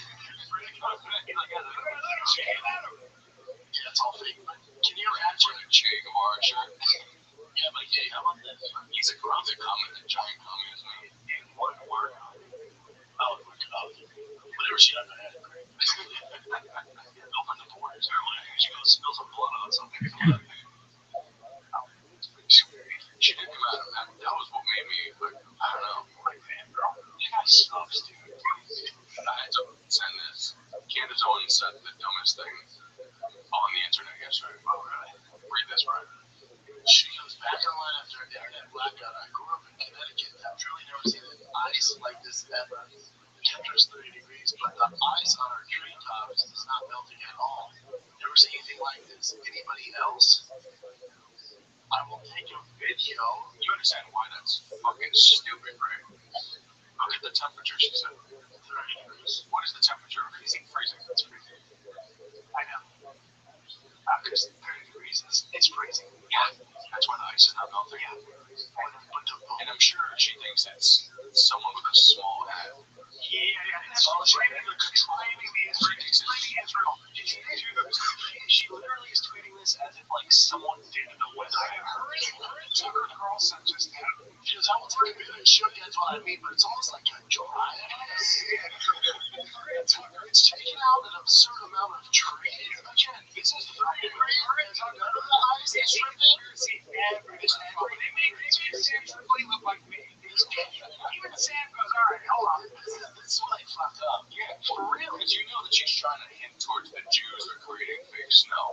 Hey, dude. It's almost like a temperature. Why ice? You see our boy Kanye West pulled out a apology page ad in the Wall Street Journal saying, hey, sorry about the anti-Jew stuff. And he's changing his name back to Kanye West instead of Ye. Yeah, but is that not a step in the right direction? Should he not apologize? No, he should. I think what you start to find out, though, is that that kind of behavior has consequences, and it's not free. And people don't want a pretty heavy consequence. It'll never go away. No, I know. But at least he's like, I fucked up. Yeah, he was bipolar and kind of crazy. It's better than not, but when you write songs, though, and you're doing, and you sell swastika things, if I was Jewish, I'd be like, you're out so much that guy. Yeah. And it was a slapper. And it didn't hear it. You should have made it good. You should have made it good. That thing fucking slapped. You should have made it good. Yes, probably. He's so talented. It's like, just change the lyrics on your name. Well, he's, I don't believe it's his bipolar behavior. I thought it was deliberate. No, I know bipolar people, they're not all nuts. They're like one Listen, if I pull you, Nazi, and you're selling swastikas, you're celebrating what the Nazis did. Oh, you're coming up with merch. It's a little fucked up, right? It's a lot fucked up. I got no sympathy for it personally. It's not a thing. You can't be like, oh, guys, that was like Nazi hate. Yeah, killing children and women, and just entire genocide is what apparently genocide. That's what it is. You guys have a tough time coming back. Yeah. He still has fans though. John wanted it. Sure. That's why it was stupid to begin with, because nobody was a fan of you because they were like aligned with what they thought you'd think about the Holocaust. It was just such a weird to go over here and be like, by the way, and then I have an album. Like, just do music, dude. There's something pretty big before each album. Yeah, some wild shit. This one was just, That was great. The blues. this girl's naked. It's such a liability. Imagine just being like his boy. Like, dude, maybe not that. It's like, no, it's fine. How bald is that? Yeah. Yeah, I was gonna say. Maybe we disagree with it. He probably gets rid of it. Or they quit. They're just like, I'm out. That's I think it's better. His manager's fighting Brian. Yeah, that's it. His name is John Monopoly. What a crazy ass name. He's bald. Yeah, he's Dude, black people get to have such cool names in show business. Yeah, they do. I mean, I would literally never trust a guy named John Monopoly. my guess is with Kanye. My guess is what's going on is that trying to get a loan running kind of a business, putting on trying to rent a. Why is he dressed like Han Solo? He's fucking that shit is a Han Solo. But I think that with Kanye, he might be finding that actually putting on a concert, getting people to. He can't do any venues. There you go. But then he went to Italy and sold out a Colosseum. Sure. But you know, In America, they don't fuck with it. people will find ways to, I'm going to do certainly concert. He's selling out an arena. In America, 100%. but you think what was that? He's selling an arena out if he does a concert. Yeah. He sold one out already, but they that's why what he did is so short-sighted, because if people see you do a bunch of Nazi stuff and then still come to support you just for the music because they like the songs, it means that your message isn't really penetrating anyway, so you didn't need to do that. It's not like you force a bunch of Kanye fans into Nazis. What are you doing? It's so stupid. He's trying to get insurance for your bed, trying to get all these things. Obama, his bank dropped. So That's crazy when your bank fucking drops. right. When someone goes, we don't want your money. Well, yeah. But you're gonna see that you're gonna see that you're Swedish Mexican. yeah. You're gonna see Like, you can't get a good matzo ball soup. Yeah, I don't know what the fuck he was thinking. Yeah, I mean, he was literally like a genius. I mean, he still is. he's an asshole. Oh, because there's a large side of him that's an asshole. That's asshole behavior. To me, it's like maybe because I'm a student of fucking history. I know there's a lot of revisionist history out there with all the geniuses who are historians on podcasts who are saying that 6 million people were killed. Yeah, okay. I know because they're the ones who do their own research, which I love. I love when people say that. Dude, have you seen the Pete Davidson text that got released to Kanye? That's old. Have you seen it going viral right now? What is that? It's Kanye talking shit. I've never seen it. So, he's So talking shit. shit. Kanye goes, oh, cussing out? Where are you at right now? He sends a picture of the next year. Why? Yeah, he goes, where are you right now? He goes, in bed with your wife. It's awesome. People are like getting mad at Pete Davidson. I'm like, well, I get it. Well, I changed it back then. People saw it as like, fuck Kanye. And now people are getting so crazy about the narrative actually changed on it, because now it's fuck me. Yeah. What, a couple years later. It's so exhausting. But that's a good comeback because Kanye was clearly kept fucking up. But he kept fucking shit up with the song thing, so you scroll and shit. He was calling him Steve. He goes, yo, Steve, can you please take a second and calm down? It's 8 a.m. and it don't gotta be like this. Kim's literally the best mother I've ever met. What she does for those kids is amazing, and you are so effing lucky that she's your kid's mom. I decided I'm not going to let you treat us this way anymore. I'm done being quiet, grow the F up. And then Kanye goes, oh, you using profanity? Where are you at right now? He goes, in bed with your wife. Picture. For sure, show a picture of a kid, though. So there's a lot there. Yeah. I'm not going to read all that. It is crazy. It's like mad at Pete. It's like, did you know the shit Kanye said to him? Yeah. Put them in songs when you put them on. I mean, more than that, too. It's like people coming around and shit. It's like, a little dicey for Pete. Pete also was like, why don't you man up? Make me a person. Let's see how this goes. Yeah. But to be like Hail Hitler and then to also be like, don't use profanity. It's crazy. I just think I got no sympathy or time for it. What's your Chester? I guess it was my time so far. We're a little late. But you want to just let's do one more rapid fire. Yeah. You want to do this one? No, we can wrap it. Let's wrap it, buddy, guys. This was the episode called Shit on Brian, and I'll never go on that show. Where are you going to be this weekend, Brian? Buddy, I'll be in Greenville, South Carolina. What's in North Carolina? Friday, Saturday, and then I'll be in Fort Truett, Florida, February 19th, 21, Denver, Colorado. My mom's coming to that one. March 5, 6, 7. That's good. I'll be with you at that one. I'll be with Jay. I'll be with the whole family will be there. I'll be there on the 8th, too. All right. And you got some meets too? Yeah, I got San Jose this weekend, then Tampa. You said San Jose or San Antonio? San Antonio. Sorry. Man, you're right, bud. I go to I said Santa Fe.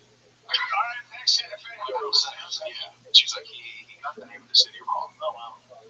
And there's a bit I go, she lost the first 3 fingers on her right hand. I go, she lost the first 3 hands on her right finger. Great job, Brian. We have San Antonio, Tampa, Naples, San Diego, and then Denver, Colorado. Naples. Yeah, also, Dude, that laugh factor in San Diego, yeah, awesome. Is it? Oh, it's so good. Nice. And then Charlotte and Baltimore, too. Love it. All right, kids.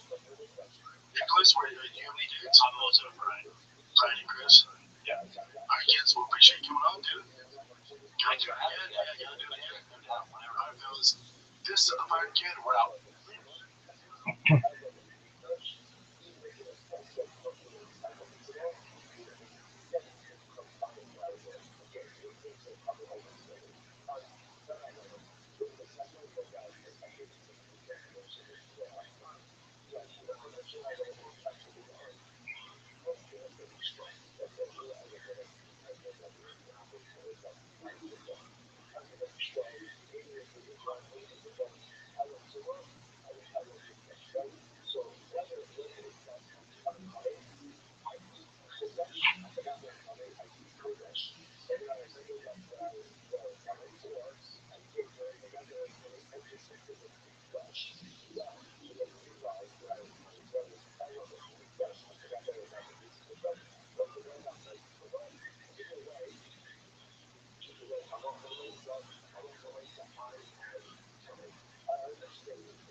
I just have to warn you guys, please take some last minute insurance out on your phone so you don't break your screens and that sort of thing. I don't want to be to blame for it. Essentially, you play the game, you earn punches, you use those punches as bucks. If you're here to support the stupid MFs, then you want to punch for them. And vice versa. We got King giving me the thumbs down. You'll get here in a minute, buddy. If you're here to vote for the Cushlings, then, play the game and throw some punches for the Cushlings. This will go 90 minutes, actually for less than that now. So at 9:45 Eastern Standard Time, we're going to be calling this a wrap. We got Bob over there checking the scores, giving us the updates on the fight. During this space, there's a bunch of giveaways. So if we're going to go to that first, and we're going to explain some of the giveaways that we got going on tonight. And then we're going to get some shows up here. We're going to get Mind Virus up here that's going to be talking about their project and their movement. They're going to be fighting in the main event. And that is not going to be 90 minutes. That is a 48-hour complete bloodbath. And so that's gonna be a lot of fun. So of course we'll have stupid MFs up here talk about their project a little bit, along with the Cushlings. If we can get a Cushling in here, and we'll see how it goes. And, maybe if there's some people down in the audience that haven't heard about these projects and they want to, earn a few of your votes. But before we do that, look at the space going up. 35 comments.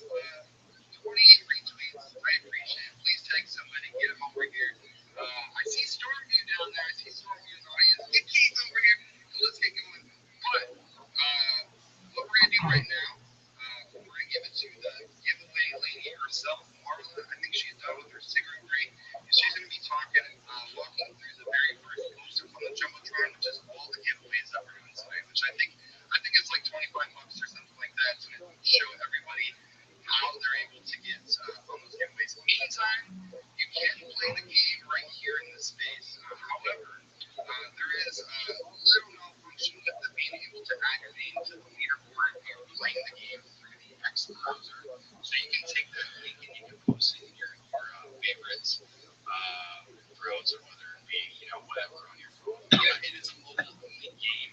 So if you want to learn some punches, you can get on there on your phone and get up on the leaderboard. I mean, doing a lot of giveaways. One of the giveaways is screenshot your score in the space comments down here. Marla's going to be talking about that and lots of other stuff. But Marla, sorry, I'm not going to step on what you're about to talk about. So you're going to go to the very first post here on the Jumbo and talk a little bit about how to get involved in the giveaways.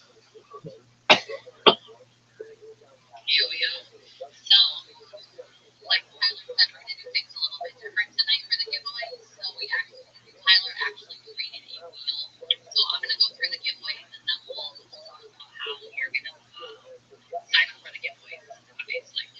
Okay, so you'll get $5 in silk tokens for the best crypto coin plus meme and a space comment, and the meme generator is posted below. And then you'll get $5 silk token for max engagement on the space, so like, retweet, and tag someone. And then you'll get $5 in the silk token for the best PFP meme. And yep, Tyler made a PFP meme tool, so that one's in the link as well. And then $5 LFTO tokens for the best LFTL team. So all these will go in the space comments. Like I said, there's a link in that first post that says giveaway link. So what you're going to do is you're going to click on that. I can walk through that if you want to. Okay. All right, thank you. This music wasn't too loud. Just trying to get a little Marla vibes out there with the background music when you're talking about it. Or do you want me to give you Marla background music for the next minute for the next phase? It's a little more rougher than that. So here's what we're doing with all the giveaways. Yo. We're trying to streamline the giveaways. So there is a wheel. It's one of the links on that very first giveaway post. It says giveaway link. That is a live wheel that during the space, if you do some of the things like make a selfie, put it in the comments, make a max engagement post, make a PMPV, LFTM, all of that stuff. You do any of that stuff, you click on that giveaway link and then say who you are and what you did. There's a little drop down menu and then hit the submit button and then it will send it over to Marla and she'll submit and get on the wheel. So we're trying to streamline this process. Also, one of the biggest headaches is getting wallet addresses for people to send it. So this is something that we're doing. You also post your copy and paste your wallet address. It's pretty self-explanatory. You just click the button that says I want to play while you're in that link. And we'll be taking submissions throughout the entire space and picking winners at the end. It's a randomization wheel thing. We'll spin. It's going to be tons of fun. I'm excited for everybody to see how it works. And that's something also that can be viewed right here in the space. So we're excited about that. However, this is something that we'll talk about a little bit later. But one of the things to qualify for any of the giveaways is you have to be a holder. We want to show support to these communities. So the wallet that you submit, if you do any of the things to earn a giveaway, you have to either hold silk token, pump line virus token, or LFGM token in the wallets. And the reason for that is because like these tokens that we give away they're tokens that we bought with our money, right? And we want to show people when we're giving tokens away, we want to give it away to people that support us, right? And a lot of this was brought into the light last week. It's like doing all these giveaways and stuff. Like I sent a giveaway to somebody, and I think it was the 6th or 7th giveaway that we had sent this person.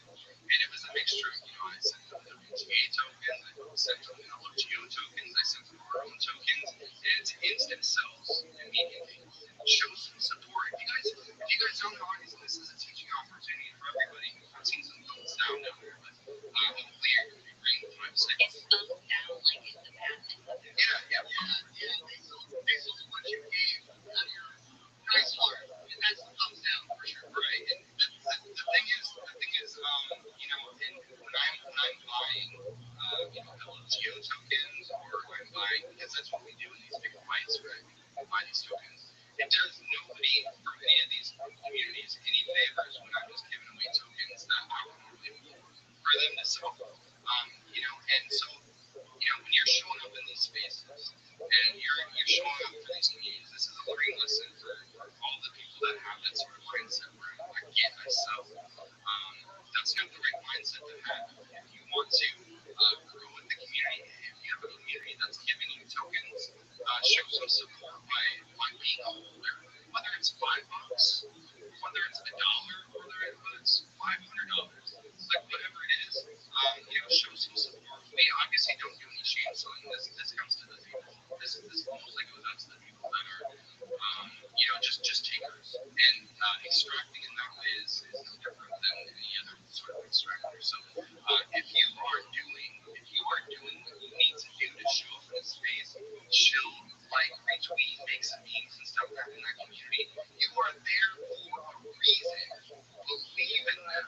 Believe in their movement. Believe in what they're doing, and hold those tokens. And then, you know, when they get a little bit bigger, then, you know, take some profit. But, you know, for the most part, we just don't want to see you like sell. That's nothing good, you know, for the communities. So that's one tip that we're making this week, which is a little bit drastic because we have given away thousands of dollars worth of tokens to just willy-nilly whoever we want to. And, you know, come to realization that that doesn't really do people a lot of favors. But enough of that. We have a fight going on. I'm going to check in with Bob real quick. Can I get a score update on the fight and how that's going? Did you 25, man? And Stu was winning it, and like it was 19-14 to Cushion's head, and they came back. So let's keep it going, keep these punches going, and let's get her done. A little outlaw on the fight because never done this before. More looking to pop up in the beginning. You not hit her, it's gonna take away your points, and then right towards the end, it's gonna pop up. And if you hit him within, I think the seconds, Tyler. You get extra time added on. So, you know, we probably should have told you that before. Hey, what the rules are on there? Yeah. I'll read it. I'll watch it, man. I should have. Well, in all fairness, I did say both communities because it was to me. The white thing that was a live for anybody in the podcast, I didn't see all the progress watches. This is going to be like legit live, right? We're going to see what goes on. I'm excited about it. But that said, we have 4 very special guests. We have the Stupid MFs. We got Stormy from the Cushion'S. He'll be speaking on there on Keith's behalf. And then we got the Portline Virus versus LFGO. LFGO in the house. I'm telling you, you guys have to work that out for you because LFGO is 3-0 in the fight. Well, 3-0 in a tie. I think that's right.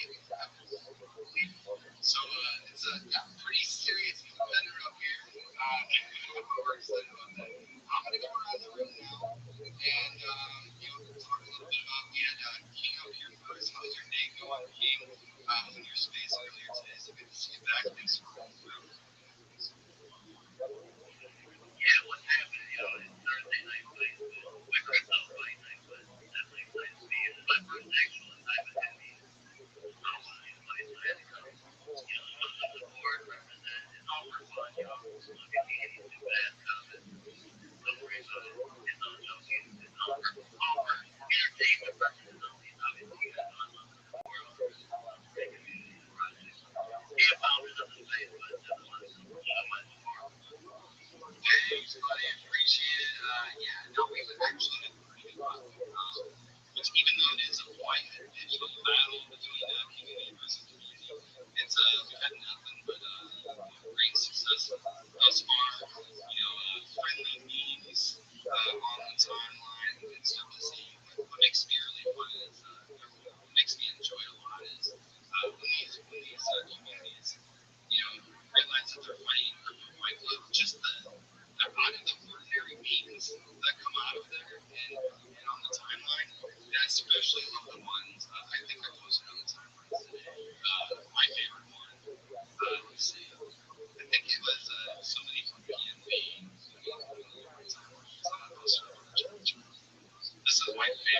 it's when you interact with the other community and meet both of you, it's usually pretty special. This was a good one because I'm a big fan of the slow behavior communities.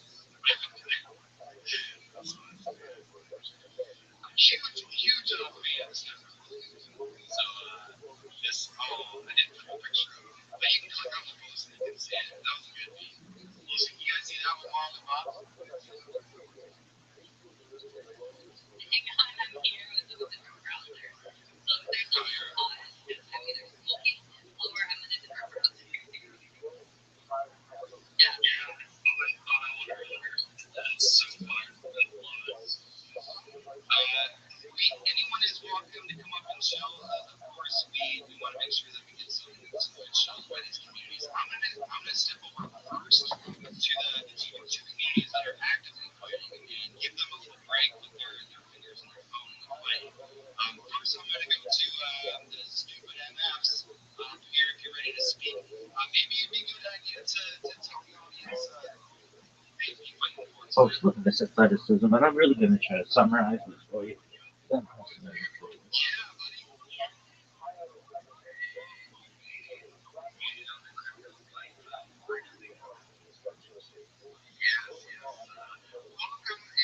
glad to have you. These fun little premium matches. Excited to get you guys up here also. Back in the day, is when you guys were first starting out. One of the cool things was I loved it. I actually put it in between the timeline. Was in you guys' little stupid verse, your little metaverse you got going on. You actually had on a blue or white stuff that's going live. And that was amazing. I loved it that day. So tell us a little bit about what you got going on.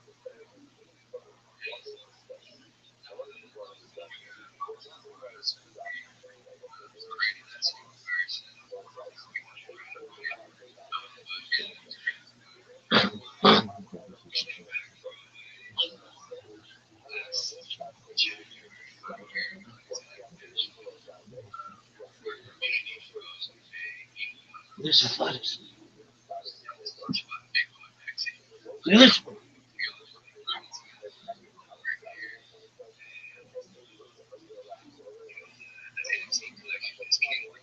Hard class kids. What? Well, fuck not.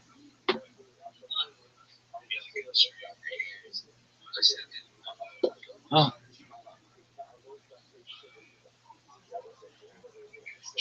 Look. Yeah.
the Bitcoin down there, I see Josh and all these people. I thought the trenches were dead today. What's going on? Thank you very much. Please continue to repost, do all this stuff. And we're gonna go over to school review. I know Latino's got his hand up also. He's probably got something. Let's go over to school review first. What's up, buddy? Tell us a little bit about the coach league and why do you need to throw some punches? I mean, sliders. That's what we do. Come in, fight. I don't even fight, but I just showed somebody was like, hey, we're doing a fight. I'm like, all right, we're doing it Thursday night. Let's get it. I don't even know what's happening. I just learned for the first time. You gotta do the game. And then I got it's hard to be up here and play the game. And then derog and come back. But I'm here to fight. I want to fight some more, but now I'm speaking, so I can't fight right now. How many times did you play the game? You play it over and over and over. So there's 1 minute rounds, and every round your score is tallied up, and you earn a certain amount of punches, and if you use them. Wow, what's the score right now? District was 65 to 67. Stupid amount still have it, man.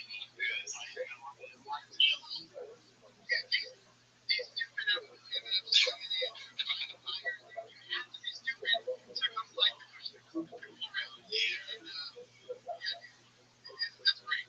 How did you guys like those lyrics? I don't know if you're paying attention, but I like a specific lyric on the student side. It was like, throwing punches first, thinking never. I love that one. And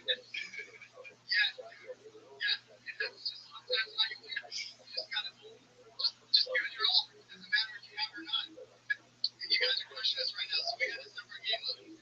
But this is, dude, you guys are doing great. This is so exciting. Thank you. Platform here to for communities to know each other and cross. That's awesome. Thank you. And that's what keeps us doing this every week. Got Tito. What do you got for us, buddy? I don't know if you was I know all about trading as far as NFTs go, storage cushions as well. I pretty much have about 1% of the supply that they have. I just love them. Yeah, I actually bought one today. That's the most I shared with my group chat. There's a fucking fleet on it. One that was like a log and a break. This is not, it was just disrespectful how fucking cheap they listed that shit. I was like, that's fucked up. So I bought that shit immediately. That love is so sick. I was contemplating about buying the other one. I was James wearing the shirt with the skull and the crossbones. And that was going for like $120. And once I saw the other one, $70. I'm like, that's crazy. That's crazy. Anyways, I mean, yeah, I got something for the Cushion's crew. I don't think Storm has ever heard me doing this. Okay. I was hoping that the piece was staying here. I was listening for a second. I was like, okay, it's recorded for a reason. You said that. Yeah, man. Storm, King, DJ Queen, 32 Dreams, Brian. I see you guys. I wish you had more of that Cushion's crew here. I'm not sure whether at the time in the gym. They're coming in the gym, actually. Because I'm gonna do this shit real quick, and then I'll go with it. So I think they're just actively doing shit. We're smoking. Just forget about it. Fucking eating something, and it's like, oh shit, it's Thursday. Anyways, let me get into this. I'm trying to keep this one quick, bro. People, brace yourselves. I hope it's not too loud. I hope I don't pass out. Ladies and gentlemen, something in the culinary. Conflicts are here. But now we go the object feeling warriors. Who can talk the cushion dripping with unstoppable swagger.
best way other than the other community that we originally designed this with, which is WTA. They do something a little bit different, but it was so good when we built it. I'm like, man, we gotta use that. We gotta have our own regular walls. So yeah, I'm excited for the end of it. And we want tons of people on there. So, no follow me. Before you move on, I just wanted to say hi to Crypto stuff. Thanks for coming. Anybody up here besides the two main projects we did? Wes was up here, right? Yeah, he's gonna say that. Wes, what's up? What are you manifesting tonight, buddy?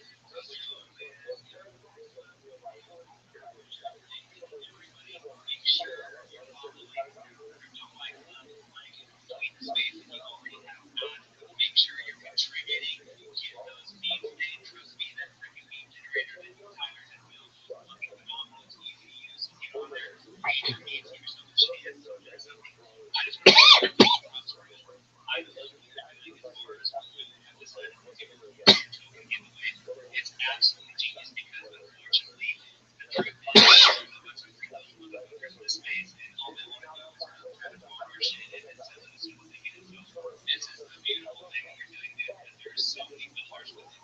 I love it. I love it. I just had to come over here. Yeah. What's up? Yes. Yeah, no, thank you. And what's unspoken a little bit is a lot of these people that are really hard workers for these communities, they never ask for the giveaways. A lot of times, like they'll earn giveaways for doing, making a meme or whatever. They'll have the best meme and win a contest or something like that. And then when I try to give them tokens, they're like, no, they're going to find same with the next person. These are the people. These are the people, the holders, and the people that are supporting everybody on the timeline that deserve these giveaways. So, we're just kind of shifting the narrative a little bit that way. So, thank you. Thank you for the good feedback on that because, I encourage everybody to do and there's a place and time for it. But this one we're kind of rolling from now on because we spent over a year now doing it on a monthly basis. Randy, I see Randy on the speaker panel. Thank you. Thanks for calling in. I do want to go real quick because I've been waiting patiently. I believe online buyers was like the very first space. So I'm going to go over to you and hear from you and see if your walls available. You guys are the main event tonight. I'm really excited about it. Can't wait to get it done. And anybody participating in that is going to want to hear a little bit about the project. So thank you for coming out. Thanks for joining the space. I hope you enjoyed the little video I made for you yesterday. Unfortunately, it was late. I had a crazy week. One of my houses started on fire, and that was crazy mess. So I've been dealing with that all week. Weather managed, Mr. Manage, I think it was like 7 p.m. when the space started that I got your guys' names finished up, and got all the space stuff going. So it's been time, but we managed to. I wanted to go and tell us a little bit about PMP. Love it. You guys just completely annihilated the timeline with all the memes. I absolutely loved it. And once again, Wes from Western Manifest from the entire community, just a huge proponent for you guys and all the good things. After our call that we had, it was just like it was no brainer getting you guys in here. White Club and part of the family now. So tell us a little bit about yourself and all those in the audience that haven't heard seen you guys on the top. Yeah, thanks, Tyler. Appreciate it. Appreciate your engagement promo from things like that. It is our first time on Fight Club. Am I supposed to get the live treatment for Super Fight Club? We do that. We don't talk about that. We do it here. Great. The other thing is, I did see that turn on to we're ready to post a lot more numbers. Early. Yeah, anybody who knows that move will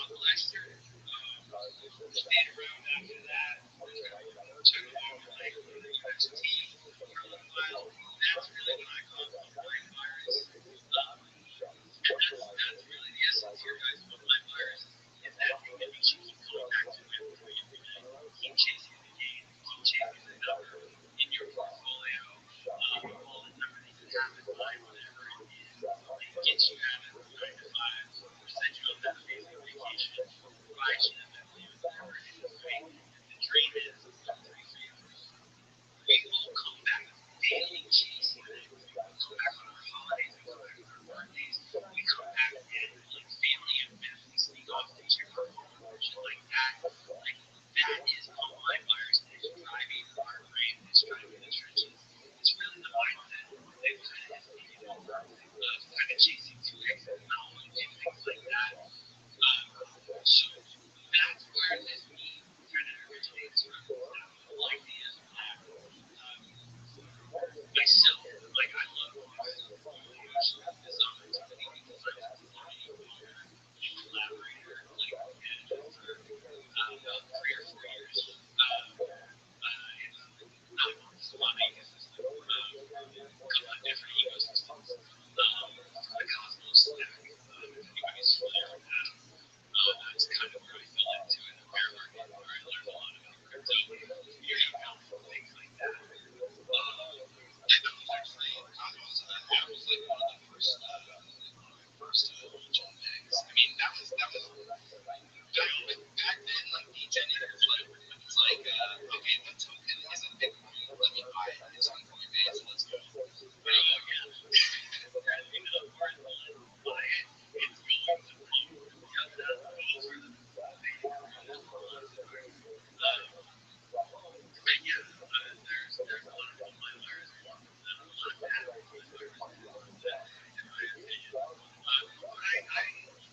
I love community. I love the idea that Web3 is take a different path, take a different economy, not be tied down to the same shitty job that we're all tied down to. When I first got into Web3, everybody was getting jobs as community manager, this manager, and making like a decent side gig going, if not better, you know, on a weekly or on a monthly, right? And I was like, this is amazing. Like, all these people that feel like so disenchanted with the way the world has turned is going to be able to like dive into this token economy, and we're going to be able to like actually have something different available to people. Don't buy into the like, I've got to work a standard 9 to 5 or like shift work, right? Whether some of those people that don't like 9 to 5 are still buying into shift work, right? And working night shift or something like that, or working different jobs like bartending because it's honors. But you still end up getting like into that same routine and buy into the whole standard economy system, right? And a lot of people like that. And like college is another part of that, right? Like it's great for some people. It's great if you need to be a doctor, right? And you need to get some proper training, right? But even still, like we're learning how you don't have to necessarily be enforced this world, right? Like you can learn so much of that remotely on your own. And so I really love how Web3 and it was still very baby when we really like fostered that idea that there was a different path in the standard economy instead of the free web. And so that's why I continue to grind and be a community builder and things like that. I myself, like, while I have a husband, and a family, 2 kids, we have chickens. So like I'm pretty grounded in my life and happy with my life. This idea really is just something I hit me, and it was like I've been a community manager all this time. Always asking for you to do anything. You can launch your Bitcoin, you can launch your own token. And I was always like,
I'm Miss Janice.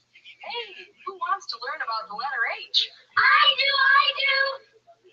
Now, what can we do with the letter H? We can hula hoop. Or Create massive global hoax. what Ernie's referring to is the Apollo 11 moon landing that supposedly took place on July 20th, 1969. To quote Neil Armstrong, this is one small step for man. One giant lie to mankind.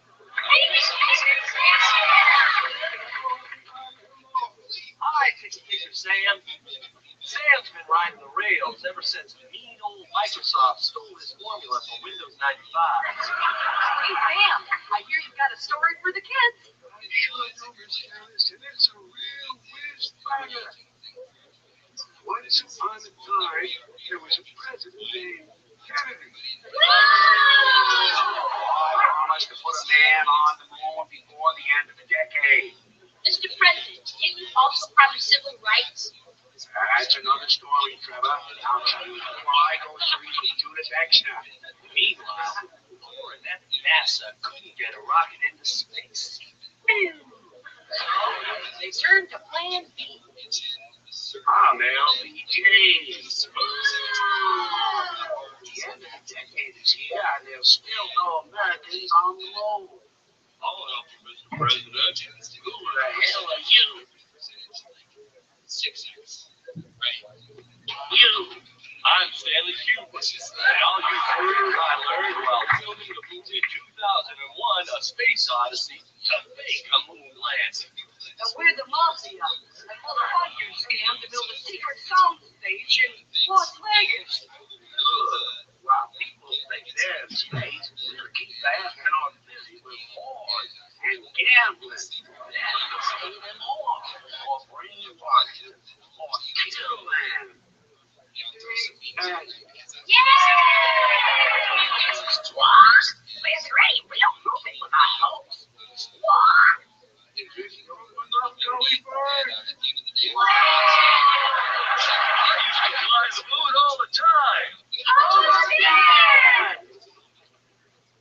Hey, Hobo Dad, how did you fly to the moon? With the only real astronaut, Dr. Timothy Leary.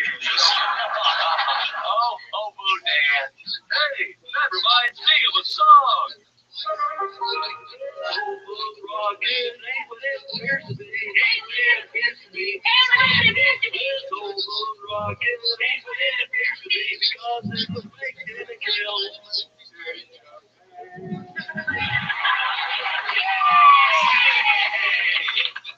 Thanks, Hobo Dan. That was fun, incredible.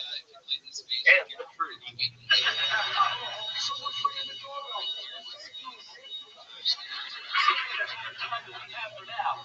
We'll be back with more reading later. Until then, the most important part of reading is reading between the lines.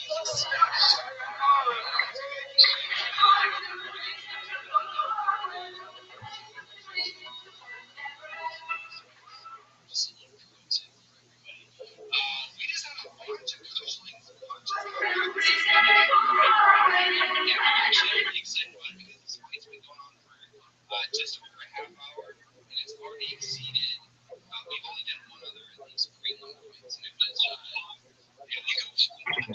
we go 167. Was that wrong? Is that wrong? Was that? No, there's a bunch is just yeah, so the only other time that we've done one of these pre-long points, like actually during this space, was Joe Chain versus Jay Chains. And they're both space-offs, and I think their total score is less than Marty with this one is. So that's pretty exciting. It just goes to show that the stupid community and the stupid MFs and the Cushings are both fighting for Hey, just because I'm not on the other side of the wheel, can you remind me what the drop-down menu is? Yes. Okay, so when you're selecting add me to the wheel for our giveaway contest tonight, there's you select what you did to get on the wheel. One is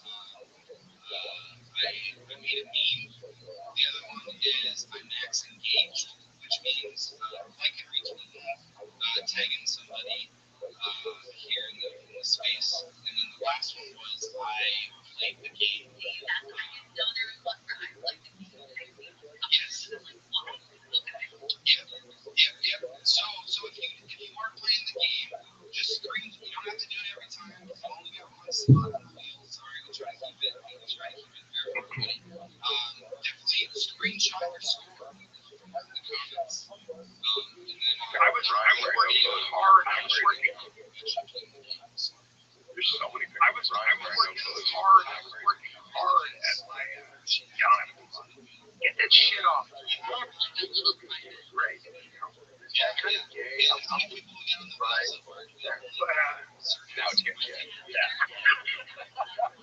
I really would. Candy or LMPL. And then there's one more that just came through, so I'll check it out. There's so many. I was working really hard. Yeah, just click on that link. It's the very first post up on the Jumbotron. There's a giveaway link. That's how you get on the wheel for the giveaway. So you can do it like If you have any issues or questions about how to get on the wheel, you can just come here to see what walk through it. yeah. I think it's for the most part pretty self-explanatory. Just there's a big fat red button that says I want to play. Click on that. This does not connect your wallet. Like I said, it just verifies some stuff these communities. And that's it. So it does not connect to your wallet or anything like that. Just scan and verify. And let's mark that between cigarette freaks verify that you can and we'll be doing I realize the real stuff. don't quote me. You can verify yourself. I think there's I can tell you like what giveaways tonight. And talk today. at the end of the space, after we kick off this main event, Marlon will be spinning the wheel. We'll see it live here in the space. Everybody can view it. And we'll be picking 5 winners. And, we only have one person on the wheel right now, so it looks like he's getting all 5. I mean, third athlete is pretty nasty. It is.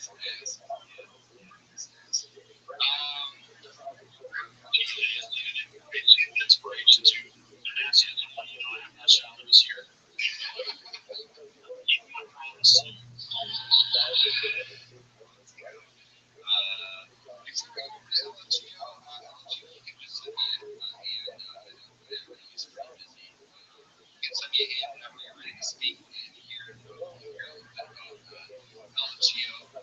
We do have unmiked hero here on the speaker panel. What's up, buddy?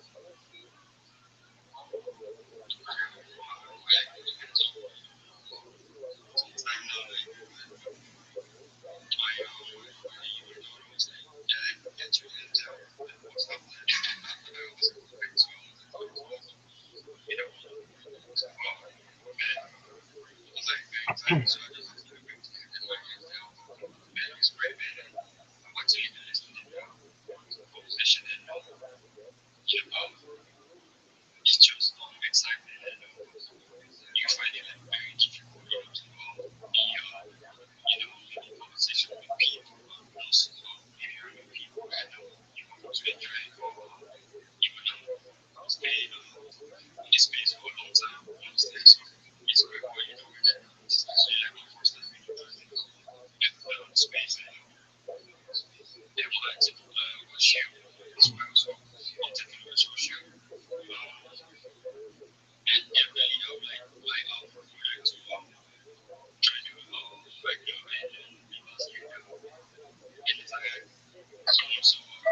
Attention Burlington shoppers, in January, we all know one better with ice. What's your mind? What's the best part of shopping at Burlington? Buying everything, one-stop shopping. That's right. Come on, Burlington is more than great. Putting those pretty balls. Yeah, that's all. I didn't love it. You're in love? You like animals? I'm not going to tell your term, whatever I get. More than great.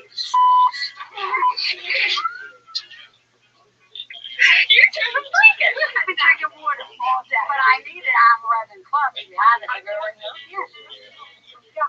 Who's driving? Attention, Mayor. Michael told me he can't come Christmas Eve. To anybody else from the Northeast threatening to call campus on their parents' I know we're trying to park in front. We're gonna buy a bunch of we don't smell the swears. I swear when they're gonna hold it. I'm bad for no. Where's it go?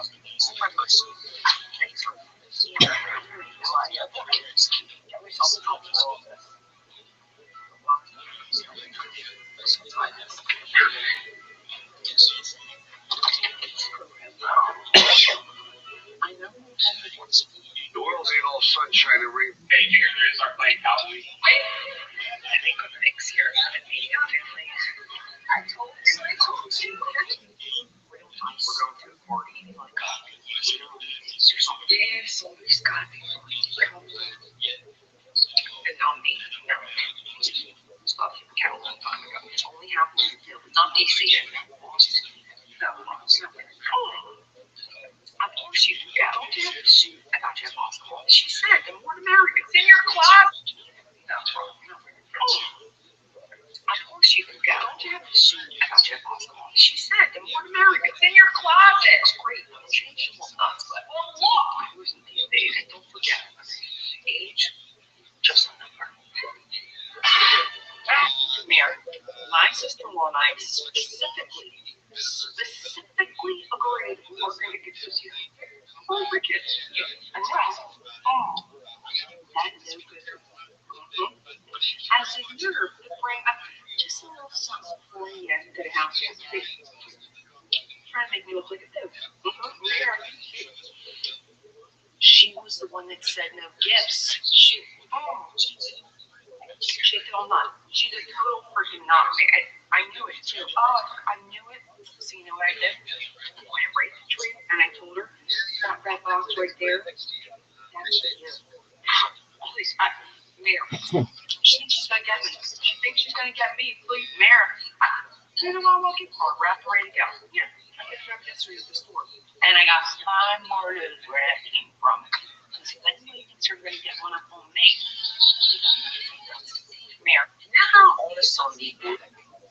Right. Anthony, you're only about to get the rest of the stuff out of the car, huh? Just mean what's on this story that you look like you're high. You know, like that. I can't with this right. You know what? Did you take the pills upstairs?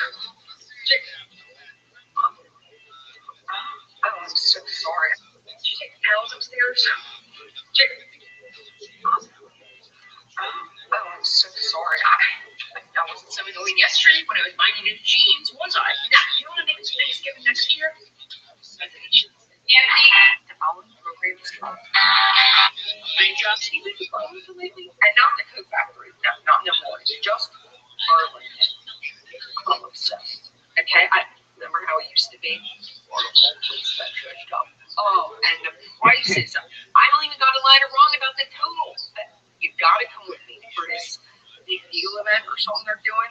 They're giving away scratch offs and a chance to win a free bottle of gas. That's what I said. I'll be there with yeah. Okay. Thank you, Miss Diane. Thank you, Miss Diane. Watch. Here's the crossing street. Here, put your coat back on. Watch. We're crossing the street. There's cars. There's cars. Okay. Hi. How you doing? What I just said. If you coat up, right now. It's not ruined. Superman wore a coat. I need to keep blue earlier. Oh my goodness, you're such a scary ghost. Look at you. I can just see her all in this age when they couldn't talk back. I'm not even. I'm just touching it to make sure it's not pointed. Oh my god, I didn't recognize you. These guys look so freaking cute. Oh, whole family is nuts. I got my costume on. I'm a mom. Scary, huh? Okay, Joe. Take off your mask. You're scaring the kids. See?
But yeah, right, it was just exceptional from the book aspect. So yeah, we had time wise, I think we could have been luckier with the CTO, and yeah, we just managed to build a strong community from the get go. We still have an active community to this day. Obviously, not as big or as loud as what we have once, but that's just not over time. Time chasing. Yeah, so it was actually from the book aspect. So yeah, we both time wise, I think that's what we are luckier with the CTO like some content that wants to create content within that's why to fight club and their meme generator. You can also learn by going into our meme channel on Telegram and how to create NFT style content because that's one of the things that's keeping the community alive. We try to create content in seconds. So you create the beach. It's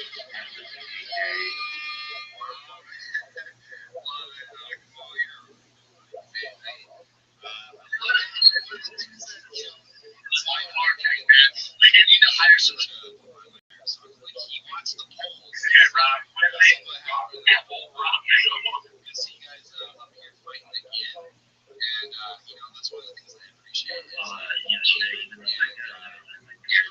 Never shies away from it. So good to see you, and thanks for best luck. I think this is going to be a good one. If online buyers can throw punches anywhere near the amount that they can pump out some games, I think you might be in for a fight. I haven't even had time to really look into I know the project because I've seen it around. We do great projects. Yeah, but yeah, I haven't seen the engagement or anything. So as I say, for us, we like to fight the newcomers because it's always you don't know what they're going to put out, right? You don't know how great they're going to be, how good they're going to be in the fight. So it's the unknown, right? Whereas we know, I think the main challenge of everyone who gets a fight club, how we enjoy fighting, and I think that would be a real challenge because we're on the nicknames, unseen nicknames. Yeah, we're actually, there's a bunch down there. I see Leo, I see him down there, I see Jonathan. Yeah, for sure. And, thriving photos yeah, we want to find a big yeah, especially for the churches, it's like people just like shut their phones off when they're feeling down. But not you guys, and I appreciate you. This is amazing. Thank you. 26 people down the grease trap. It's crazy. I think that's what Sonny calls it. Okay, we got 29 minutes left of this fighting. Last time I checked, like a couple seconds ago, it was 211 and 263. The coach said, "Got to come back, bro. We got to rally. Let's do this." That's still pretty good. Still a pretty good fight. The first time in the ring, so that's good. Avatar here also, and we've had Randy Heather from Randy AI, the most recent fight club winner. So thanks for the update on the score, Bob. Marla, how many people we got on the wheel for the giveaways? I think we're still at 7. So just a reminder, go to the very first post. There's a bunch of stuff we're doing for giveaways tonight. And if you do any one of those things, click on the link that is labeled pretty obviously the giveaway link. You do that and you can submit yourself to get put on the wheel to run one of those giveaways. And we'll be picking all those winners here at the end of the space. But let's go over to, I believe Randy was here before Nomad, but we'll go to Nomad right after we speak to Heather here from Randy AI. Give me a break, Randy. How's it going? Tell us about what we got going on. I have all kinds of shit going on. But yeah, it's fun to be here. I'm excited for this fight. It's actually like fun being on the other side of it now. Like, it's different. It's a different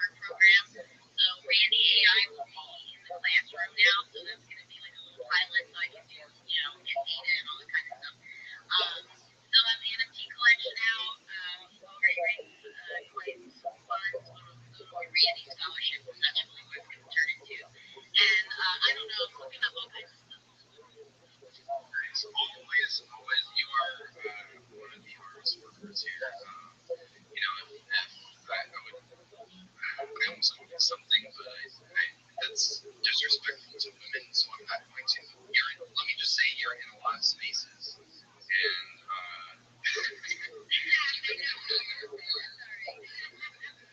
No, I am, and I think if I like to learn, really, it's really just to listen and learn. And I always like to talk and meet new people, so that's, but I'm always doing something while I'm on here, and that's why it comes.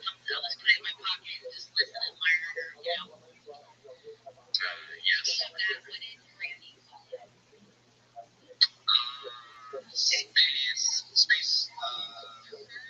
Space Server. Yeah, Space Server. Yeah, that's Somebody tag Randy. Speaking of that, we got one from We Give It All that gave me a good reminder. I apologize, I've been super busy. If you do partake in our wheel at the end of the space and the giveaways that we got going on, I'm gonna shed a little light on We Give It All community. They're the ones that gave us this idea, and the reason why we actually, you might have heard me speaking earlier about it, so we built a wheel for them. They do something called Spin Sunday, which we now host. They also do a spin on Tuesday, similar to our wheel, but what they do is nothing short of it's brilliant. It's brilliant. I enjoy it. So while the space is going on, I'm actually going to, I don't think I'm going to try to schedule another space so we can post it up there in the Jumbotron by the end. And invite everybody to Soul Spin Sunday, where We Give It All has a really fun multi-community raffle. I'm just going to shut up about it and let Monk here tell you a little bit about what's going on. One of the first project, community movement, whatever you want to call it, that is joined Crypto Fight Club. They've been here now with us for very close to a year, but we go way back. And as far as crypto, we were pretty much born together. Consider that. So, what do you got going on today? How's life going on? What's WGA up to? Good. Very good. Very good. I've got a little calls. So, all things considered. Well, you catch the virus or something? Yeah. You got the pump line virus, maybe? Or you got the other infection?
So give it a roll and follow so you can see on the timeline on Super Sunday when that's going to happen. Show up, bring a few community members, and see what that's about because that legit is enjoyable space. And the networking that happens there is just unbelievable. And we all have a lot of fun on Super Sunday and Two Wheel Tuesday. Sunny Love, what's cooking, buddy? Thanks for finding your way back to the space. Save me. How's it going? How's your day?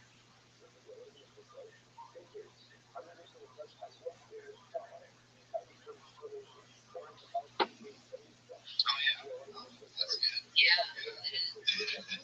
Pretty good to hear. Love to hear it. Always with the good alpha. Much appreciated. Sonny, we're not able to hear you, buddy. So maybe switch headsets or circle back there. Looks like he's got the idea. What's the tally on the score in this group? Might be going on. Mike led with 345 about a minute ago. Stupid MFs run away with it. We got next many blows. Like, stranger things have happened. It has bank and lunges. If you're holding lunges right now, you got some in the bank. Now it's time to throw. So, yeah, so if you don't know, you're really throw the towel. If you don't know, you never know because you are able to actually store the punches and not throw them all at once, up to 50. So maybe there's people out there a little bit. It's very possible. You never know.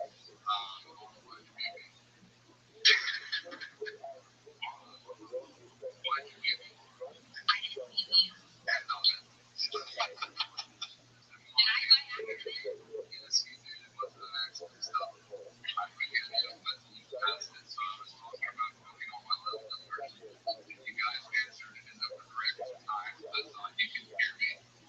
Good job. Okay, right. I have a little bit of blood on the wall. I'm not doing it. 2014 was when she was 2015 is when I almost broke my 19-inch slap handle in my prison cell because Kelly's fucking dickhead. 2013 was the kind of jail I remember that multiple games San Fran. I remember we went to San Fran both sides of the East Coast and this year. We don't have female like man. We don't have rich, but we got this kid Walker, man. And he learns so much.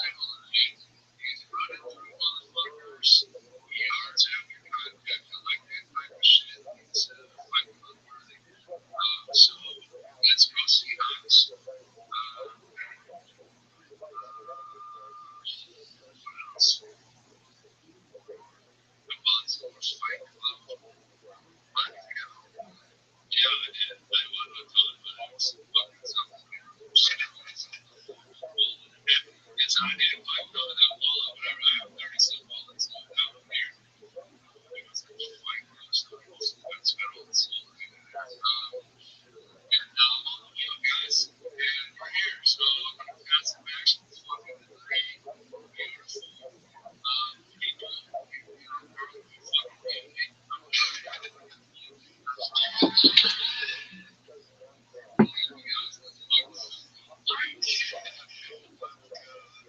No, it's actually Marla sent me a text message, just a little audio while she was verifying. And somebody that got on the wheel just bought some flight layers to get on the wheel. So, oh yeah, it's working. We love it. So, I mean, it wasn't a lot, but it's on. Yes. So thanks to whoever that was. Thinking what we're doing, so appreciate it. We have how many minutes? Who's going to screenshot this? I'll screenshot it. I'll watch some of it. Or I'll hit it at 9:45. But yeah, 3 minutes left. So So, yeah, it looked like some stupid MFs were going to get some punches though. That said, also, you guys both communities, both amazing communities, and I believe Stupid also has a meeting going. Thomas on Stupid, so maybe that's another project. We might get you to come to my events to chat about that. In the back channels, continue with the back up here. Thanks for finding your way back to this space. Let's do a little pre-talk. If anybody wants to say something, cussing out, or in the space. At least one person.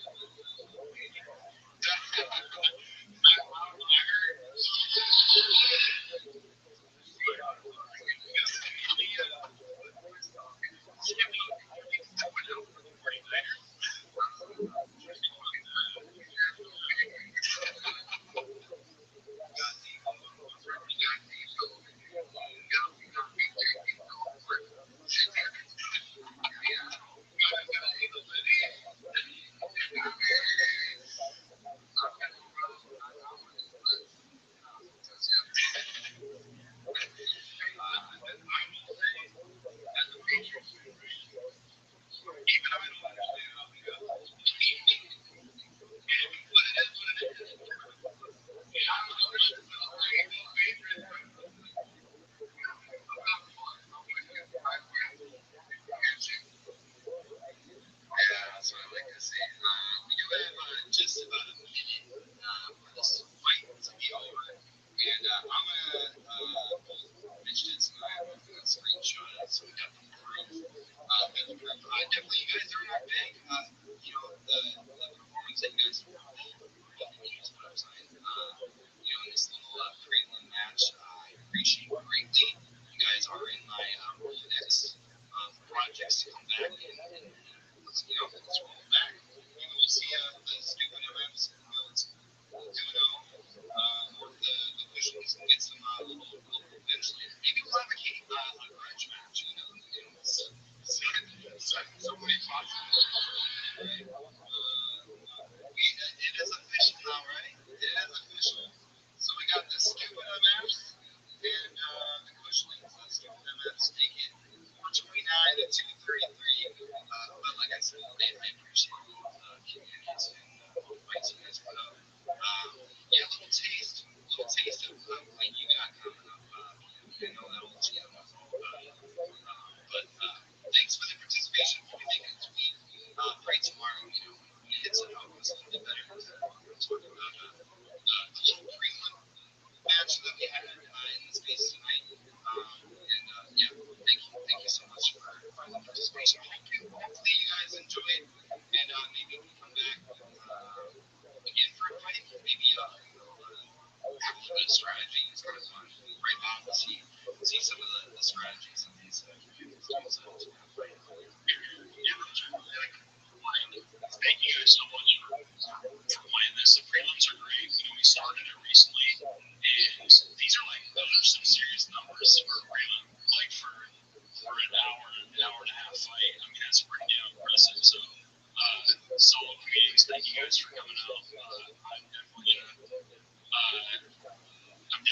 invest. So, we love all the projects that come in and chill with the Point Club, man. So, seriously, thank you guys. We got 14 minutes until the main event, baby. Let's do this. Alright, so that reminds me, that means I gotta get to work. I got to get the fight arena set up for the main event tonight, which is Pump Fires, Line Fires, excuse me, versus LFGM.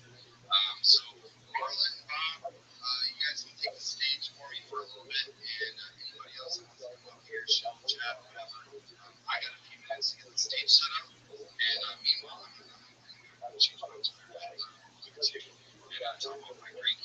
And I'll be right back. Appreciate you guys. I said not have to change. I know.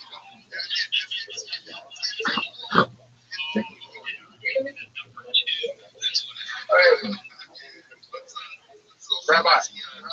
Go ahead, baby. Rabbi, you there? Yes, sir. Rabbi, I found out how you become a rabbi. Okay. It's not like a secret. Yeah, you get him by a raccoon. Okay. Why is that? No, it was just a video I watched. Okay. Did you happen to go to the club yet? What? Are you at the club? It's not open for another 6 hours, but yeah. I'm in the area. Okay. And are you ready to lose I want. everything except comedy? I can play one game. Whatever. Dog, you're gonna fucking jerk yourself off raw. You know it. You're gonna be down 3 holes and you're gonna fucking quit. I'm like a battered woman with you. Like I keep thinking like, oh, he's gonna improve. He's gonna improve. And it's the same shit every fucking time. Ass kicking.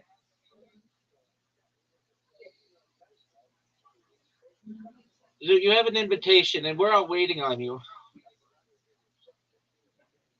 Zoot, are you gonna go?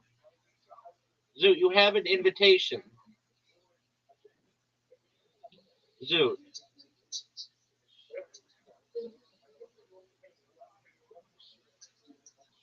Look how amazing this shot. Zoot, look how amazing this shot is. Zoot.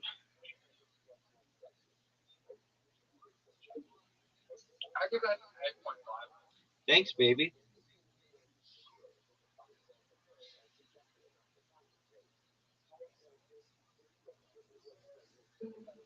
Hit my ball. I would also give my shot at 8.5. Okay. I agree. No, I think you're in a better position. What are you gonna do here, big dog? Rabbi, who's in a better position, me or you?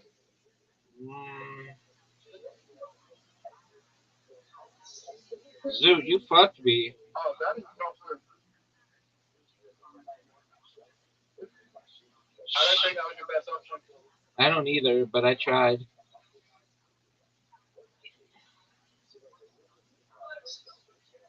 Zoot, what's it feel like to have a 1-stroke lead?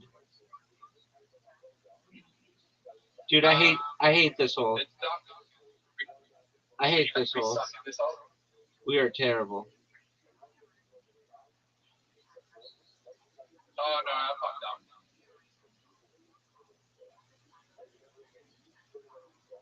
I don't think that's a bad shot.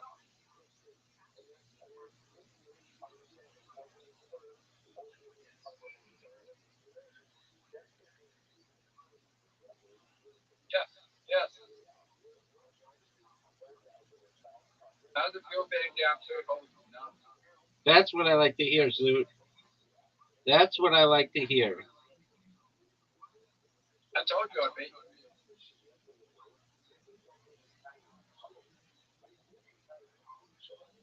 You know what we're gonna get next? What are we getting next, Zoot? Have that farm one where you have to get through this. You have to get through like the two like slides. I don't know what you mean. Like it has 2 slides you have to get through. The farm has 2 wheels as well. Well, you have to show me. Zoot, I'm down 2. Okay, I'm down 2-0. This would be the greatest comeback in the history of the game. This would be the greatest comeback in the history of the game. So, do you reckon? Well, I did one of the worst shots you can do on this hole. So did I. How did we have the same shot? I don't know. You're in a slightly better position. I'm not gonna be able to get it in. No.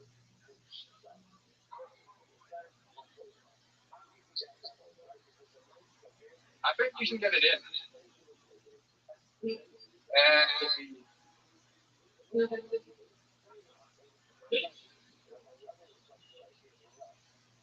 take pictures.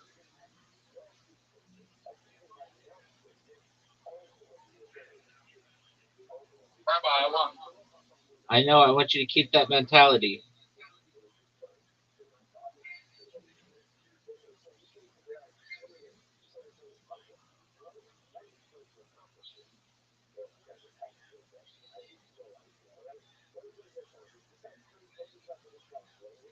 Why would you do that? Why not? Because I just took away.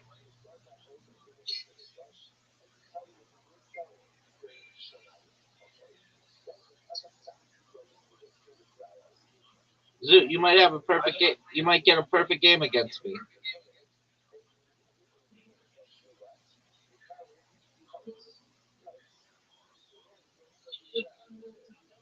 No.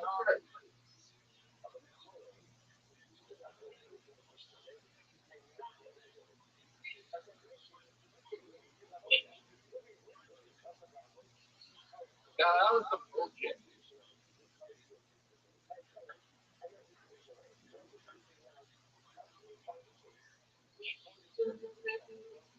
Rabbi, Yeah, baby.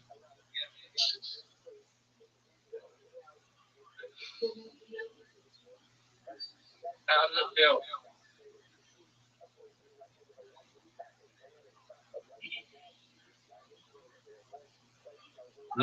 Not good. Not good. I have to prevent a complete loss. Oh, fucking hell.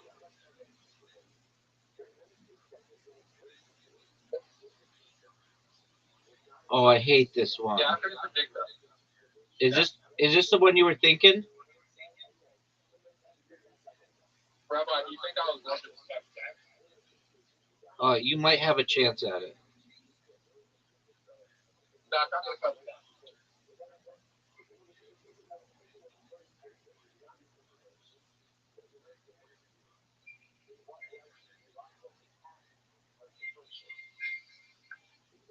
Rabbi,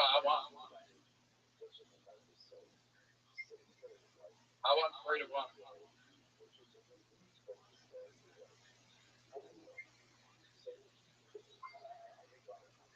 Rabbi, do you think I'm playing terrible right now?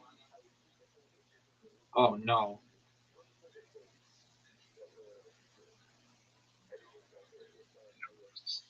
Bring that shot out of 10. 0.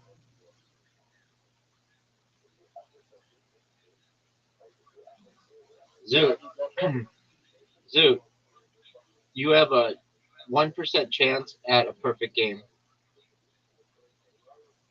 Yeah, I haven't serious.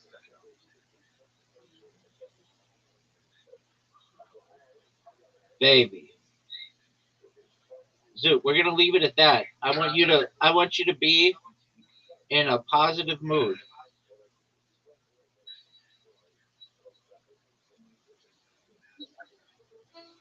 What's a game that I always think about? None of them.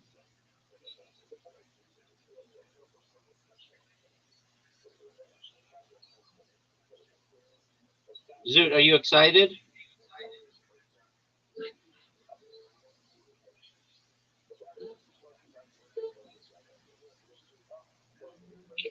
I'm excited. Are you excited?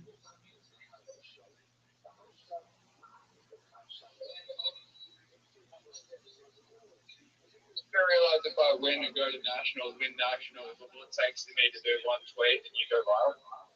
Yeah, dog. So you're doing it for both of us, baby. When do you think you go viral? As soon as you tweet, baby.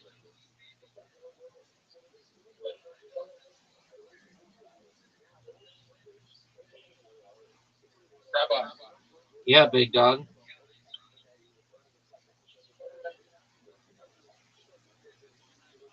I want to retire some stand-up years. Zoot, get out of here. Why? You're not even a. stand-up comedian like it's a profession. You've made exactly $0. You've made exactly $0 in being a stand-up comedian. So, like, you're not. That's not a career right now. How much was that? What's up, baby? How much you made from streaming? Actually, more than you have. I do make some How you make money streaming? through Rumble. How much you make from? Like a few cents per stream. Did you break the payout? Yep, How much you get paid? $69.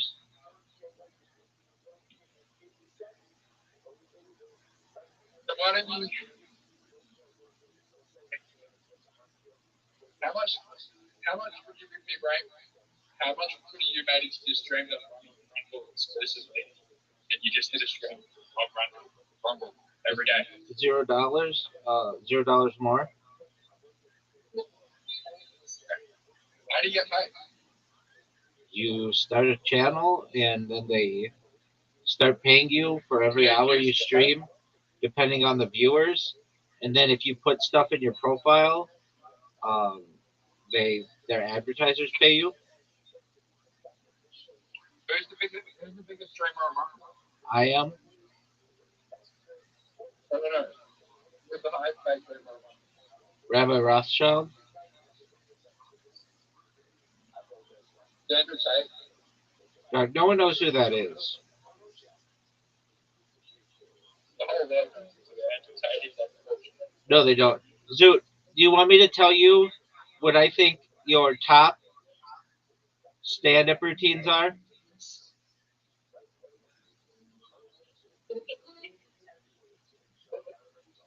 I don't know how Andrew Tate's on the show.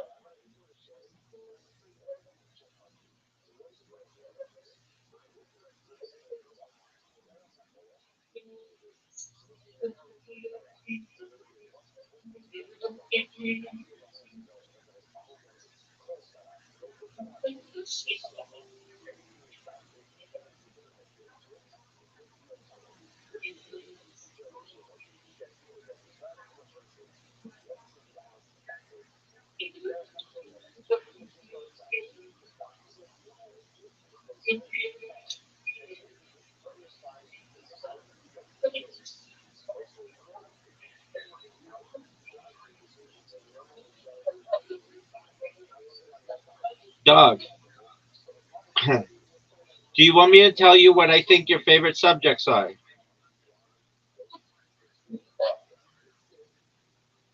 Kanye West, children, Jeffrey Epstein, Lily Phillips, Bonnie Blue, autism, ADHD, Hitler, and Dave Chappelle. Syndrome. And Dave Chappelle. What were you gonna say? Down syndrome. Yeah, I mean you can kind of include all that shit.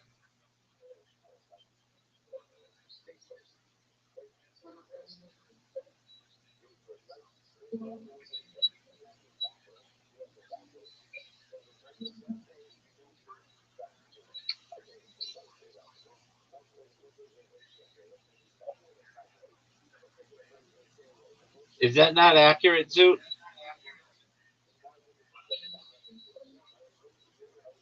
Yeah.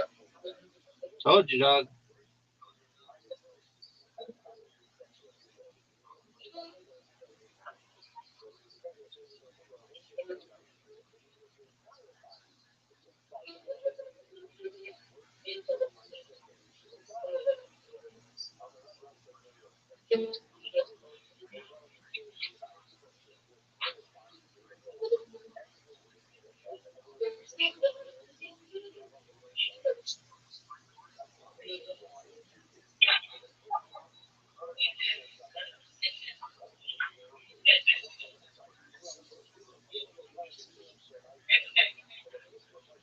Zoot, go get him, dog. You're gonna win. Yeah, I'm gonna go.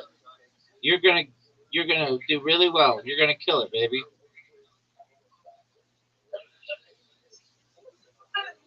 It's a perfect shock absorber. When wind or waves push the ship, they aren't pulling directly on the anchor. They're trying to lift this immensely heavy chain off the seafloor.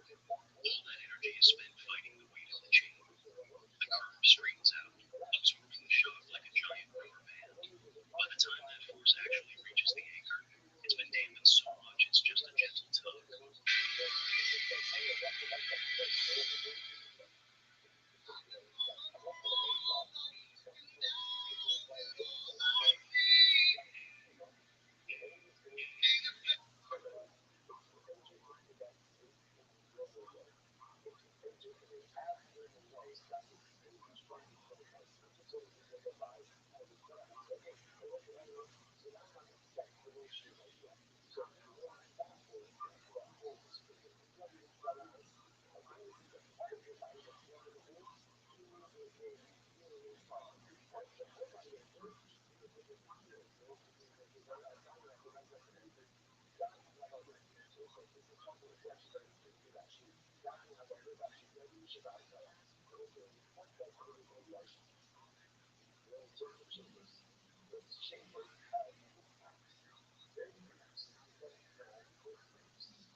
Do you think Zoot could win?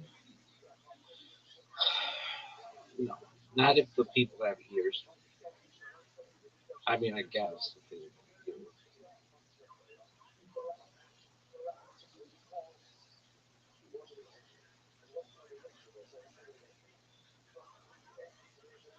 Yo, dog, has Twitter Spaces usage gone down or up in the last 3 years?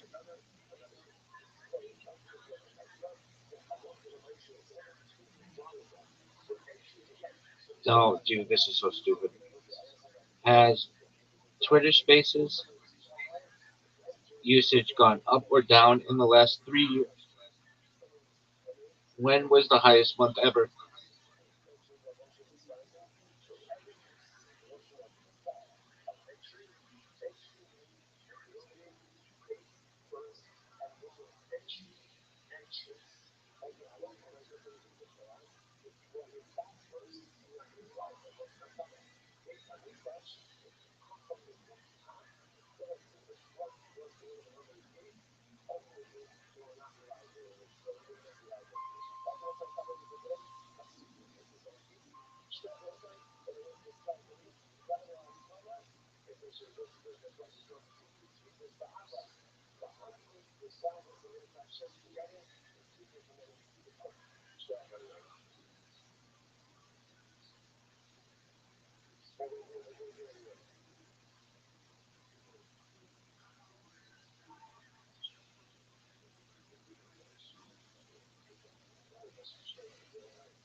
Has Twitter Spaces gone up or down in usage over the course of the last 3 years?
Athleticism.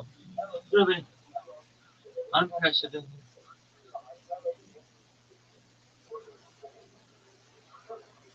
Is it the most unprecedented athleticism you've ever seen? Without a doubt. Look at this move. This shit sucks.